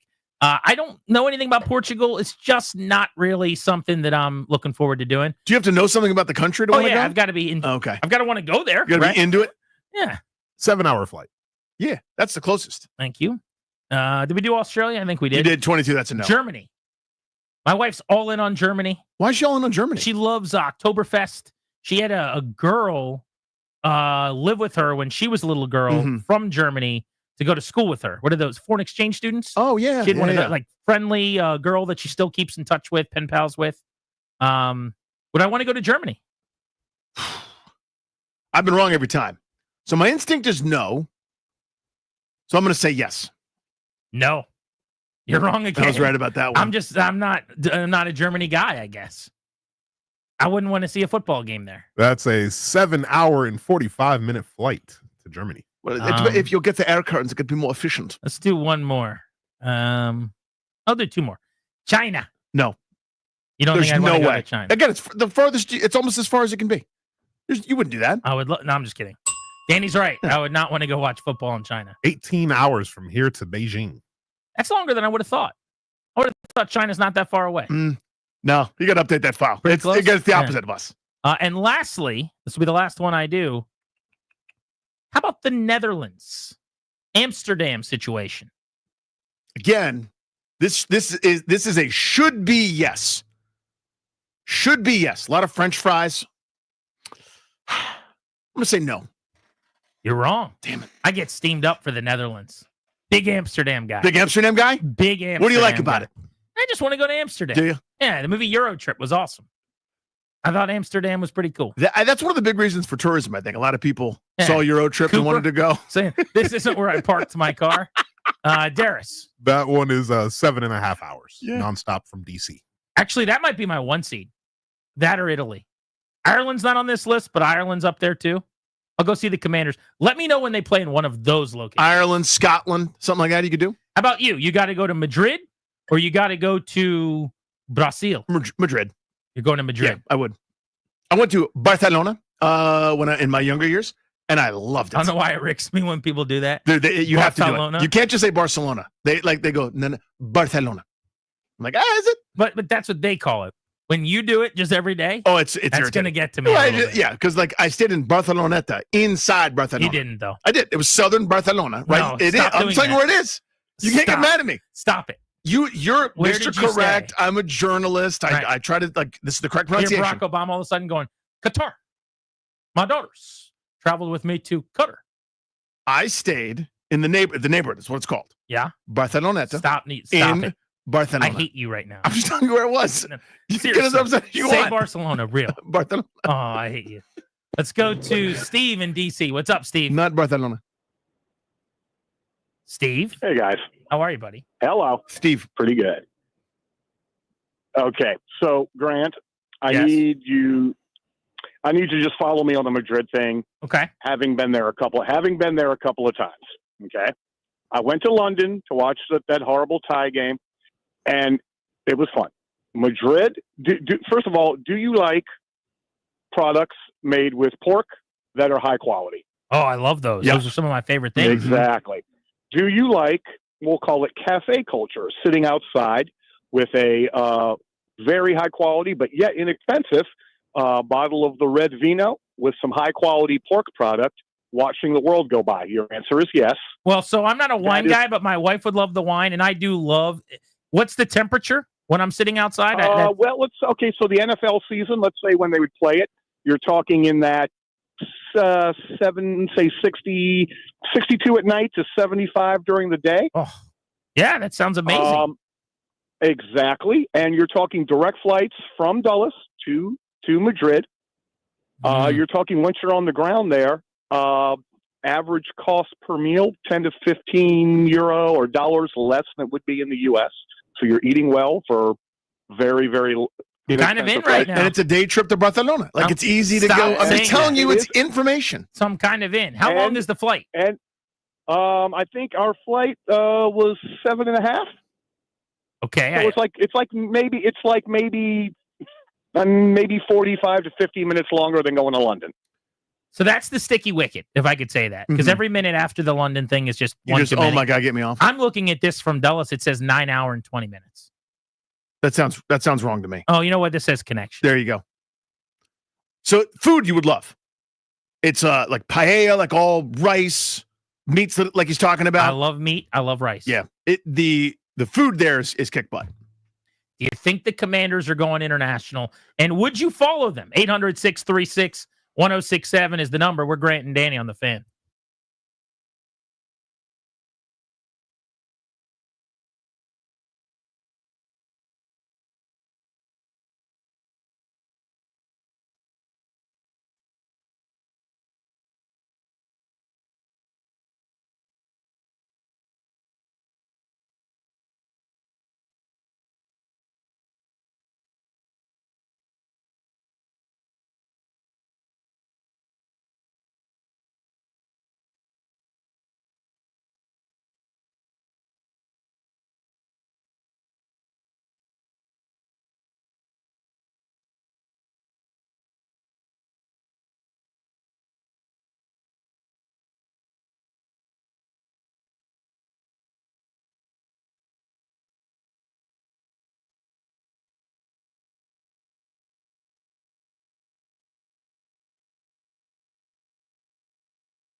I'm Earl Forsey. We're brought to you by Paul Henry's Window Installation, your clear home improvement choice. Something that Grant and Danny were just talking about, possibility for a Commanders international game maybe this season. NFL will announce tomorrow that the LA Chargers are going to be the host for a game in Sao Paulo, Brazil, opening weekend. That'll be a Friday night, September 5th. Commanders could be a possibility because they are one of the teams on the Chargers schedule to play a road game against LA this season. Also, Commanders have hired Jesse Madden, grandson of Pro Football Hall of Famer John Madden, to be their offensive quality control coach. College hoops tonight on The Fan. Virginia Tech on the road at Boston College. Tip-off is at 9 p.m.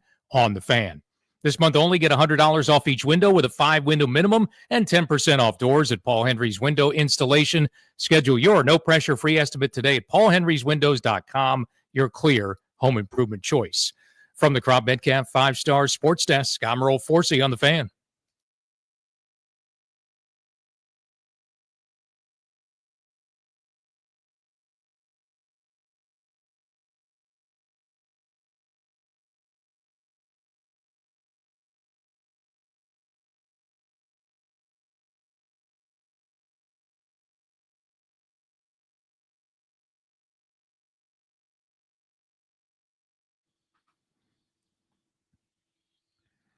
He's Danny. I'm Grant. This is The Fan. Welcome back, and thanks much for making the show part of your day. You can hit us up on Twitter at Grant H. Paulson for me and at Funny Danny for DR. We've got those Joe Coy tickets at Capital One Arena. We're giving those away in 30 minutes. We were just talking about this, but the Commanders have a chance to go international. They have a chance to play the Dolphins in Madrid or the Chargers in Brazil. I think we'll find out both of those matchups well before the schedule actually. You would think so, right? Like that's your first teaser trailer for schedule type release? I think so. Like those trickle out a little bit weeks in advance. But their road schedule this year, so in the division, Dallas, Philly, and New York.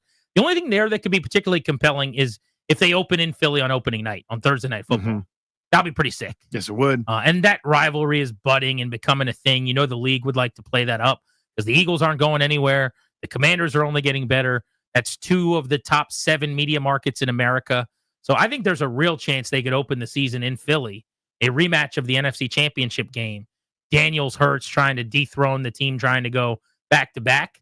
I could definitely see that. I could see it. Yeah, I mean, how they selected it could be a million different things. I don't know who Philadelphia's opponents are. Off the top of my head, I should probably look that up.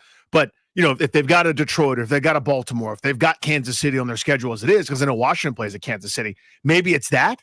But yeah, I mean, Washington's definitely a candidate, and that's pretty unique, man.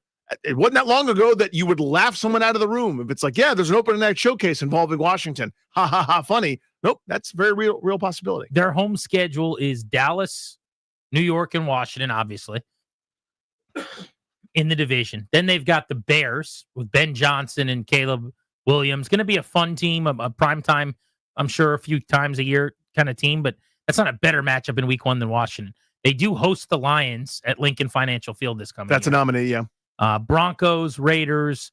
The Rams was a really good playoff game in the snow. So I would say that's a nominee as well. Oh, yeah. That's right. Bucks would be kind of a tier down. No, the Bucks is actually on the road as I look at it.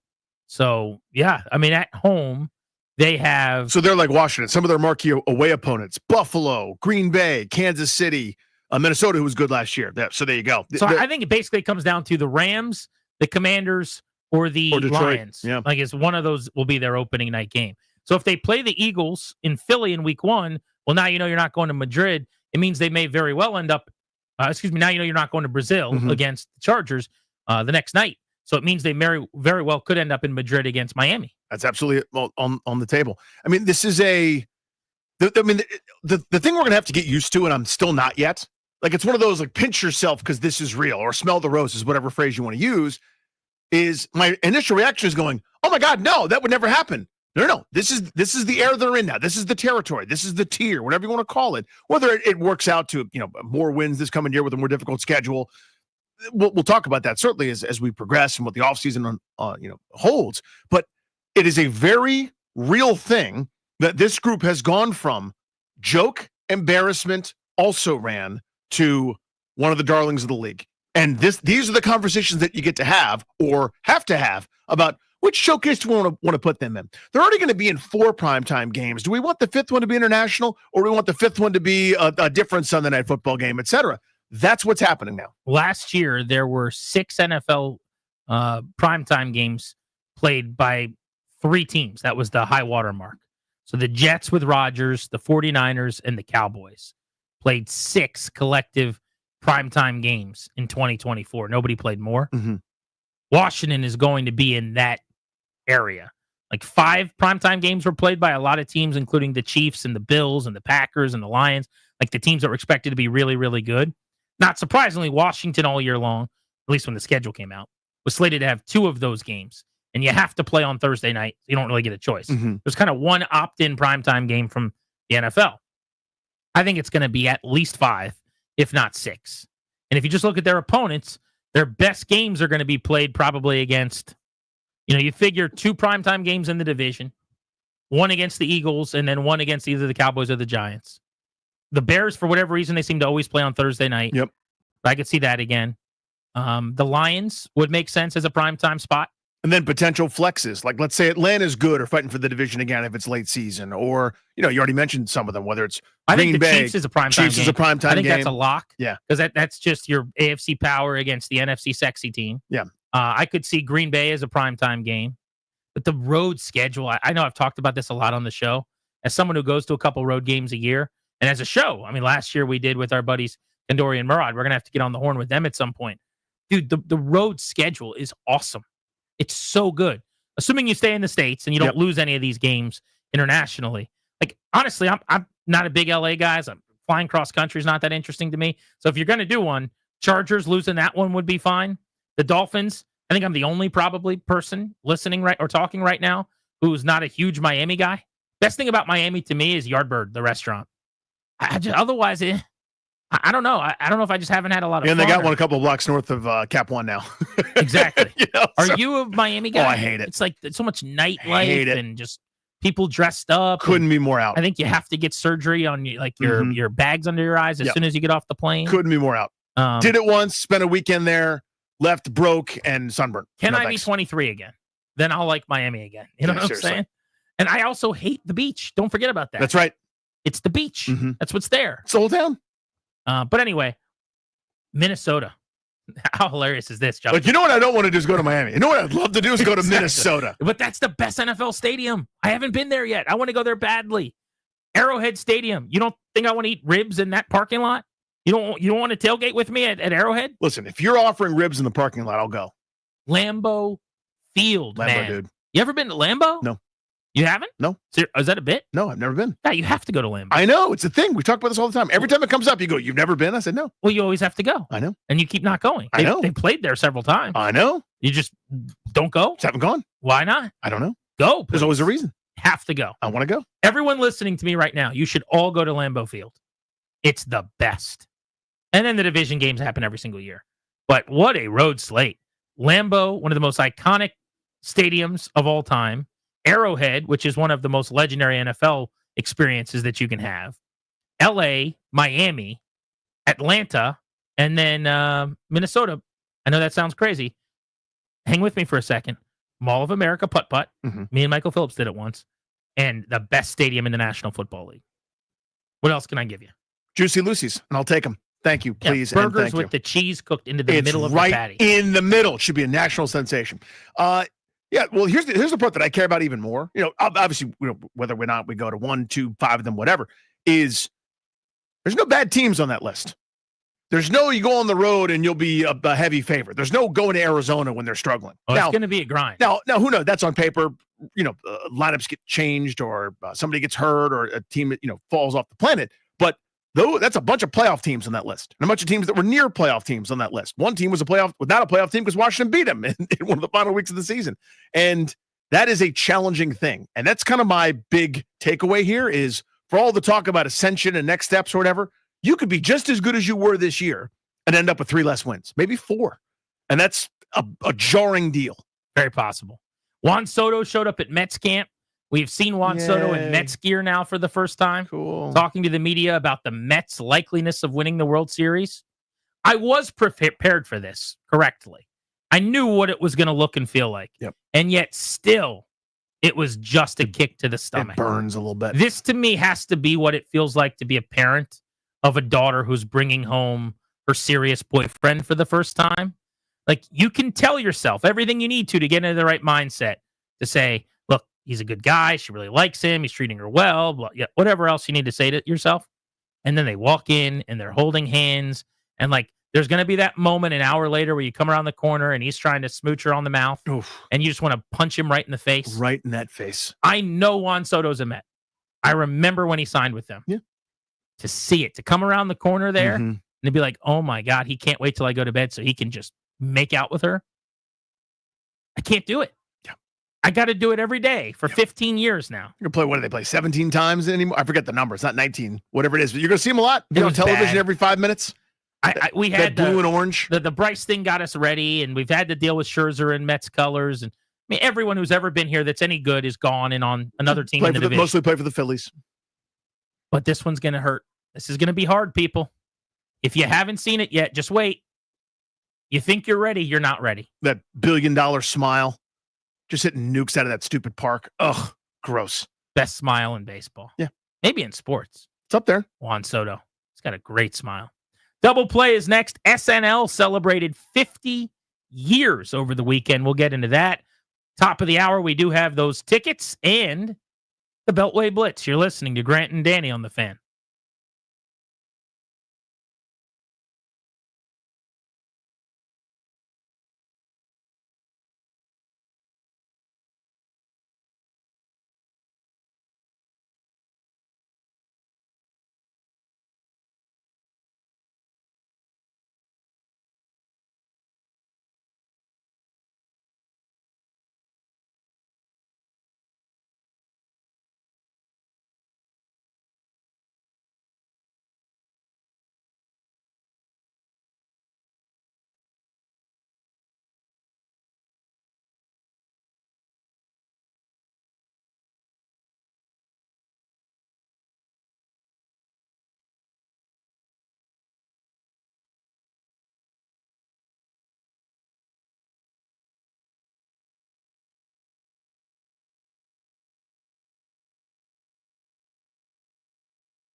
Time for our double play, driven to you by your local Washington area Honda dealers. Stop in for a great deal on the rugged and capable Honda Pilot. Contact your local Washington area Honda dealers today. Danny, Saturday Night Live celebrated 50 years all weekend long. They kicked it off with a gigantic concert. If you haven't seen any of the performances, it was really well done. And then on Saturday evening, they had a marathon broadcast, almost 3 hours of sketches from some of the all-time greats that came back to take part, and the current cast as well. It was kind of a who's who, not just of cast members, but celebrities who have hosted, musicians who have played over the years. It was pretty amazing television. It was neat. So not every sketch worked, and that's been the case since the show's inception 50 years ago. And I didn't see every part of it. I've gone back and watched a couple highlights or recommended things, and some stuff I may have missed tuning into All-Star games or putting a kid to bed or something like that. But the reason you get everybody to come out for it is it's such a cultural touchstone. It is such a an anchor thing. Even if you're not watching SNL, and I think generations of folks they haven't really over the last however many years, right? Like most of the great entertainment series of yesteryear, it's way less popular now than it used to be. Totally. But there's still that cachet. There's still that that iconic Live from New York, Studio 8H, the whole deal, Rockefeller Center or Plaza, whatever.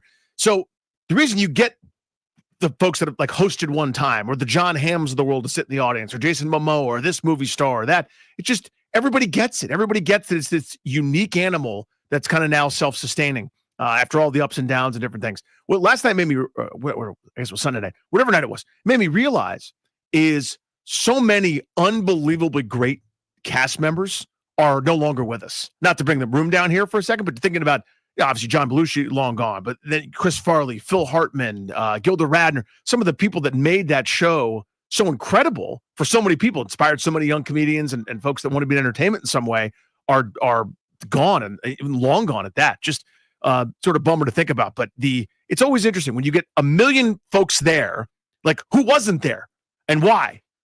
Where was Dan Aykroyd? What's wrong with that?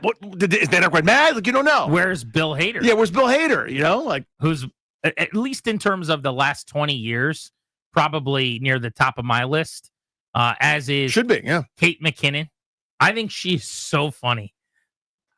Kate McKinnon, to me, her shtick, how certain people will always just pop you? Mm-hmm. She's one for me that I don't have her in my top 5, but if you're looking at the last 15 and 20 years, and even the other night, there was a couple sketches she was in where I'm just sitting there belly laughing.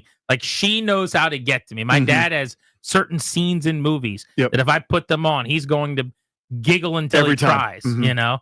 There's this scene. Have you ever seen the movie Baby's Day Out? No. It's a really random, nothing movie. Basically, there's this baby, and he's part of a rich family, and they hire photographers to come take pictures. Well, the photographers end up getting picked off by bad guys who steal the baby, and they're going to basically hold the baby ransom or whatever. It's a comedy from 20 plus years ago. That sounds hysterical. Okay. So in this movie, it's one of these cheesy mid-90s comedies. Mm-hmm. This baby, it's a lot like Home Alone almost, except instead of Macaulay Culkin tormenting the bad guys, it's like a crawling baby. Mm-hmm. But this baby gets away from the bad guys, and they're trying to catch up to it, whatever. Well, there's this scene where this woman has the baby, so they get into the fight with someone, but this guy starts fighting the other bad guy, and he starts stomping on his junk and kicking him, and they're trying to help each other and they're hurting each other. My dad laughs so hard at this scene every single time that whenever my dad's laughing really hard in life, we're oh, he's going full Baby's Day Out over here. And it's just such That's a so random, funny. I mean, I still I need to go back to visit my parents and just put that on and just watch And just my see dad what happens and record it. That's amazing. But I bring this up to say, she always pops me. But what I loved about SNL 50 was some of my favorite all time. Chris Farley's probably my one seed. Posthumous, you're never going to see him on that stage again. Love Will Ferrell, who killed it. Love Mike Myers, who was back. They're both in my top 5. But seeing Eddie Murphy act in these sketches with the guys that are there now, and how much different or better or just, it's so obvious, when it would be the equivalent of just if sports weren't something that you grew out of and weren't timely, where when you're 50 you're not as good at them, and then you just had a Hall of Famer playing next to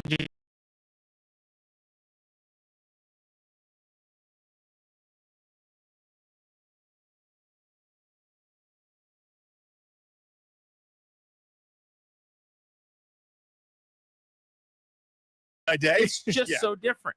And respectfully to Keenan Thompson, like he's one of the best we got going right now. Yeah, I mean, he just can't hold up. He's so underappreciated in the sense that he's like a glue guy, right? Like he's like your role player who everybody likes, who's been around for as many shows as anybody else has ever been. But nobody can match the rocket ship that was Eddie Murphy. He was such a big cast member that he got to host when somebody got sick. You know what I mean? Like he was that big of a deal that he hosted the show that he was on because everybody tuned in every week to see him. I just think getting some of these guys that are in anonymity now, Mm-hmm. they're doing nothing because they don't want to be bothered. Like getting Bill Murray to do anything. Yeah. He was there doing a sketch. Mike Myers doesn't leave. I don't know where he lives in Canada, but his farm, let's say, he doesn't leave. He just doesn't do it. Right. I think they all come back for the creator that everyone is obsessed with, Lorne Lorne Michaels, Michaels, who everybody loves. I don't know him at all, but like I think that's where it comes from, is their love for him and maybe the show or whatever. But you're right. It was a very limited number of people that weren't participating, but almost everybody. Dana Carvey, it was Chevy Chase. Yeah, but he didn't do anything. He was there. Really? Yeah. But he didn't do anything. That's interesting. Steve Martin was involved. It's just so good, dude. So good. Yeah, all the legends. Like it's not the same now, and it never could be the same just because there's more vehicles for people to get famous, more vehicles for people to be seen and get to their audiences. But it used to be that you got discovered. You're toiling away at Second City in Chicago. You're doing stand-up in New York, or you're a groundling in LA, and then you get plucked out, and that was your vehicle. You were going to be on SNL for however many years, and if you shined on SNL, there's your movie career, the Will Ferrell sort of model, right? Eddie Murphy did it first, and a number of these guys, like all the National Lampoons Farley type stories. Yeah, I mean Farley did Sandler. it. You can even go, you go back in before that with everything that happened with Caddyshack or Animal House, and these guys doing SNL. It was your now. I don't know what Mikey Day is starring in. Like I'm sure he's doing stuff and he's more successful than me, but you know what I mean? It's not the same as it was. Well, it's also, again, man, this is old guy radio all day. It just isn't that good anymore, I don't think. I just don't think it's nearly as funny. No. But maybe we're just people saying that like my dad talks about music. When, he would watch the Super Bowl halftime show 20 years ago and go, oh, this is music that'll last through lunch. And now I'm that guy saying that. Like everybody thinks their generation was better, musically. Maybe we're doing the same thing with comedy to a degree, but it's also I would say the proof's in the pudding, though. Like, where's your Chevy Chase, your Aykroyd career? Where are your? Right. I'm just making it up now, but Blues Brothers, Coneheads. Right. These aren't becoming your bits aren't becoming feature length films. They kill at the box office. 100% a thing. So there's a billion things I could get into that probably aren't as interesting to folks, but I mean, to me, you're basically now. It used to be that the entire landscape was your canvas. We can make fun of anybody and everybody. Now it's far more narrow in terms of that, right? So what you're allowed to make fun of. Part of what you're allowed to make fun of, jokes that we feel comfortable telling, because now it's a joke happens or a costume happens or something like that, and within 24 hours, how problematic was this? And so everybody's trying to avoid all the negative stuff. I'll ask you this. Yeah. I was talking about this with someone this weekend about SNL. When is the last time a great comedy was made? Like there was a run. I'm not even talking about back when you were growing up, before even my time, with like, Caddyshack and Animal House and all those great iconic movies. But like there was a heater when I was a kid with like old school. Yep. This isn't on that level, but I mentioned Euro Trip earlier, Road Trip, or like so many of these movies. There's nothing like that comes out anymore. When is the last legitimate, like R-rated comedy that even dropped that was a massive success? I mean, I can't even it's think like of The it. Hangover. It's Step Brothers. Yeah, that's 15 years ago. Exactly. There's a million reasons why. Again, part of it's the landscape. Part of it is what it takes for someone to get off their butt and go see it in the theater. It takes a leading man. It takes a Will Ferrell. You're going to pay him $20 million, probably plus some points on the back end. But it used to be that those movies had a great ROI. Yeah, it's now doesn't cost a ton to make them. It now doesn't, apparently. I don't know. So now all the comedy movies, like my buddy Rory's in a movie with Will Ferrell and Reese Witherspoon. I saw it directly to Amazon Prime. That's the new formula. That's where the comedies are going to be. But the in-theater comedy doesn't exist. Grant and Danny on the Fan. We'll give you a Beltway Blitz next, and we've got those tickets, speaking of comedy, to see Joe Coy at Capital One Arena. You better be listening as soon as we return.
I'm Earl Forsey, and here's what's happening. Some possible Commanders news today because there's a report that the NFL will announce tomorrow that the LA Chargers have been chosen to be hosts for a game in Sao Paulo, Brazil. That'll be opening weekend in the NFL, Friday night, September 5th. So the Commanders are on the Chargers schedule as one of their, quote, home games for the upcoming season. So a possibility the Commanders could be the opponent. Not sure we're going to get the opponent name tomorrow or not. And of course, Washington also still a possibility to play the Dolphins next season in Madrid as well. Their opponent has yet to be named for that game. Commanders also made a move for the coaching staff. They hired Jesse Madden today. He's a grandson of, yes, Pro Football Hall of Famer John Madden.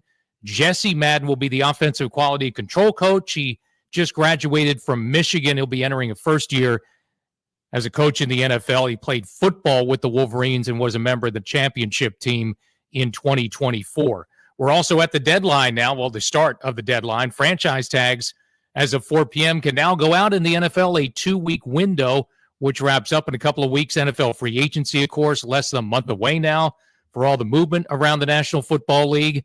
NHL continues its break for the Four Nations Face-Off Tournament, which wraps up Thursday night with Canada and U.S. in the title game. Tonight, college hoops, Virginia Tech at Boston College. That's 9 p.m. here on The Fan. From the Crop Metcalf 5-Star Sports Desk, I'm Earl Forsey on The Fan.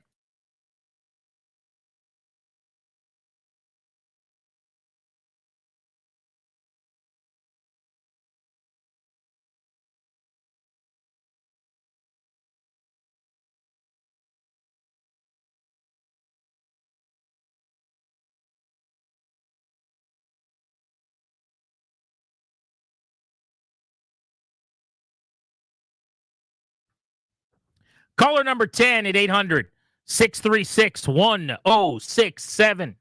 Congrats. You are winning 2 tickets to see Joe Coy, Just Being Coy Tour. Saturday, February 22nd at Capital One Arena coming up 4 days from now.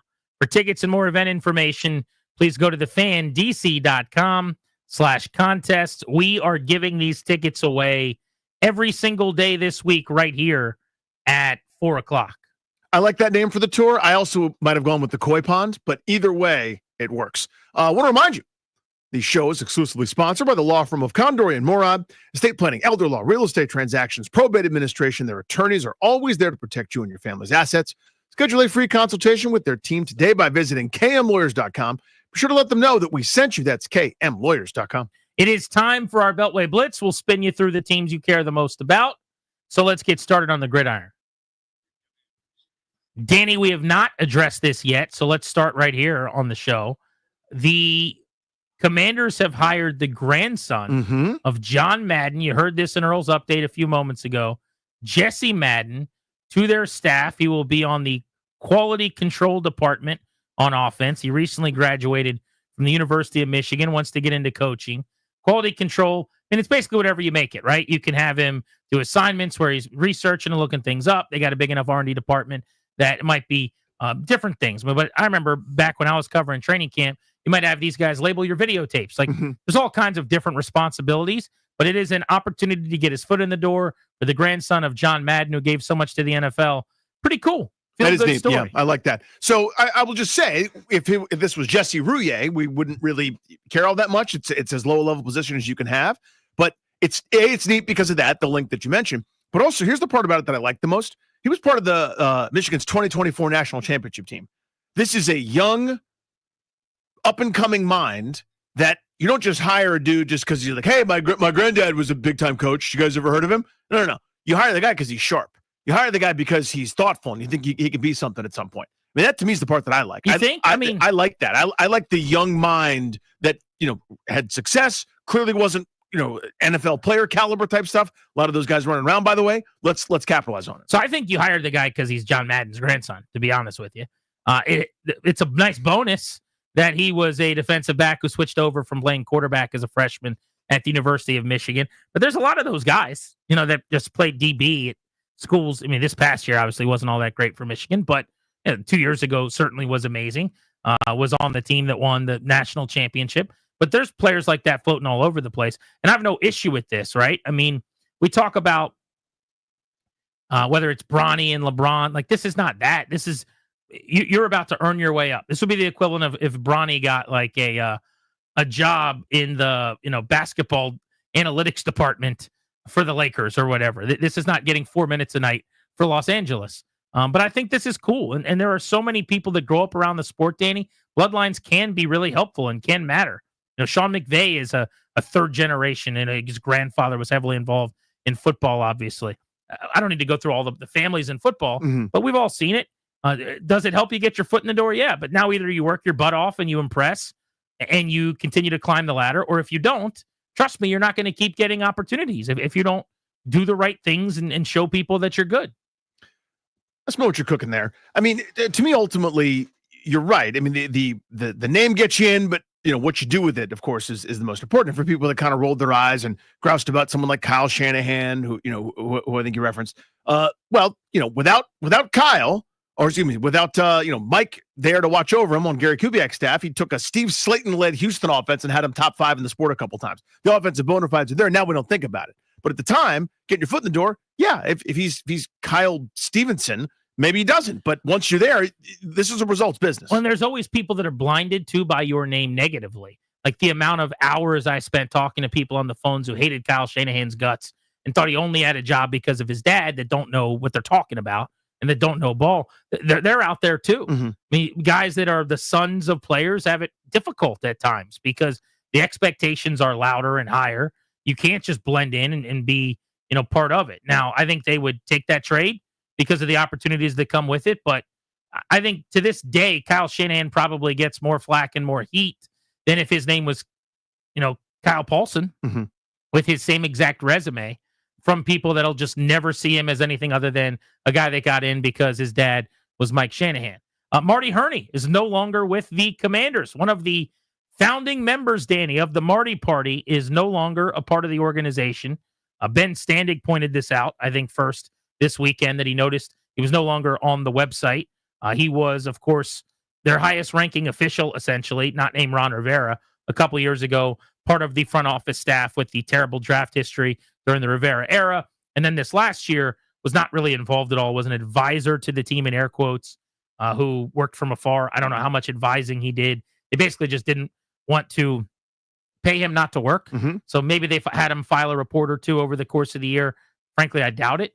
But Martin Mayhew knew Adam Peters pretty well. They had a relationship. Again, this is how the league works. Yeah. It's not just being the grandson of John Madden. So Martin Mayhew stayed here, whereas if they hired a GM he didn't know, he probably would have been blown out pretty quickly or gotten the Marty Herney treatment and told to go somewhere else. But they kept Martin Mayhew around, who's still with the team, who's going to be with the team moving forward. But Herney is out, and his exit is probably not going to lead to any tears being shed. Yeah, I mean, this is example number 1 trillion. Not that anybody was comparing about why this ownership group, why this front office, they're just better than me. And here's what I mean. I still kind of want my pound of flesh. Like anybody that was up there nodding and smiling when Ron Rivera was speaking in platitudes and saying nonsense, everyone that was like, you know what? I think it is Forbes. Let's go with it. I want everyone involved to be out on their butt. And I've wanted it for a long time. I wanted my pound of flesh as soon as, with a couple of games left, when everyone knew that Ron was going to go, and just come on. Show me that you know that this is bad. They know. They're plenty smart enough, and they're treating people with class and decorum, and they're much less vindictive than I would be in that situation. I would say you are not welcome here. Like, you seem like a very nice man. Good luck to you.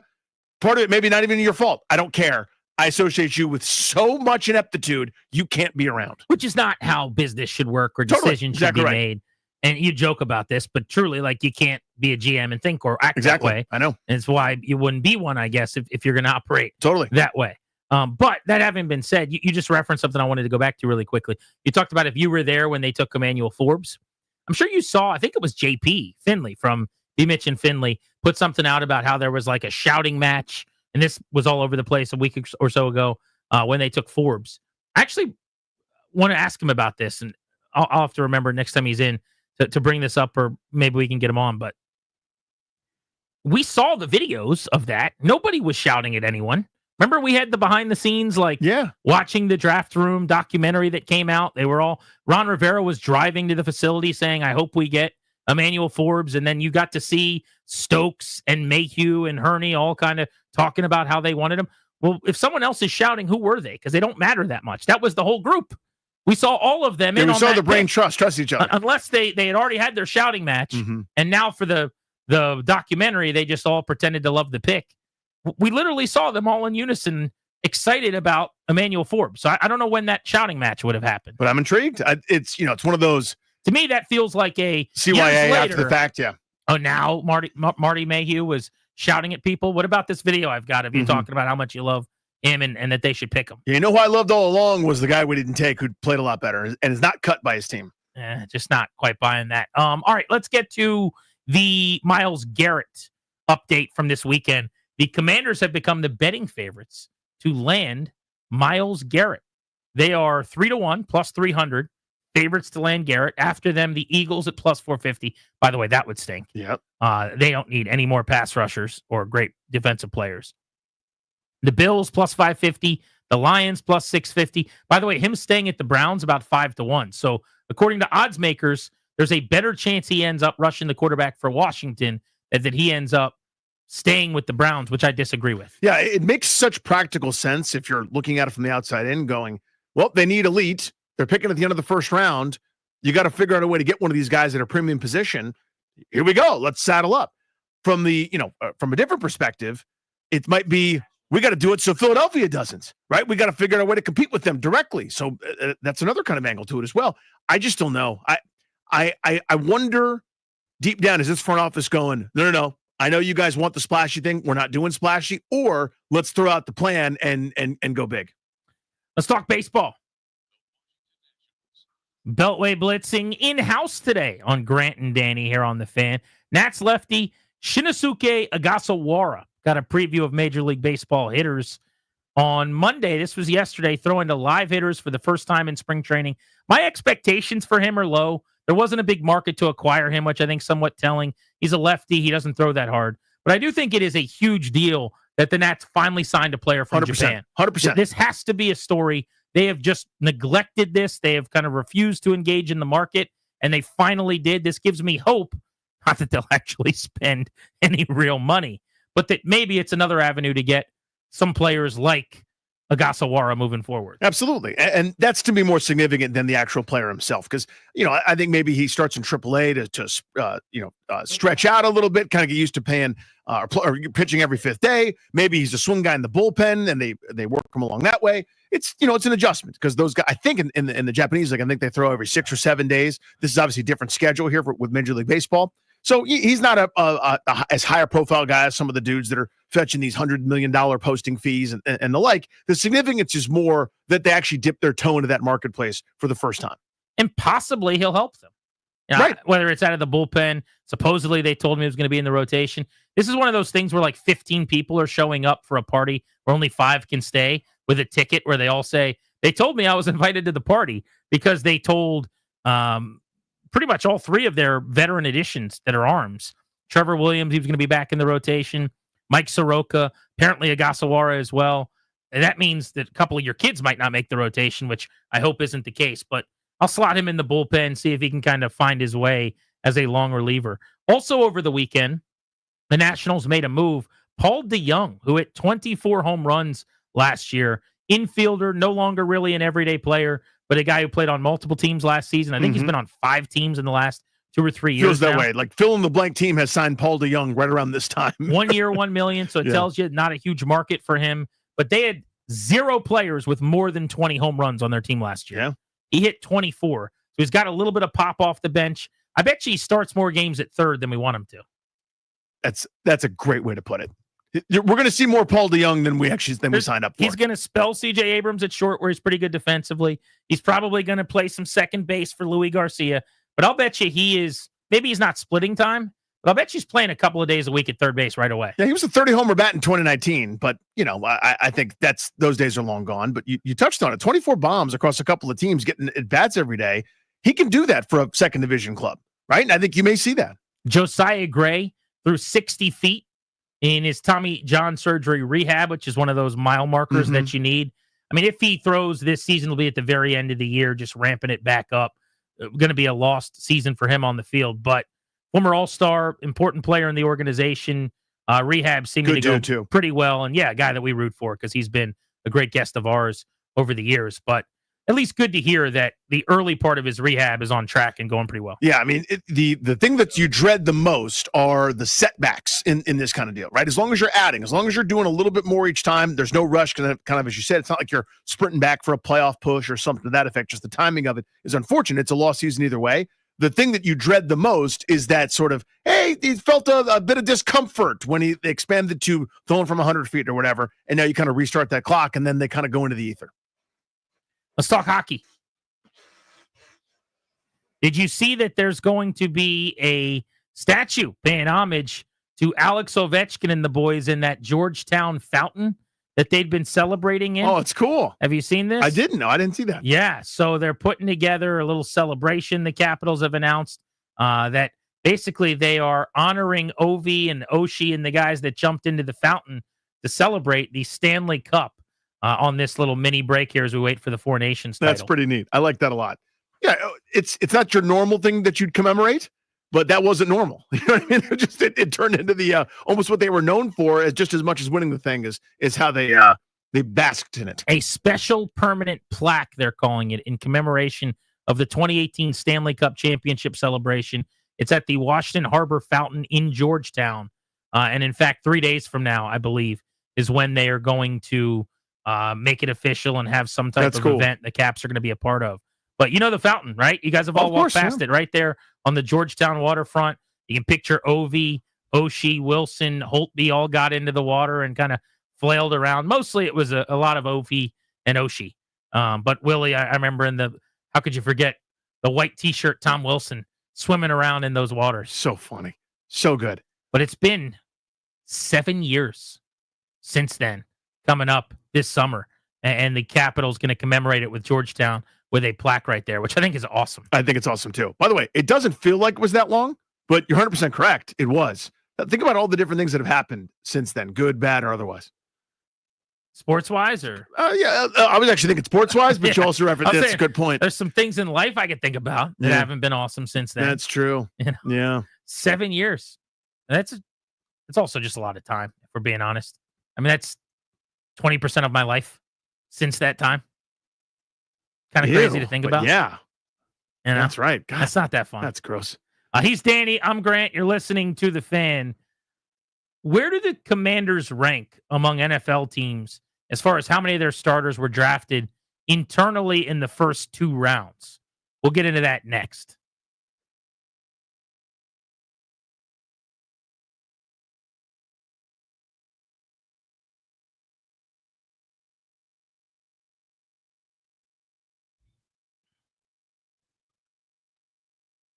Guys, remember before the holidays, I wanted to drop weight. I was getting just too heavy. I was unhappy with how I looked. So I said, I'm going to get back on the train here.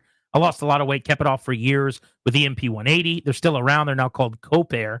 And so I go to their office out in Tyson's and work with a coach named Kurt and have weigh-ins and have consultations and talk about the decisions I'm making. And I'm down 20 pounds thanks to Copair. It's awesome, man. I have been stuck for, I don't know, a year, 2 years, right around this exact same spot. I needed help to break through. That's the beauty of Copair, is I've got an individual strategy. Met with Kurt as well. We've got a plan to deal with my pitfalls, to deal with the struggles, to deal with where the challenges may come from. That's what they do so well, is find something that works for you. There's a guy named John out in Ashburn who's a huge listener to 106.7 The Fan, who has recently started the program. There's a lot of fan listeners who are back on the program and or getting in on trying to lose some weight. So do what they're doing and do what we're doing. Copair is a program that you can do with or without meds. We're using the injections, but you don't need to do that. They've been the standard for weight loss in the DMV for about 9 years. Check them out, COPARE health.com. Call them at 855-888-0180. It's copairhealth.com.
I'm Earl Forsey, the sports update driven by Ted Britt Automotive Group, home of Ted Britt for life.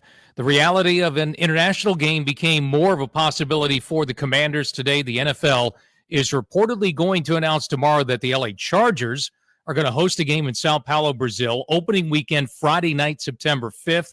Commanders are one of the teams scheduled to play a road game against the Chargers this season, so that becomes another possibility, with Washington also still a possible opponent for the Dolphins for their game in Madrid. College hoops tonight, Virginia Tech on the road at Boston College. 9 p.m. for the tip-off. Pregame starts at 8:30 here on The Fan. For over 65 years, Ted Britt has set the bar for the best car buying experience in the D.C. area, hands down. Ted Britt Ford Fairfax, Ted Britt Ford Lincoln Chantilly, and Ted Britt Chevrolet Sterling, all home of Ted Britt for life. Lifetime vehicle coverage, all just a click away at tedbritt.com. From the Crop Metcalf 5-Star Sports Desk, I'm Earl Forsey on The Fan.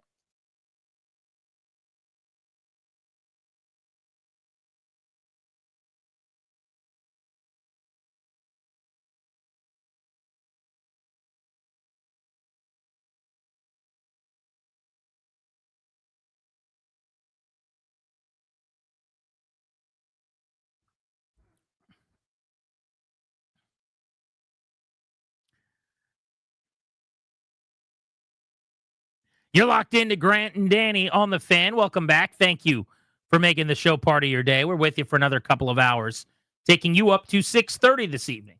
And then overtime, live and local, right here on The Fan. So I saw this tweet making the rounds today. May have been from Rigo's Rag, but I saw this making the social media trek through my feed. And I thought this was interesting to bring up. So, Danny, each NFL team's percentage of first and second round picks that are starters on the team that drafted them, which is convoluted, but let me explain. Basically, how many of your team's starters did you draft in the top 2 rounds? That's the exercise. And then we ranked every team in the NFL from top to bottom, 1 to 32. This makes what Washington just did so much more amazing. Doesn't it? The Commanders, as you'd expect, are not going to be in the top 5 on a list like this. Not when your recent first and second round picks are almost exclusively not on your team. Not on the team. You wouldn't expect that they'd be in the top 10 or even the top 15. So this is going to be a back half the league thing. You start thinking maybe you're in the low, mid-20s, something like that. They are dead last in this number in the NFL. 36% of their starters, so about a third of them, are players that were drafted in the first or second round in Washington, which is not to say Rivera drafted them. That also counts the guys that Peters just drafted. That counts the guys from before Rivera got here. But only the Raiders at 38%, another perennial loser in the AFC West, are sub 40%. Washington is dead last. And it's got to be noted, I would say, Danny, that it's not like they've been picking at the bottom of the round like they are going to this year. Exactly right. They just got to their first championship game in 30-plus years. They normally pick in the top 5 or in the top 10 or certainly in the top half of the first round. A good year meant you picked in the 16 to 23 range because you just made the playoffs and lost in the first round. This year, they're picking at 29 in the first 32, and then at 61 in the second round that goes through 64, right at the end of the round. But that is so abnormal for them. They are the worst in the league in terms of turning first and second round picks into starters, which should have been a death sentence. But Adam Peters and Jaden Daniels made it okay. So a couple notes on this, because I found this fascinating. I used to do a thing on my own, is I would go through every playoff team and count among their starters how many guys were drafted.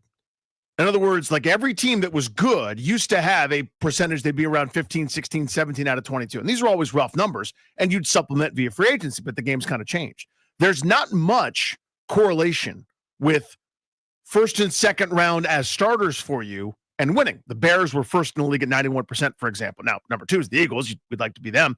But New Orleans was number 3 at 80%, and they're a disaster. Part of that's because they couldn't afford anything with the salary cap. But so people that have pointed that out and kind of rolled their eyes and said, yeah, well, there's no correlation with that in winning.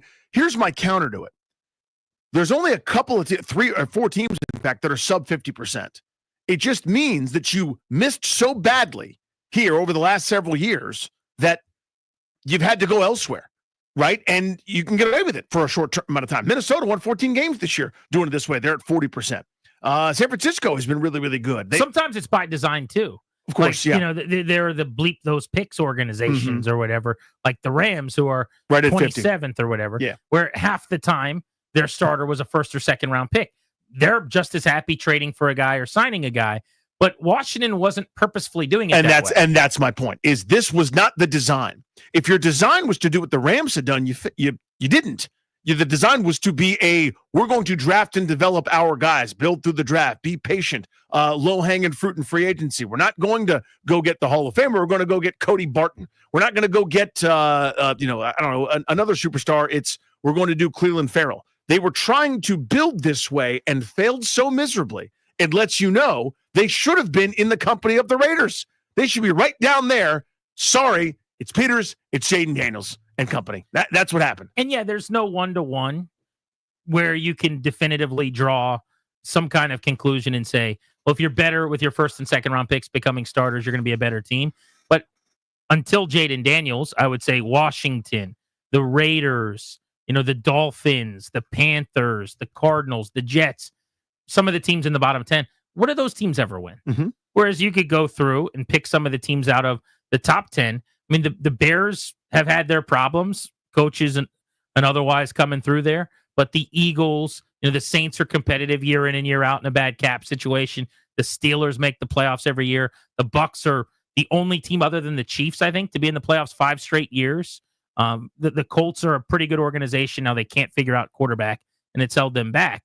But I would say I would rather just pick a random team out of the top 10 of this chart than the bottom 10. I'd rather be that organization. So it might not be exact, but I think the chart still speaks to you got a better chance to be pretty good.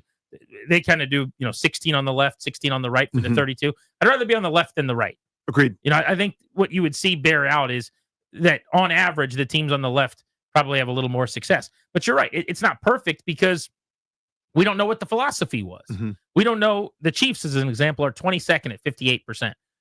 They might have said, hey, we don't really need a bunch of starters out of this class. Let's move these picks and spend big money at tackle because that's the one need that we have. And so you're working back from every team kind of having a different paradigm anyway. And that's what's essential to me, right? Is this list is just another way to quantify how miraculous this whole thing was this year and this ride this year. Because again, the what they should have been is a team with the first year of a new regime where you're power washing away the old guys. You're getting rid of the Jamin Davises, the Emmanuel Forbeses, the guys that couldn't get right or couldn't get along with the new program, figuring out who you're going to keep, et cetera. Bring in a couple of vets. Yeah, let's win 6 or 7 games and get some nice experience for the kid. Talking about the quarterback. Sorry, we jumped past those expectations in a major way. I also don't know if this chart was trying to elucidate anything. Like, did they just list this so we had those numbers? Or were they trying to say that there's some type of causation or correlation? That I don't know, because I only saw the tweet posted with right. hey, look at this information. And I think any fan base can sort of take out what they want, where you would go, look at Tampa, for example. An under the radar, to your point, a whisper quiet organization. They've done a really good job in this regard, right? 10 teams are over 70%. Mm-hmm. 2 are over 90%. 5 are over 80%. Washington's at 36%. 36%. I mean, that's just kind of my point is I don't need it to, explain anything else. This should have been an utter death sentence. Mm-hmm. The amount of first and second round picks just this year that they ripped off of the roster and gutted because of how bad the drafts were under Ron Rivera. Staggering. Yeah, you can count them on one hand. First and second round picks. Daniels and Cosme on offense, right? Stop me when you get to a first or second round pick. McLaurin, third. Robinson, no. Zacchaeus, no. Dalmy Brown, third. Zach Ertz, Brandon Coleman, third. Allegretti, Biotish, Cosme already mentioned Wiley. 2 guys on offense. 2. And by the way, we're talking first or second with the team they're currently on. Yeah. Cleveland Farrell, no. Deron Payne, yes, that's 3 total. John Allen, yes, that's 4 total. Torrance Armstrong, Frank Aluvu, Bobby Wagner, Dante Fowler, Benjamin St. Juste, 3rd rounder. Jeremy Chin, no. Quan Martin, yes, that's 5. Lattimore, no. Sanders still, yes, that's 6. How about Quan Martin? Snuck in there with the second round Just pick. hanging around. Yeah, there you go. Turning himself into a good little ball player in year 2. And counting Mikey Sanders still as the nickel, so that's now your kind of base. So yeah, that's 6 out of the 22 plus a couple, because the way starter is now is a little bit more nebulous. This is the area, folks, where this team's got to figure it out and get better. And they will, because they have a different group in here at this point. And you just saw last year that their first round pick was Jaden Daniels. But they had 3 second rounders, and it's not like they put on a clinic necessarily yet. I mean, there's a lot TBD on Johnny Newton at 36. I love the player. I loved the pick. I still think he's going to be awesome. Mike Sanders still looks like a win already. Yes. He played at a level that makes you think he's going to be a tremendous DB for a long, long time. Inside, outside, versatility, the ability to be multiple. A lot to like there. But, I mean, one of their second round picks was Ben Sinnott. I like the pick. I like the player fine. That was a complete dud of a first season for a second round pick. Yeah. I'm not saying he's a dud. I'm not saying the pick was a dud. I'm saying the amount of usage and production that you got out of him where you took him, which I believe was 53 overall. 53rd overall. Is a really, really bad start in terms of blind ROI. So here's what I wonder. Truth serum, deepest, darkest places. You and Adam Peters are hanging out. You've had a couple of cocktails, and everybody's, their feet are up, and we're just having a good old time. I wonder deep down, would they go back and do that exact same thing again? And here's where I'm going. Again, I'm not criticizing Ben Sinnott. How could they? But we're taking this with the future in mind, right? A guy that's going to turn into our Kyle Juszczyk or turn into our Kittle or whatever. If they'd known we're going to be pretty good right now this minute and have a chance to go into the postseason, we're going to make some noise and win 12 games. Would they have maybe gotten a more immediate impact guy there? Probably. And I think the answer is probably yes. I would hope so. But even still, like, even if they don't want to shift their paradigm based on this season, you've boxed yourself in a little bit at tight end if you bring Ertz back, because you've already drafted Sinnott. To where if you brought Ertz back, Sinnott could be someone that you go get outside the building who's less like Ertz. Maybe he was more a little dynamic or versatile down the field. I don't want to pretend like Sinnott's preseason didn't happen, because I thought that was really exciting. Watching him rumble and break tackles, he looked like a real playmaker in the league. If not for those 2 exhibition games that I'm remembering, I probably would not think anything right now of the prospect. But those happened, and I saw them, and I thought, this guy can play in the league. So I'm still hopeful. But yeah, I would think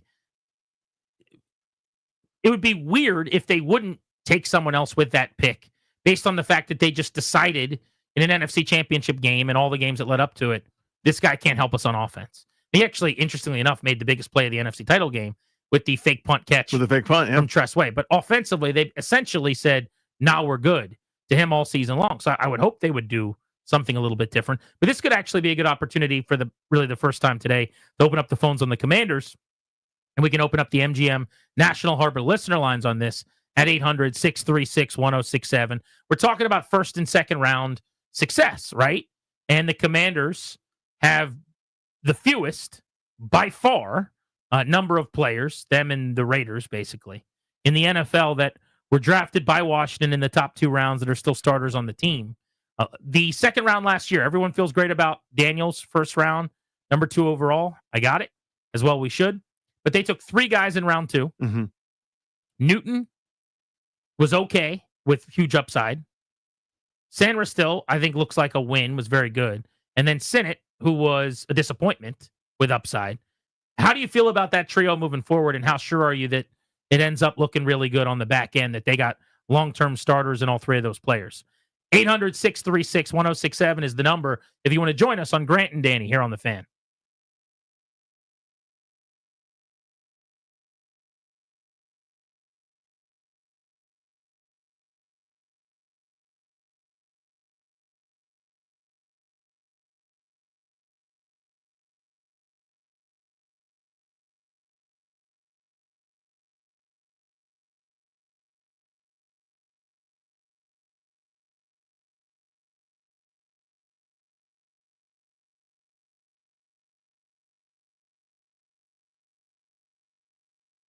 March is almost here. College basketball is reaching its most exciting stretch of the season. Right now, new customers on FanDuel are getting $150 in bonus bets when your first $5 bet wins. What's up, guys? It's GP. That's 150 extra bucks to bet on everything from conference clashes to tournament upsets, and even who is going to cut down the net. If you've been waiting to join FanDuel, there's no better time. The app's easy to use. When you win, you get paid instantly. FanDuel.com/GP. Promo code is GP. That's FanDuel.com/GP to get in on the college hoops action before March takes over. FanDuel.com/GP. Must be 21. Present in Virginia. First online real money wager only. $5 deposit required. Bonus issued, non-withdrawable bonus bet expires 7 days after receipt. Restrictions do apply. Gambling problem? Call 1-800-GAMBLER.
The lowest percentage of a team's starters that the club drafted in the first 2 rounds belongs to the Commanders. And I shouldn't laugh because it's not surprising. I mean, this is what happens when you go an entire regime not hitting on draft picks, which is what happened thanks to Ron Rivera, the Marty Party, and that group. But Danny, in a league where there's 2 teams where over 90+% of their starters were drafted in the top couple rounds internally, where close to 10 teams have 80% or higher of their starters drafted in the top 2 rounds internally, Washington had to make up last year en route to the NFC title game for sub 40%, barely over a third of its players drafted in the first 2 rounds make up their starters. Yeah, it's why when they go shopping, it's like, let's go to the bargain DVD bin and find veteran for 1 year, small amount of money, short-term deal for a little bit of money, reclamation projects. And listen, they turned a profit on almost all those guys. Their shooting percentage in there was incredible. Again, I'm going to keep saying this till I'm blue in the face. Dante Fowler made less money than Tressway, and they got 10.5 sacks out of that. That's ridiculous return on investment. So that's what they had to do because they had so many gaping truck-size holes in their roster. You don't have a choice. Yeah. Now, the good thing they did, too, is I think the lesson I learned a little bit in their offseason, just throw as much crap at the wall as possible. Like the amount of 1-year mini contracts that they signed. If you have 7 of those 1-year deals with guys like Fowler, a couple of them are going to work out. You know what I mean? The batting average, even if it's not great, says, I'm going to sign Michael Davis and a couple of the other DBs I've already forgotten that were at training camp. Because you know what's going to happen is I'm going to find Noah Igbenogany with one of those 5 1-year contracts on those super DBs. cheap. Let's go to Nate in Fairfax on Grant and Danny. What's up, buddy? How are you? Hey, how's it going, guys? Appreciate you taking my call. I'm just saying, like, if we took 4 players in the first and second round last year, and I'll pass on Sennett, although I think he'll be good. We take Jaden, obviously. We take Sanders still, who's going to be great. I believe in Johnny Newton. That's a 75% win rate. That gets us in the top half, right? So if you continue that pace with Peters and company for the next 2, 3, 5 years going forward, we're on pace to be in that company with the Eagles and the Chiefs and all those. It's a good point. I mean, it's not percentage of picks that you hit on, right? It's the percentage of your starters. Yeah. So if you get 1 starter in each round every year, you're going to be sitting in pretty. But to the topic at hand, and if you're just joining us, we asked people to call in and give their thoughts on the triumvirate of second-round picks that they took. After 1 year, it's too early to grade, but I would say that Sanders still was an A. I would give Newton probably either a B- or a C+, and then I would give Sennett, I hate to give him an F. But Yeah, what how do you grade that? What do you give a second-round pick that doesn't get on the field? Yeah, not a very high grade, honestly. I mean, now that's it's in pencil. It's not in Sharpie. Exactly. Of course, it can be changed. I mean, I fully believe it'll be a C by the end of the year. I think he's going to help them a bunch this year. So I don't know that. I hope so, but I don't know. I mean, if Ertz comes back and he's got to be your primary guy, then if that's the case, then what room does he have? He's not the blocking tight end. He's the second receiving tight end. I don't know how much use that's going to be. I don't know. I'm hopeful. So I'll go back to the actual draft.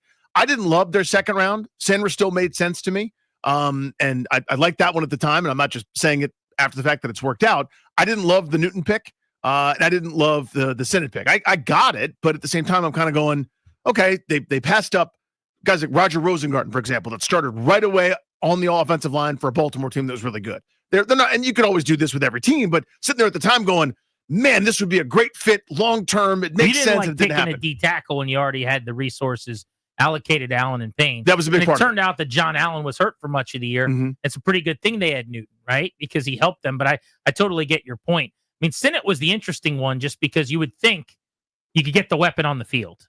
And yes, they signed Ertz, and Ertz stayed healthy, which we didn't think they would. Yeah. We thought, well, this guy's going to end up being Sennett. He's going to end up starting 10 games because Ertz is going to be out after week 6. That never happened. But at a position where 2 guys get to play, you could play 3 at a time. You just would have taken the over on his targets and catches, right? I mean, even if I told 100%. you Ertz won't miss a game and they don't really like Bates coming off the field in blocking situations, even still, just... Yeah, he'll catch 20 balls. How many routes is he going to run? 60? Okay, then he'll probably catch 8 or 9 passes along the way. It just didn't happen. No. He never got looks. It's crazy. Bill's in Pennsylvania listening on the Odyssey app. What's up, buddy? Hey, guys. Thanks for taking my call. Yeah, I mean, it's hard to look back and say it was a bad second round. We have to see this year. I really think that the Newton surprised me when Cooper DeJean was there. I thought they were going to pick him. I love Sanders still. I think Sennett, not sure just yet what he's doing. And then Luke McCaffrey, the other one I'm just kind of out on. I like McGee, though. I think McGee's going to be good next year. Yeah, we didn't get to see much, right, because of injury. So I don't know, how confident are you, and this probably isn't fair, just because the expectation for a second rounder. I mean, to me, to have a guy turn into a star is great, right? But that you say that for any round.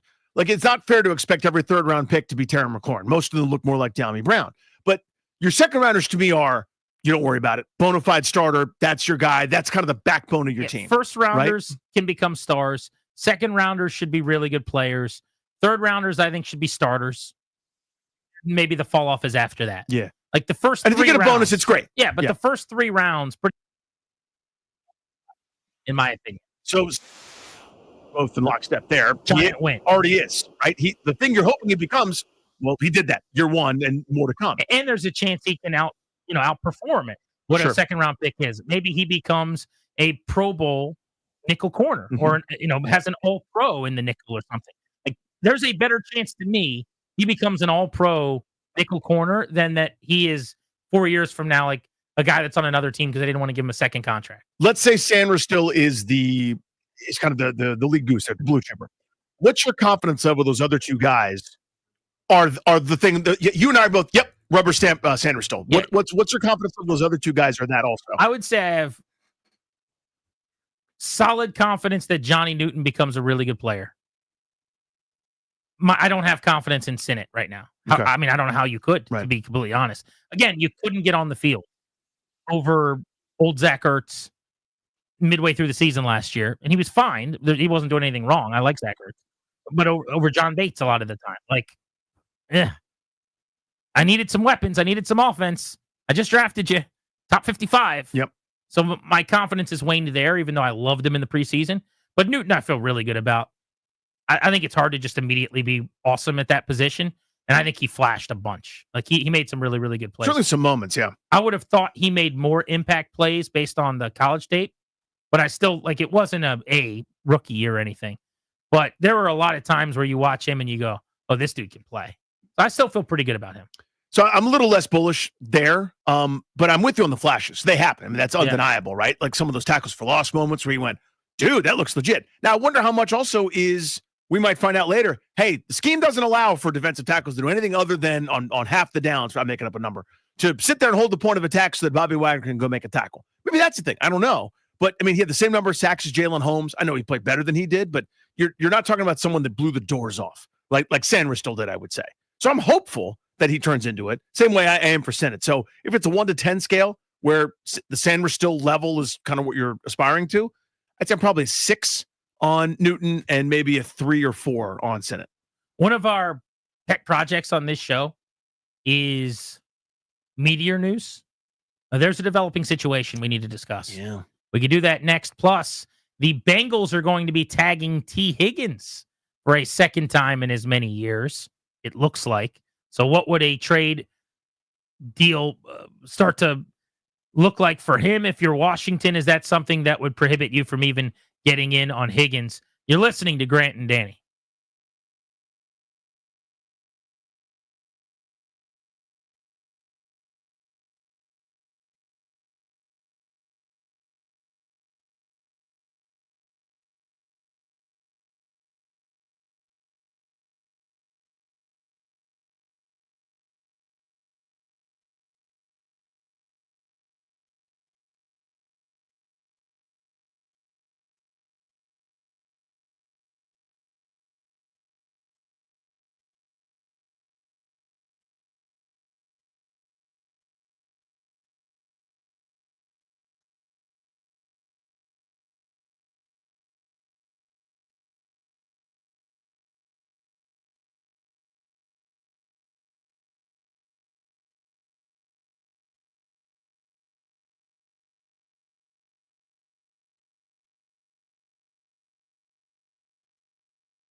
I'm Earl Forsey. We're brought to you by thewindowman.com, the educational window company. So off-season business is officially underway in the NFL. The 2-week franchise tag window is now open. Started today about an hour ago, runs through March 4th for the next couple of weeks.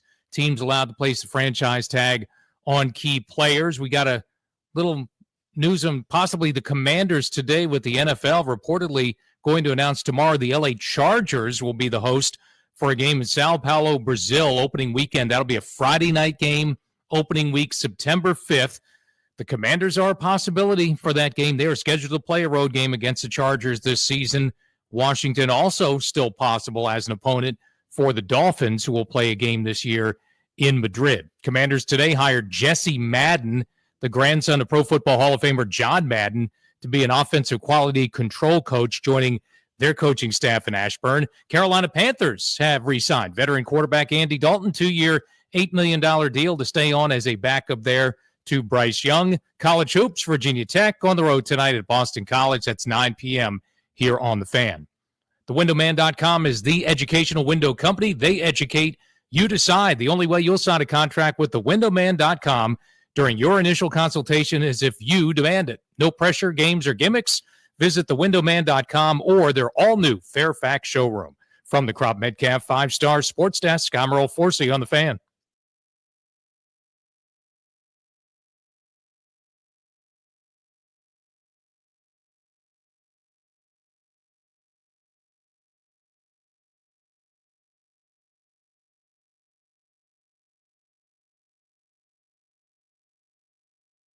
Thank you, Earl. Welcome back. Grant and Danny on The Fan, sponsored by the law firm Kandori & Murad. Estate planning, elder law, real estate transactions, probate administration.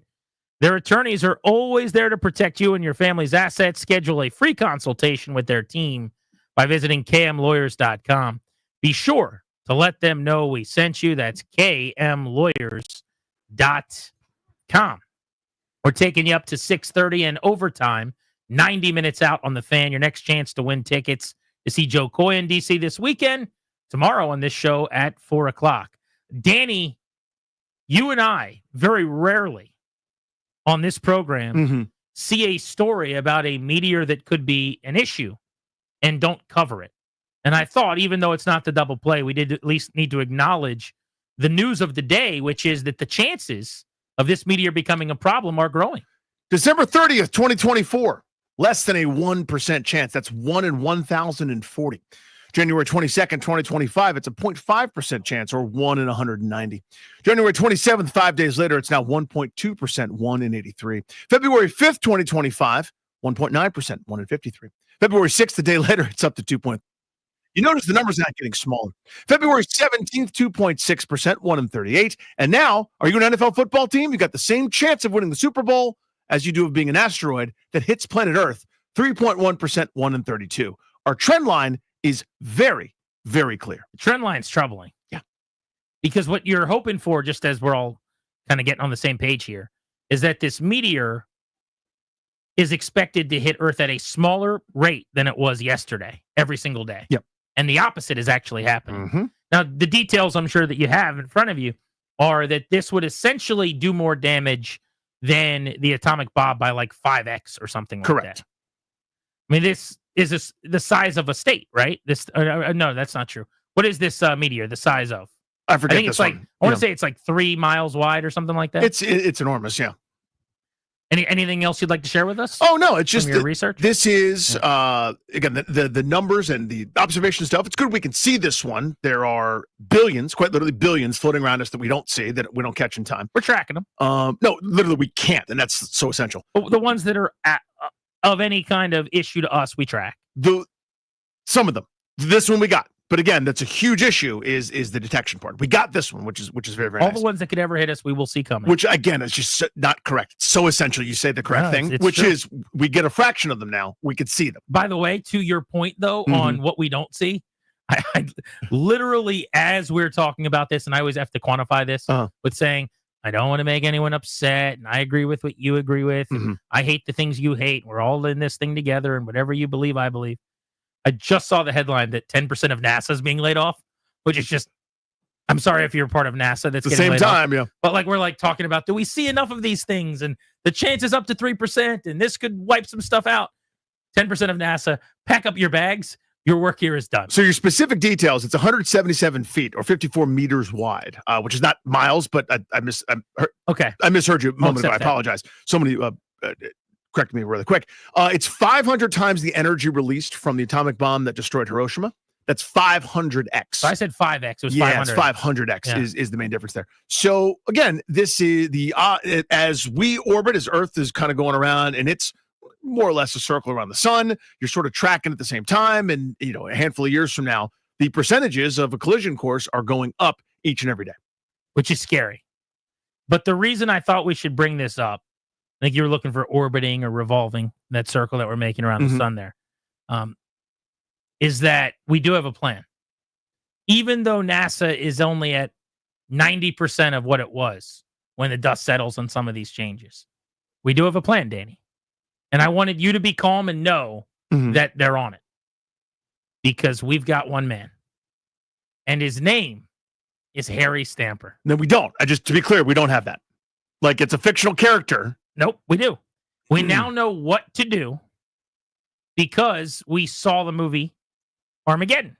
And so what we would do in this instance, if it gets to a point, let's say we get closer and closer, and now we're a year or two out, and the chances of contact are up to like 16%.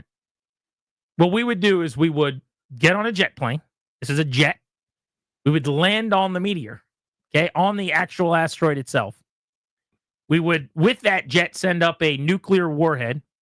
We would drill to about 750 feet. It's 177 feet wide, by the way, this thing. You can't land a plane on it. Well, you certainly could. I mean, you literally can't. I just want to be so clear. Yeah. None of the things you're saying are possible or practical or even from anything other than a mediocre movie. No. First of all, it's a fantastic film. Very so pedestrian bite your movie. tongue. That's how everyone knows you're misguided on this. Is when you start besmirching Armageddon. Yeah. That's number one. Number two, I'm gonna get back to when the adults were saying how they were gonna fix things while the children were panicking. So we're gonna land on the asteroid. At that point, I'm gonna drill. Not me personally, although I could do it because I know how to do it because I saw the film. But we're gonna drill to 750 feet. That hole that's in that meteor is where we will then inject the nuclear warhead. The warhead gets detonated. We shoot the nuclear warhead into the 750-foot hole. It blows this meteor into two different chunks. If we do that by what we'll call detonation time, both chunks will then go left and right past Earth without touching us, narrowly avoiding our surface. So really what we have to do is we got to land, we got to shoot the nuclear warhead into the hole, we've got to blow up the meteor into two pieces, and everything's going to be fine. This is our plan. It's going to work. Nobody fret. It's just to be super clear. Yeah. Not the plan, because it's not a thing. The whole meteor is not 750 feet. There's a lot of shtick that we do. I actually 100% think we could do this and it would work. Just so you know. I think that's probably the most infuriating part for me. Is that we've gotten we did the I say we, like my team and I, the double asteroid redirection test, or DART, Does as your you know. team even still have a job right now? Have you checked your email? We haven't checked in a minute. Your team might be out. Might be part of the 10% that just lost. We might be downsized. Yeah. But that's the best strategy. Is you catch it in time with the redirection and change the telemetry. The Armageddon plan has never been a thing and never would be. 100% a plan if needed. If you get to a point where there's going to be contact, we don't just sit idly by. We can dart it. That's so far we think we may be able to do that. DART is early necessary stuff. Okay. We're way past that when my team gets called. Right. When we're doing the Armageddon plan, let's not call it Armageddon. Can you even get Owen Wilson now? He's too big a star. The actors that's a film, Danny. That's nothing to do with it. It is a film. Nothing to do with it. But what we do is we're going to call it the Stamper. The Stamper plan, you bring that into effect when you've got like 17 days, something like that. Okay. That's what you're looking for. So who plays Billy Bob Thornton for us? Again, that's a movie. It is. It is a movie. So for the real world applications of this thing, of course, is everyone should be terrified. This is what we should be focusing on. Let's all come together. Anybody who wants to put something in space, enough satellites, enough G's on cell phones, Enough of these sort of, frankly, trivial concerns that we all have. Let's save the planet. Let's get everybody on board with this. This is another shot across the bow from the infinite expanse of the universe. What year would this be again? I think it's, 5 years from now? No, it's more. It's more. That was 2029. No, it's later. What's the year? I don't know. I'm asking you. Oh, okay.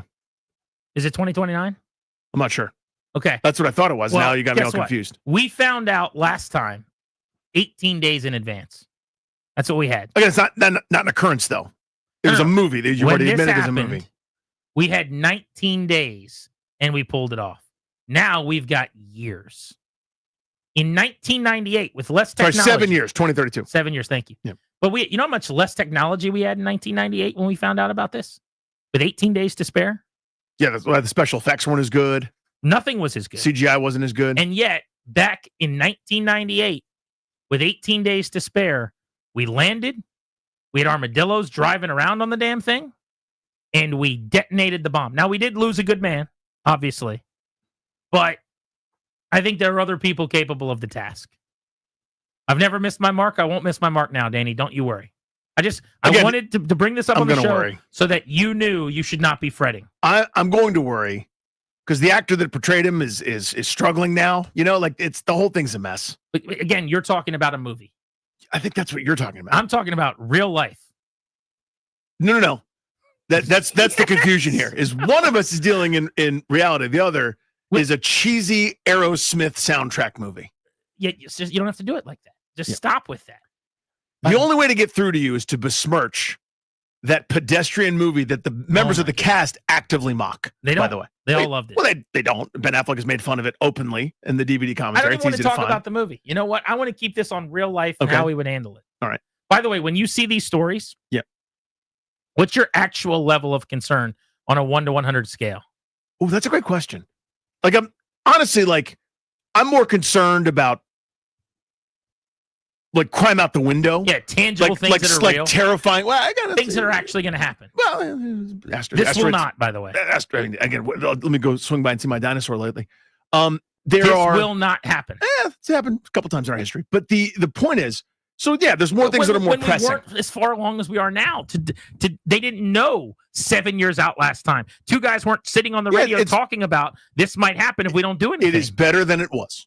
It is better than it was. Worst case scenario, before even the Stamper plan, which honest to God would work and could easily be a thing. It would. Just admit that real quick. No, it would. It literally can't work. Serious. If you need me to, I will be the guy to detonate it. Gracie will be Reagan. I'd love to I'll shoot be you doing into the space video. and just to prove it. I'll be the guy that stays up there and hits the button. Yeah. If every single day you've got to think about my fat ass Tell you what, saving the world. You do that and you can have as many ice cubes as you want in your ice cream for the rest of your life. I'll be dead, so I won't get any ice cubes in my ice No, cream. you get to come back, don't you?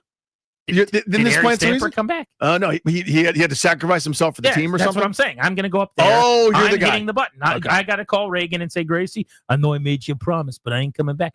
That's me. That's me in You're this doing that. hypothetical. Oh, I forgot how it And now works. every That's day so you have bad. to think about me and Willie Sharp's going to talk to you, and I'm the most bravest man he's ever met. Permission to shake the hand of the co-host to the most brave get guy it. ever to do it. All I'm saying is, before we ever got to that, it would never happen. We can shoot a pumpkin 16 miles above the ocean in Hawaii down right now, like that. We would just blow this thing to smithereens. I don't know, man. A balloon befuddled us for a month. I don't know that we can. I'm just trying It to ain't tell that. you. It ain't that easy. Is the Guy, point? I know you're frustrated. I can sense it. 15 years ago, Mhm. okay? 15 years ago. I don't know how many details I can get into. Right. But like I knew people that were traveling to like go to Hawaii overnight for these like things where they just shoot stuff out of the sky that no one knows about over top of the water, right? These Tomahawk missiles and all this stuff that they had. This is years and years ago. Yeah. If you don't think we could blow a meteor to smithereens, you're crazy. Not to mention, wait till everyone starts working with us on this. Because you know who else doesn't want to die? You know Everybody. who else wishes Yeah, they had their everybody. local neighborhood dinosaur to ride around on? Uh-huh. China and Russia and all these other places. We're all working together for the first time. Yeah, it would just ever. be a quick collaboration. Everyone will get on board. Quick collab. Yeah. We blow this thing up. We all high five. We get back to tension and hating each other. Saying you could shoot a pumpkin out of the sky to then this in like a cosmic sense is like saying because you can fold a piece of paper, you could you yourself could fly off a building. Like, you know what I mean? It's so far and away advanced from what you're talking about. I need you to acknowledge this is not a real threat. This is not an issue, and 0 time should be spent on it by anyone other than NASA. You should not think about this for 1 second ever. No, this should be not the front of mind, because you got to live your life. You got to take your kids to school and whatever. Someone has to be the grown up and properly be concerned about giant threats. Not the, oh, gee, they're mad at us. I'm going to boo. No. The end.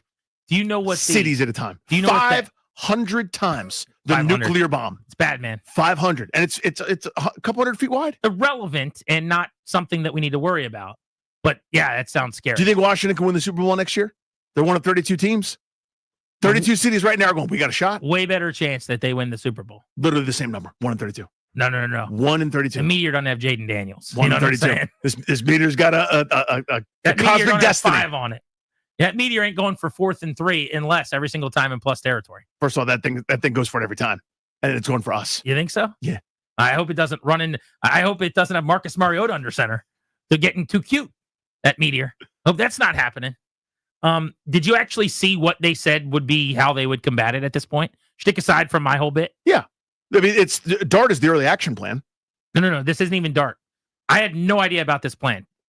I want to pause, and I know what you're doing. No. I'm not I just want to let you know that I know what you're doing. You gave yourself away. Your lips are filled with smile. You did talk back to Darius when I was trying to make a point. I already know what's happening. Anything. I just want you to know that I know it. Okay. Like you're not putting one over on Whenever you're ready. Go. And I'm ready now. Okay. What they would actually do. Go ahead, play it again, Darius. Is they would send a oil driller up Telegraph to space. The hell out of that. I saw it. He would land. It's 177 feet. How would he land? On the meteor. Mm-hmm. If need be, he would have an armadillo that he would drive to a site because you're going to land him on a GD iron plate. He's got to go to a drillable area on the meteor. Right. He would get there on his little 4-wheeler. Yep. He would have to drill to 750 feet.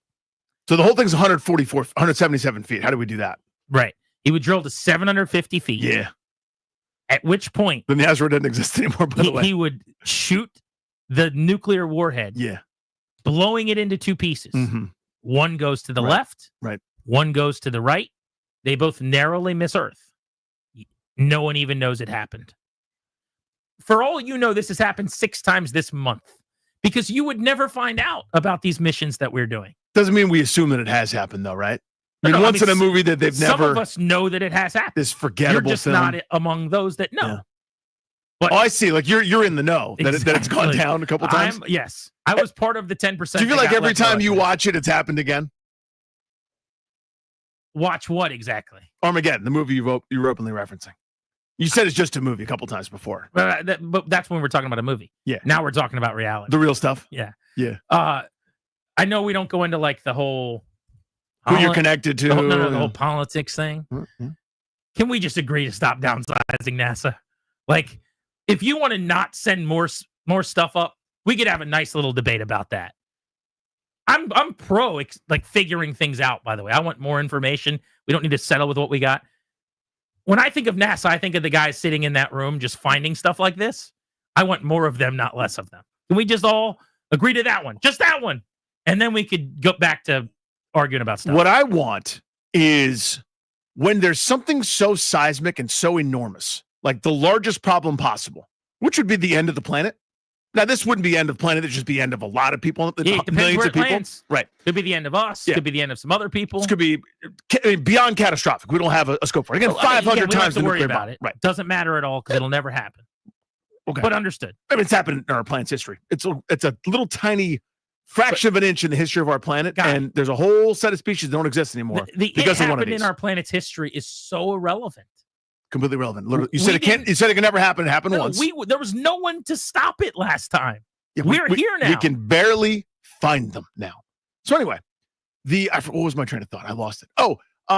Yeah. So we need, when there's something that's so grave and so enormous, I need everyone to stop the crazy thing. Everyone stop doing anything that's not this. In other words, we're going to try to uplink with. Shut up. Save all of us.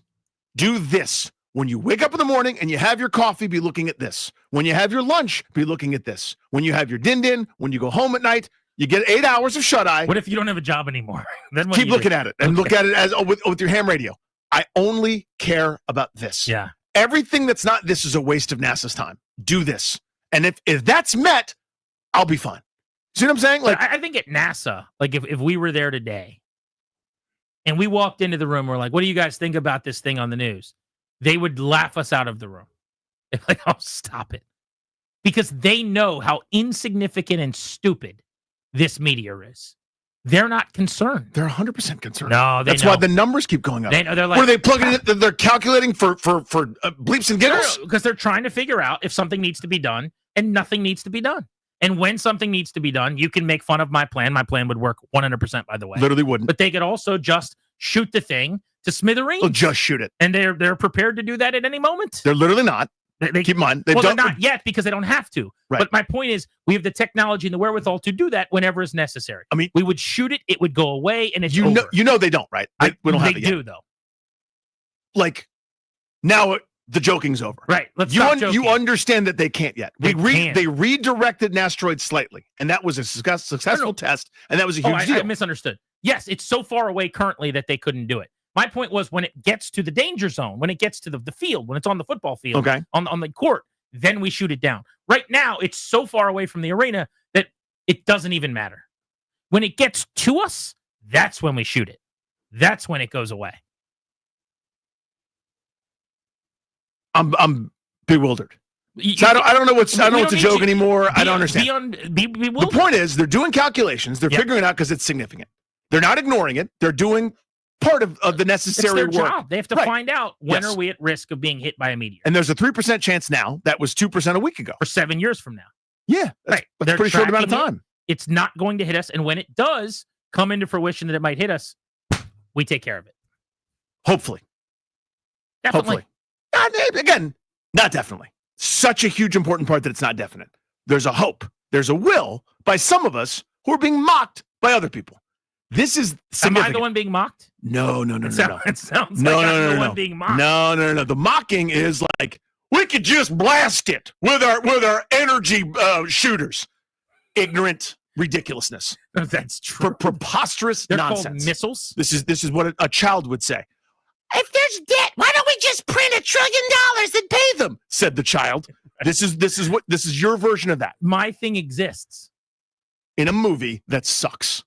That's an embarrassment that everyone who is in doesn't talk about. I'm not even talking about that, although that would work too. Yeah. I'm just talking about the zapping it, the shooting it, and the Bailey Zappi. Yeah, the Bailey Zappi plan.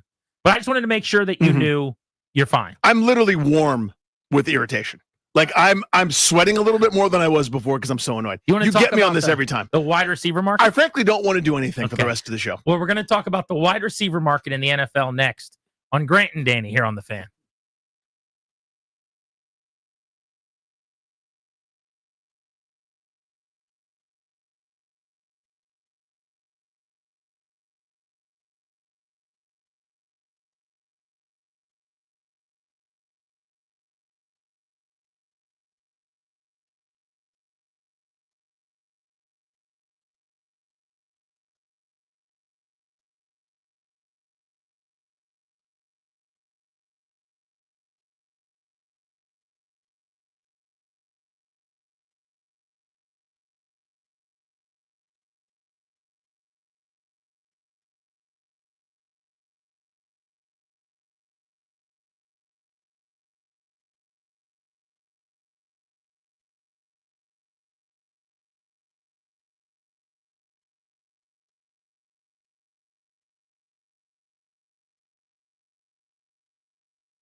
I'm Earl Forsing, and here's what's happening. NFL story today that could have an impact on the Commanders.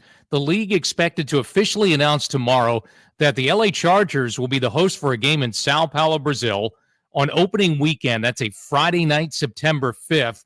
The Commanders are a possibility for an opponent there. They are scheduled to play a road game this season against the Chargers. Washington also still a possibility as an opponent for another international game. That's against the Dolphins, who are scheduled to play this year in Madrid. Commanders today hired Jesse Madden, the grandson of Pro Football Hall of Famer John Madden, to their coaching staff. He'll be offensive quality control coach this upcoming season.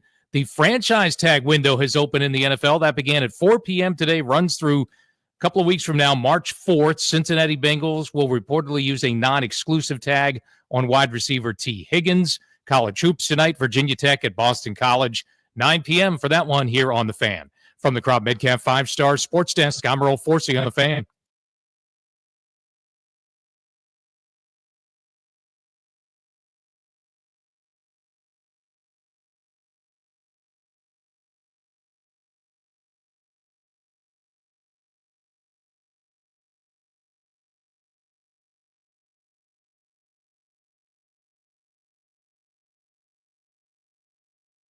Welcome back, Grant and Danny on The Fan, taking you up to 6:30. Thanks for making the show part of your day. The Commanders are looking for wide receiver help. We know that.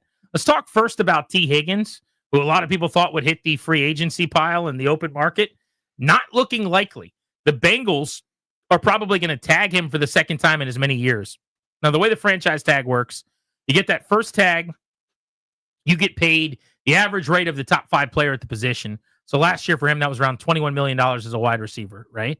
Which means if you get tagged again, you get 120% of that number, which is $26 million. So the Bengals trying to work out a long-term deal with Jamar Chase, trying to tag T. Higgins as well, going to pay him $26 million to stay. Then that boxes you in that you have to get the long-term deal done with Chase because you can't tag 2 players. Joe Burrow's been very outspoken in demanding that they keep both of his wide receivers. So you look at it. Does anyone remember a couple straight franchise tags and how that might work? I'm trying to remember if anybody around here might. Anyway, point of the dude's story is that's actually a semi-bargain for a year for Cincinnati. I mean, the way receiver contracts are going, Higgins was probably in line to earn almost $30 million, maybe more than that, if they kind of went into the open bidding with everybody else. So they get him for one more year without having to commit long-term. It actually kind of makes sense to me. So maybe, as you say, it boxes them in to have to sign Jamar Chase. I'm going to keep this window going as well. They've also, by the way, said they want to keep Trey Hendrickson. Good luck with doing all 3, by the way, top of the market type money. So either way, anybody from Cincinnati shakes free out of that group, I'm intrigued. Who would you rather keep if you were the Bengals? Because I think if they went to Joe Burrow behind the scenes and asked him, he would probably choose the offensive weapon. But if you're running the show, you've got an edge rusher in Hendrickson, who had a career high 17 and a half sacks each of the last 2 seasons and led the NFL with 17 and a half. So it's not like that's some random one-off and that's not who he is. He's a good player, man. Like this guy has had 14 or more sacks 3 of the last 4 years and has gone 17 plus twice in a row as a first-team All-Pro. So would you rather pay him and keep him, knowing, remember, you already have Jamar Chase at wide receiver, or would you rather keep Higgins and have the big 3 with Burrow, Higgins, and Chase? So the guy I'm letting go is Higgins of the 3. Now, that's assuming that Hendrickson isn't about to hit a cliff and they've got to know their guy. Obviously, I think he's north of 30, 31 or 32, maybe coming into this season. But productivity like that doesn't just emerge. You've got Chase. Hopefully you'd find somebody that can emerge as a guy opposite him, but you're going to have to pick and choose. You can't have nothing but highly paid guys at their premium positions. And I saw a great graphic the other day. I was trying to pull it up while you were talking, and I couldn't find it again. But as the salary cap has gone up about 135% over the last however many years, I think it's the last decade, multiple positions have gone up more than the regular inflation of the salary cap. Quarterback, obviously. Wide receiver is second. Offensive tackle is third. And then 4 is kind of a tie between tight end, believe it or not, in terms of salaries jumping up, and then pass rusher. That one had to happen just because tight ends were so undervalued. They were the running backs of payment before now. Running back has barely gone up 30-some%, way less in the marketplace. That may be changing here over the last couple of years. But it's a long way of saying there are positions, and this is sort of helps define my discussion and viewpoint about these positions and how you acquire them. But the fact is that the premium position guys when they are in free agency, are going to be making huge top of the market money, and the pickings are slimmer and slimmer, it seems like, every year. If a guy's available, whether it's via free agency or trade at one of those spots, it usually means either something ridiculous has happened or there's a wrinkle there. There's a buyer beware on it. I just look at the T. Higgins debate for Cincinnati, and I think you have to take his injury risk and health out of it, honestly, and assume this guy's going to be healthy and play 17 games. Because now if you're doing that, it does make it actually really complicated. Would you rather the edge rusher is going to get 16 or 17 sacks? As weird as it sounds, without being a DPOY candidate. Like the sack totals are there, the pressures are there for Trey Hendrickson, but I've never really thought of him as like TJ Watt or Myles Garrett. You know what I mean? There's a little bit of Ryan Kerrigan to him.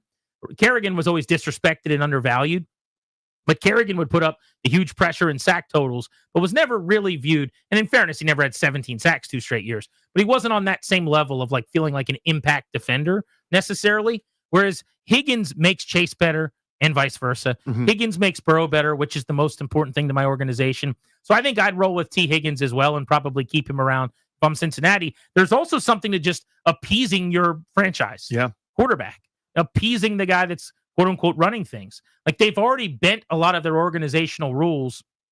You know, every organization, every group has a philosophy where it's like, we are willing to do these things, but here's what we don't bend. We do not bend on this, and they slide the paper across. We're not going to do this. They bent on a bunch of that stuff to pay Joe Burrow. They did. And now Joe Burrow is saying, hey, I need you to do this too. And they're going, we don't bend on this. He's going, yeah, but you bent here for me. And now I'm saying this is indirectly for me too.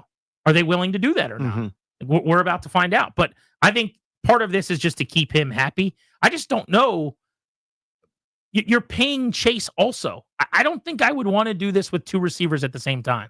I don't have a problem with paying $26 million to T. Higgins. As you said, that's below market value on an AAV. Yeah. That's actually good money. But if I'm giving Jamar Chase, making up a number, what is he supposed to get? $32 million a year or whatever, $34 million a year, whatever that looks like, and then $26 million. So now I'm paying a combined nearly $60 million at the, if he probably wouldn't be making 30 plus in his first year.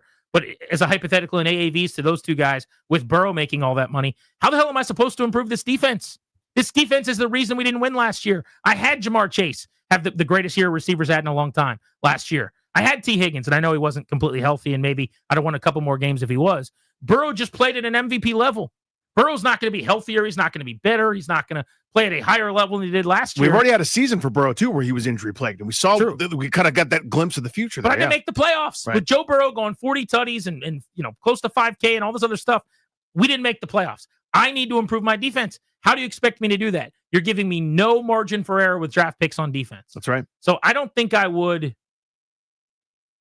be in that business. I think you've got to mix it up a little bit. It can't be all offense like you and I always kind of talk about and say we would want to do.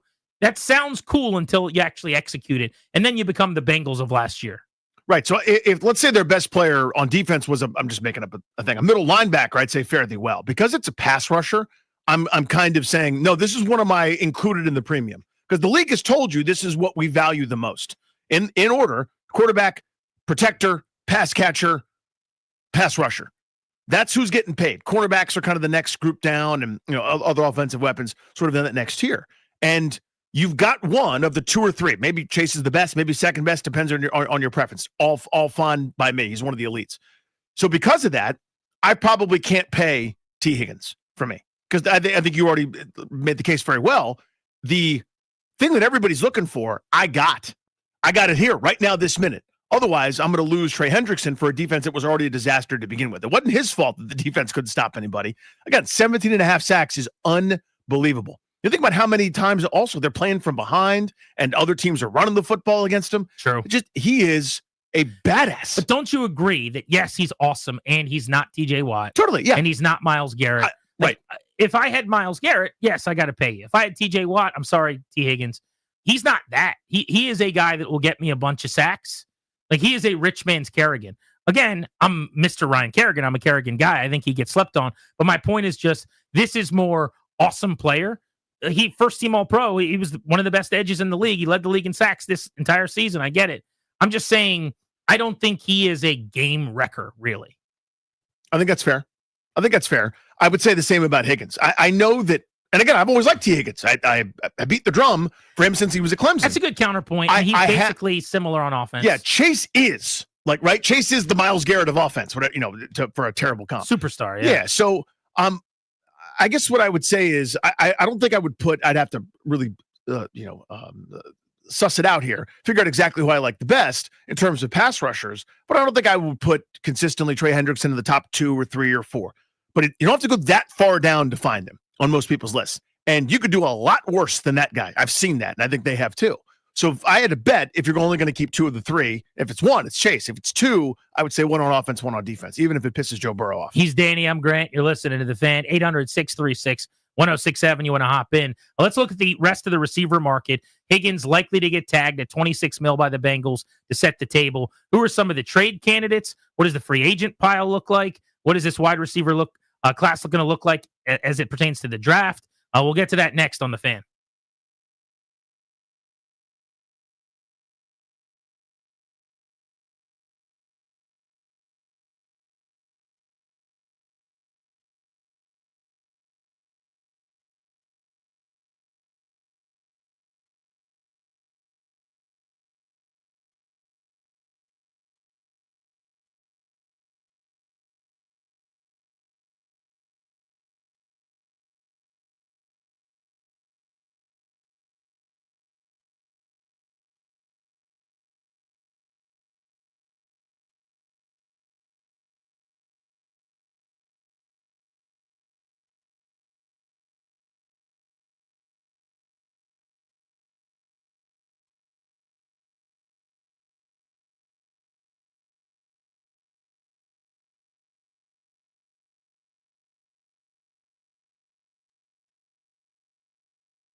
Talking wide receiver market in the NFL, Commanders going to look to add some help to Terry McLaurin and Luke McCaffrey. I say those two guys because they're literally the two wide receivers. Yeah, name the two guys under contract. There's nobody else on the roster into the beginning of the league year. So Bill Barnwell wrote about the receiver position and broken into some categories here, including candidates to be traded, players who could get released, 6 free agents that'll be hotly contended for, and then a best of the rest at the position. So let's go through some of these.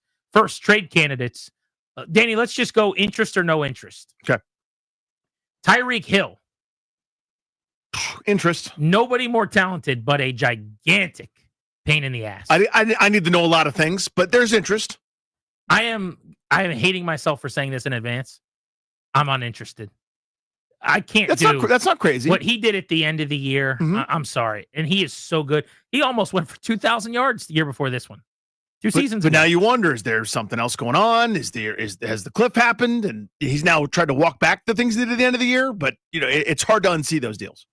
Plus, part of his annoyance with the Dolphins, I believe, is that he wants to be paid. Yes. I mean, he's going to want an extension coming up. He's currently on a 3-year, $90 million contract.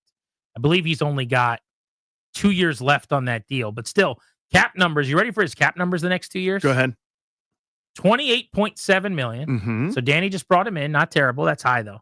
And then your wide receiver the year after that, $51.8 million. I don't think I can do that. That's a big old cap hit. I don't know if I can do that. That one's juicy. So I will pass on that.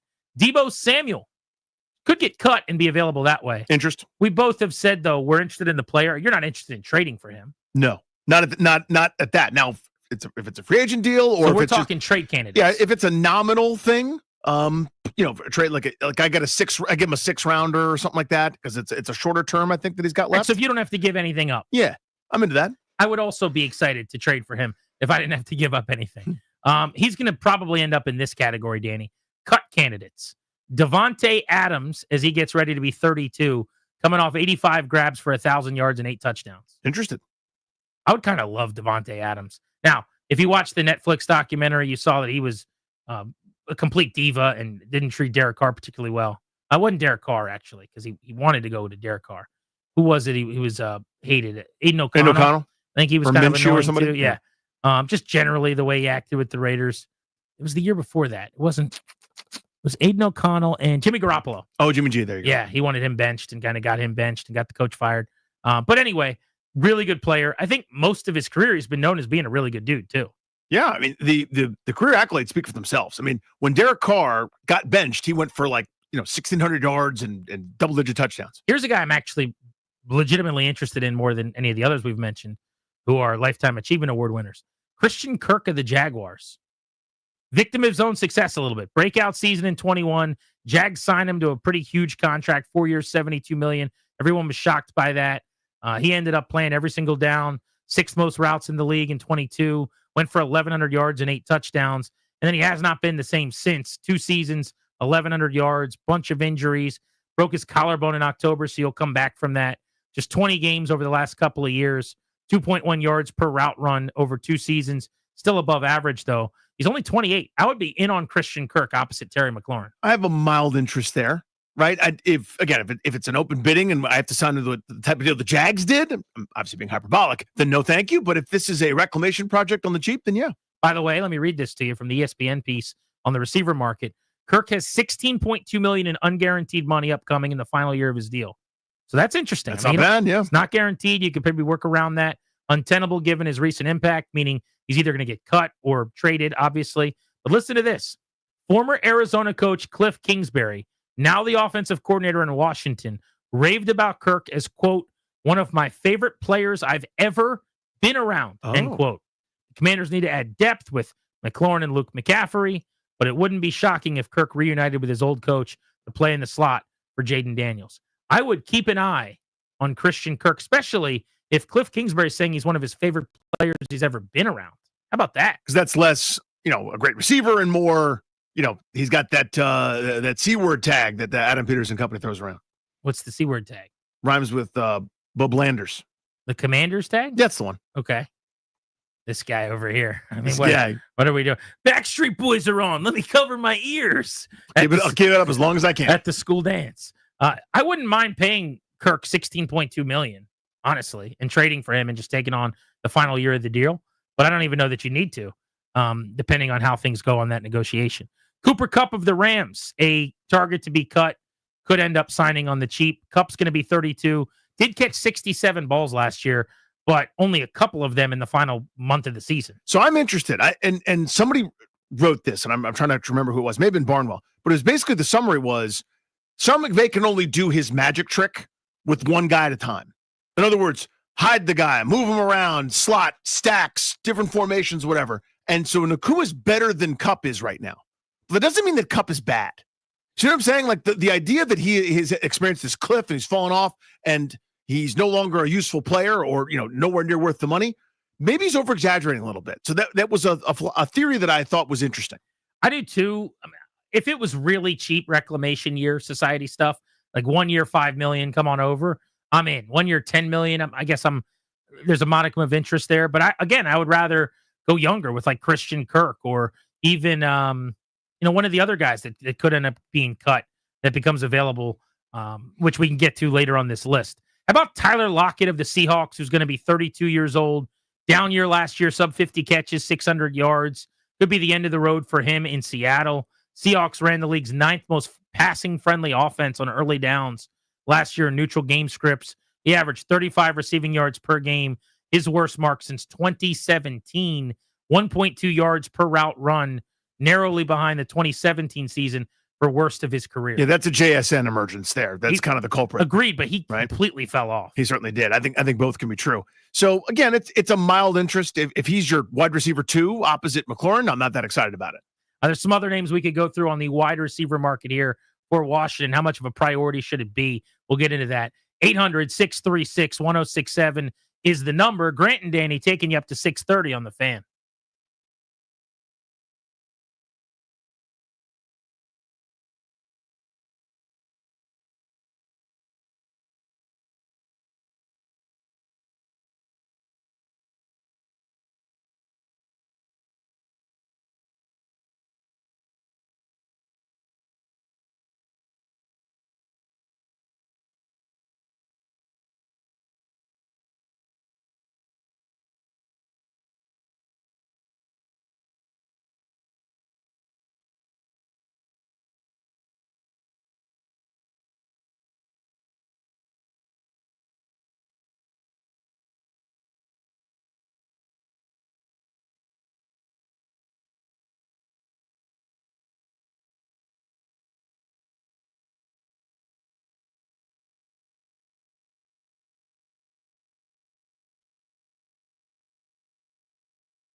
I'm Earl Forsey, brought to you by the Reynolds and Power Home Team, Keller Williams Realty. Let's begin with the NFL, which gets in full throttle for the offseason, really starting today. The 2-week franchise tag window is now open in the NFL, running through Tuesday, March 4th, so teams can tag their franchise players. Maybe not a lot of that's going to happen over the next couple of weeks. The Bengals reportedly will use a non-exclusive franchise tag on wide receiver T. Higgins. There's a chance the Vikings may tag quarterback Sam Darnold. We will see, but that window is open. Free agency less than a month away now, starting 3 weeks from tomorrow. At this point, as of today, the Commanders have just over $75.2 million in salary cap space for free agency. Also, an NFL story could impact the Commanders. The league expected to announce tomorrow that the LA Chargers are going to host a game in Sao Paulo, Brazil, an international game opening weekend, Friday night, September 5th. Commanders are scheduled to play a road game this year against the Chargers, so they could be a possibility for that week 1 game in Brazil. College hoops, Virginia Tech is on the road tonight at Boston College, 9 p.m. for the tip-off here on 106.7 The Fan. Want to hear the fastest way to know what your home would sell for? Reach out to the Empower Home team. Simply text your address to 800-763-3000. No phone call. Just text your address to 800-763-3000. That's 800-763-3000. From the Crop Metcalf 5-Star Sports Desk, I'm Earl Forsey on The Fan.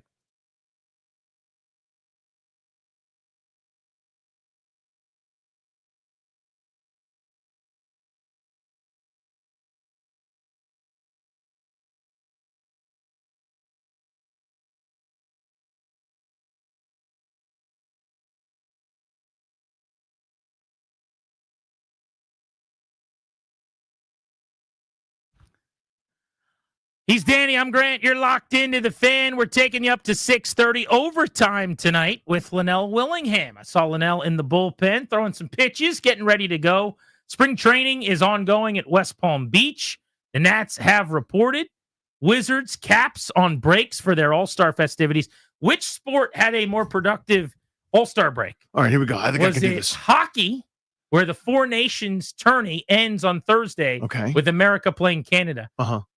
Or was it basketball, where everyone's trying to figure out how the teams were put together and how that tournament worked for the All-Star game still? Okay, well, Mr. Beast was at one of them.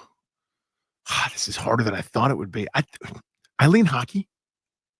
You know what? Hockey. I'm going to go with hockey as well. Oh, nice. What type of TV numbers do we think that the game against Canada could do?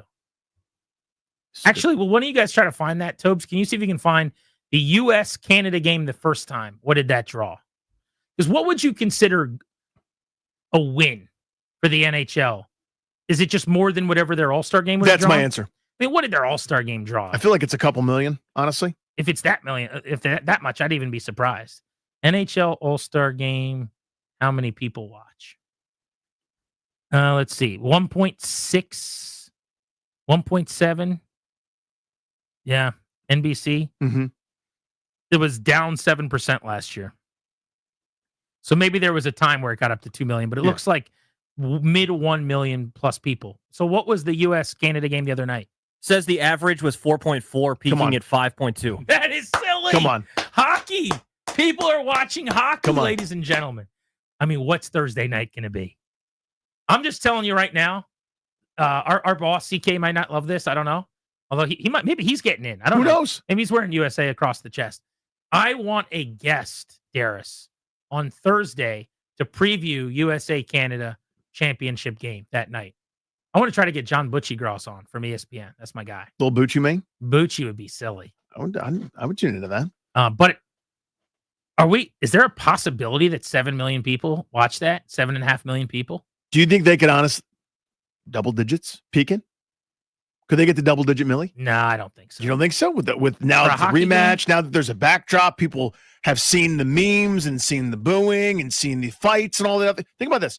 The Sports Center highlights. If you weren't tuned in, you didn't know what was going on. What 3 fights in the first 10 seconds? Dude, there's some bitterness there. I think people might be in. I'm looking up NBA All-Star ratings. Television ratings for the 2024 All-Star game were up from last year. God, how's that possible? They were up. More people watched it and said, I'll do that. 5.4 million viewers tuned into the game. This was last year. So I don't know how many people watched the other night. Let's say it's around 5 million. Okay. Still basically 4 times what the NHL All-Star game gets, right? Ish, 3.5, 4 times. Here's what I want. I want it to outdo the NBA All-Star game. The game on Thursday night. Oh, it definitely will. You don't think? They need to get to 6 million probably to comfortably do I it. think it whips past that. And I think 8 or 9 million people are going to go, why are they talking about Sidney Crosby? Like that's happening. So you really think 10 million's in play? On that was buried on a Saturday night, dude. Saturday night TV, wasn't it? Or was it Friday? I can't remember. But not a great night for television. This is Thursday. Now you got the previous game's backdrop. But you had a huge amount of people that were tuning in because of the chaos of the opening seconds. How many people were? I mean, Twitter I always overrate because it's just not that significant in the grand scheme of life. I don't know what percent of adults. 15% of adults are on Twitter or something, maybe less. But USA against Canada in the first second, fight number 1, 2 seconds, fight number 2, 9 seconds, fight number 3. Yeah. You had the booing of the anthem, like all of this stuff, and everyone's basically screaming into their megaphone of however they're putting out their content. You got to get to, I guess it would have been, what was I watching? TNT? ESPN? ABC, I think. Yeah. ABC, ESPN. You got to get to ABC to watch this. And so because of that, you're getting millions of people coming in to watch it. You're not going to have that in the first 5 seconds this time. Here's my counter. That's the very online. The very online do things very quickly at that light speed. Regular folk don't have time for any of that. The regular folk who are not, oh my God, what did this person who's got 21,000 followers, what did that guy tweet about? What do I need to do urgently? People are living their lives. No one's paying attention. Now that everyone's had a chance to digest and see the highlights and see the yelling and see the fighting and see the booing and see all the different things that go with it, and it's USA and they're in the championship of something, and it's Thursday night primetime against nothing else, it's going to do a big number. It's going to do a big number. Not an NFL number. That's a totally different subsection. That's a totally different place and time, and it's its own scale. For the regular sports that you have to scratch and claw for eyeballs and attention, it's going to blow past that NBA number. Oof. I got to tell you, hockey should be throwing parties. Whoever came up with it, parade. The NHL front office, that's Bettman and whoever else, they've got to be giddy. Because what's beautiful about this is you don't have to care about how many of the players you know. You don't have to care who's in net tonight. Oh, the Canadian roster, what's their top line going to look like? Are they moving anything around? Is Benny in net? This is the Olympics, essentially. Yeah. It's just your guys against their guys. Are they putting Werenski with McAvoy? Doesn't matter. You see what I'm saying? Like, of course I do. This is so much bigger than just, are the Kachuk brothers skating with Eichel tonight on the top line? This is, and also the tension that you can't make up of, the tension's probably too strong, but like the current climate with the Canadians booing the anthem and being angry at America. And it's like the whole thing is perfect must-see television. That's my point. And there's build now. There wasn't as much build before. Like it was barely on people's radar. There's a lot, like you're plugged in, you're all in. I didn't understand what it was. I think a lot of people didn't quite get it. Like, why are they doing this? By the way,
I'm sure there are others, is Hard Knocks, where it's every Tuesday night another one comes out. By its nature, it has to be. Exactly. And I don't have to binge that. That's not like a, oh man, what's going to happen next episode thing.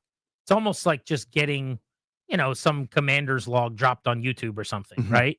Whereas the White Lotus it's a burn. It's a buildup. I got to know now, okay, well, what's going on with this dude? And what's going to happen next episode? I want more. I get it. I've not seen season 3 yet, but I hate watch the first 2 seasons. It's such a strange phenomenon for me. I'm a simpleton. In the same way that you want to watch it right now, I need someone to root for in general, good, bad, or indifferent. All the characters in all these shows are unlike. And they are irredeemable characters that I despise. I hate everybody. They bother me so much. And yet I'm so excited to watch season 3. So I can't explain that. Is it a whodunit? Is there a build up where it could be anyone at every episode? And then are there attractive people in attractive locations? It's kind of the wheelhouse. That's your wheelhouse for what I'm looking for. Except it's not bingeable. It's 4 out of 5. Can't be perfect. 4 out of 5. Let's spin you around the NFL, get back into the wide receivers. What about Keenan Allen, the 33-year-old who caught 70 balls for the Bears last year, first year in Chicago, 744 yards, 7 touchdowns. I thought he lost like a step or two. That's what it looked like. And now he's a year older at 33. So I have very limited interest in Keenan Allen as a free agent pickup. Very low. Again, the previous sort of stature and how good he was might command a bigger salary than I'm willing to pay. What about like a 4th receiver? In other words, if he wants to do that, I'm cool with that. Yeah. They're not bringing him in as a number 2 and paying him, I'm making this up, like $10 million. You're bringing him in as a number 3 and paying him a few $1 million. 1 year, 6.5, the Bobby Wagner deal. All of a sudden, I'm jacked up. Yeah. He wants to come play with Jaden Daniels and try to win some football games. How about Hollywood Brown? Only 28, was hurt almost the entire season this year. 9 grabs for 92 yards and 2 games with the Chiefs. No. I mean, the talent's there. He'll make somebody very happy. I just can't do it. I love his speed. Of course you do. I actually like the player a little bit. I just wouldn't want him as my 2. I'm interested in him, but I'd want him to be the second best wide receiver that I bring in. But actually, if he could ever stay healthy, I think he could be really helpful. Brandon Cooks is a little older now, doesn't have a ton left in the tank, I wouldn't think. 10 game with the Cowboys, averaged about 2.5 catches and 25 yards per game last year. 31 years old. Again, I'm not sure if that's a good enough number 2. I don't know if he's an upgrade from, say, Noah Brown or Olamide Zaccheaus. Yeah, I mean, 3 or 4 years ago, he was Hollywood Brown, but he's not now. So no thanks. Amari Cooper is 31, caught 44 balls with the Browns and the Bills this year for 547 yards, dealt with injuries. Again, I'm less interested than I thought I'd be. I thought when he went to Buffalo, I went, what a smart signing by them. They can't get him the ball in Cleveland. Watch what he does as an expert route runner, good hands. His game's never been about explosion, speed, getting by people. It's just a precise, excellent runner of routes, and it didn't really work in Buffalo. I was kind of surprised. I think there's going to be a modest market because of his age and the disappointing season he's coming off of. And because of that, I would actually be interested. I don't think you're going to have to pay nearly as much as you probably should have to for Amari Cooper. Am I nervous about going and getting him? Definitely, because he just looks like a guy that's trending in the wrong direction. But if I don't have to break the bank, I have big-time interest. What about Stephon Diggs? 47 catches and 3 touchdowns, 8 games with Houston. Ended up suffering a torn ACL that ended his season. But he was on pace for 100 grabs and 1,000 yards. Yards per catch are down. Explosiveness is down. As I mentioned, 31 years old. Has the ties to the University of Maryland. What about Diggs opposite McLaurin? Yeah, now kind of a slot guy, I would say, True. right? I mean, so not as much, especially coming off the ACL. And I hate that because all that guy's been is really, really productive until this year. They need a slot guy too. That's true. I mean, I just think the name value would cost too much for me. Here's the slot guy that I am actually interested in. 29-year-old Chris Godwin, 50 for 576 and 7 games with the Bucs, got hurt last year. He was averaging 2.5 yards per route run, which is equal to Jamar Chase over the entirety of last season when he got hurt. He was having a monster year. He was on pace for $120 grabs, 1,400 yards from Baker Mayfield in Tampa Bay. I love Chris Godwin. I'm a Chris Godwin guy. Always have been. Injury scares me a little bit because it feels like there's always something. But man, oh man, when he's on the field, he's like a slot plus to me. I mean, he and Diggs would be in the same category where it's like, yeah, he's a slot, but come on. He's a little bit of everything. Washington's going to get 1 or 2 of these guys. I mean, this is a big pile of veteran wide receivers. Here's some other best of the rest, according to Bill Barnwell of ESPN.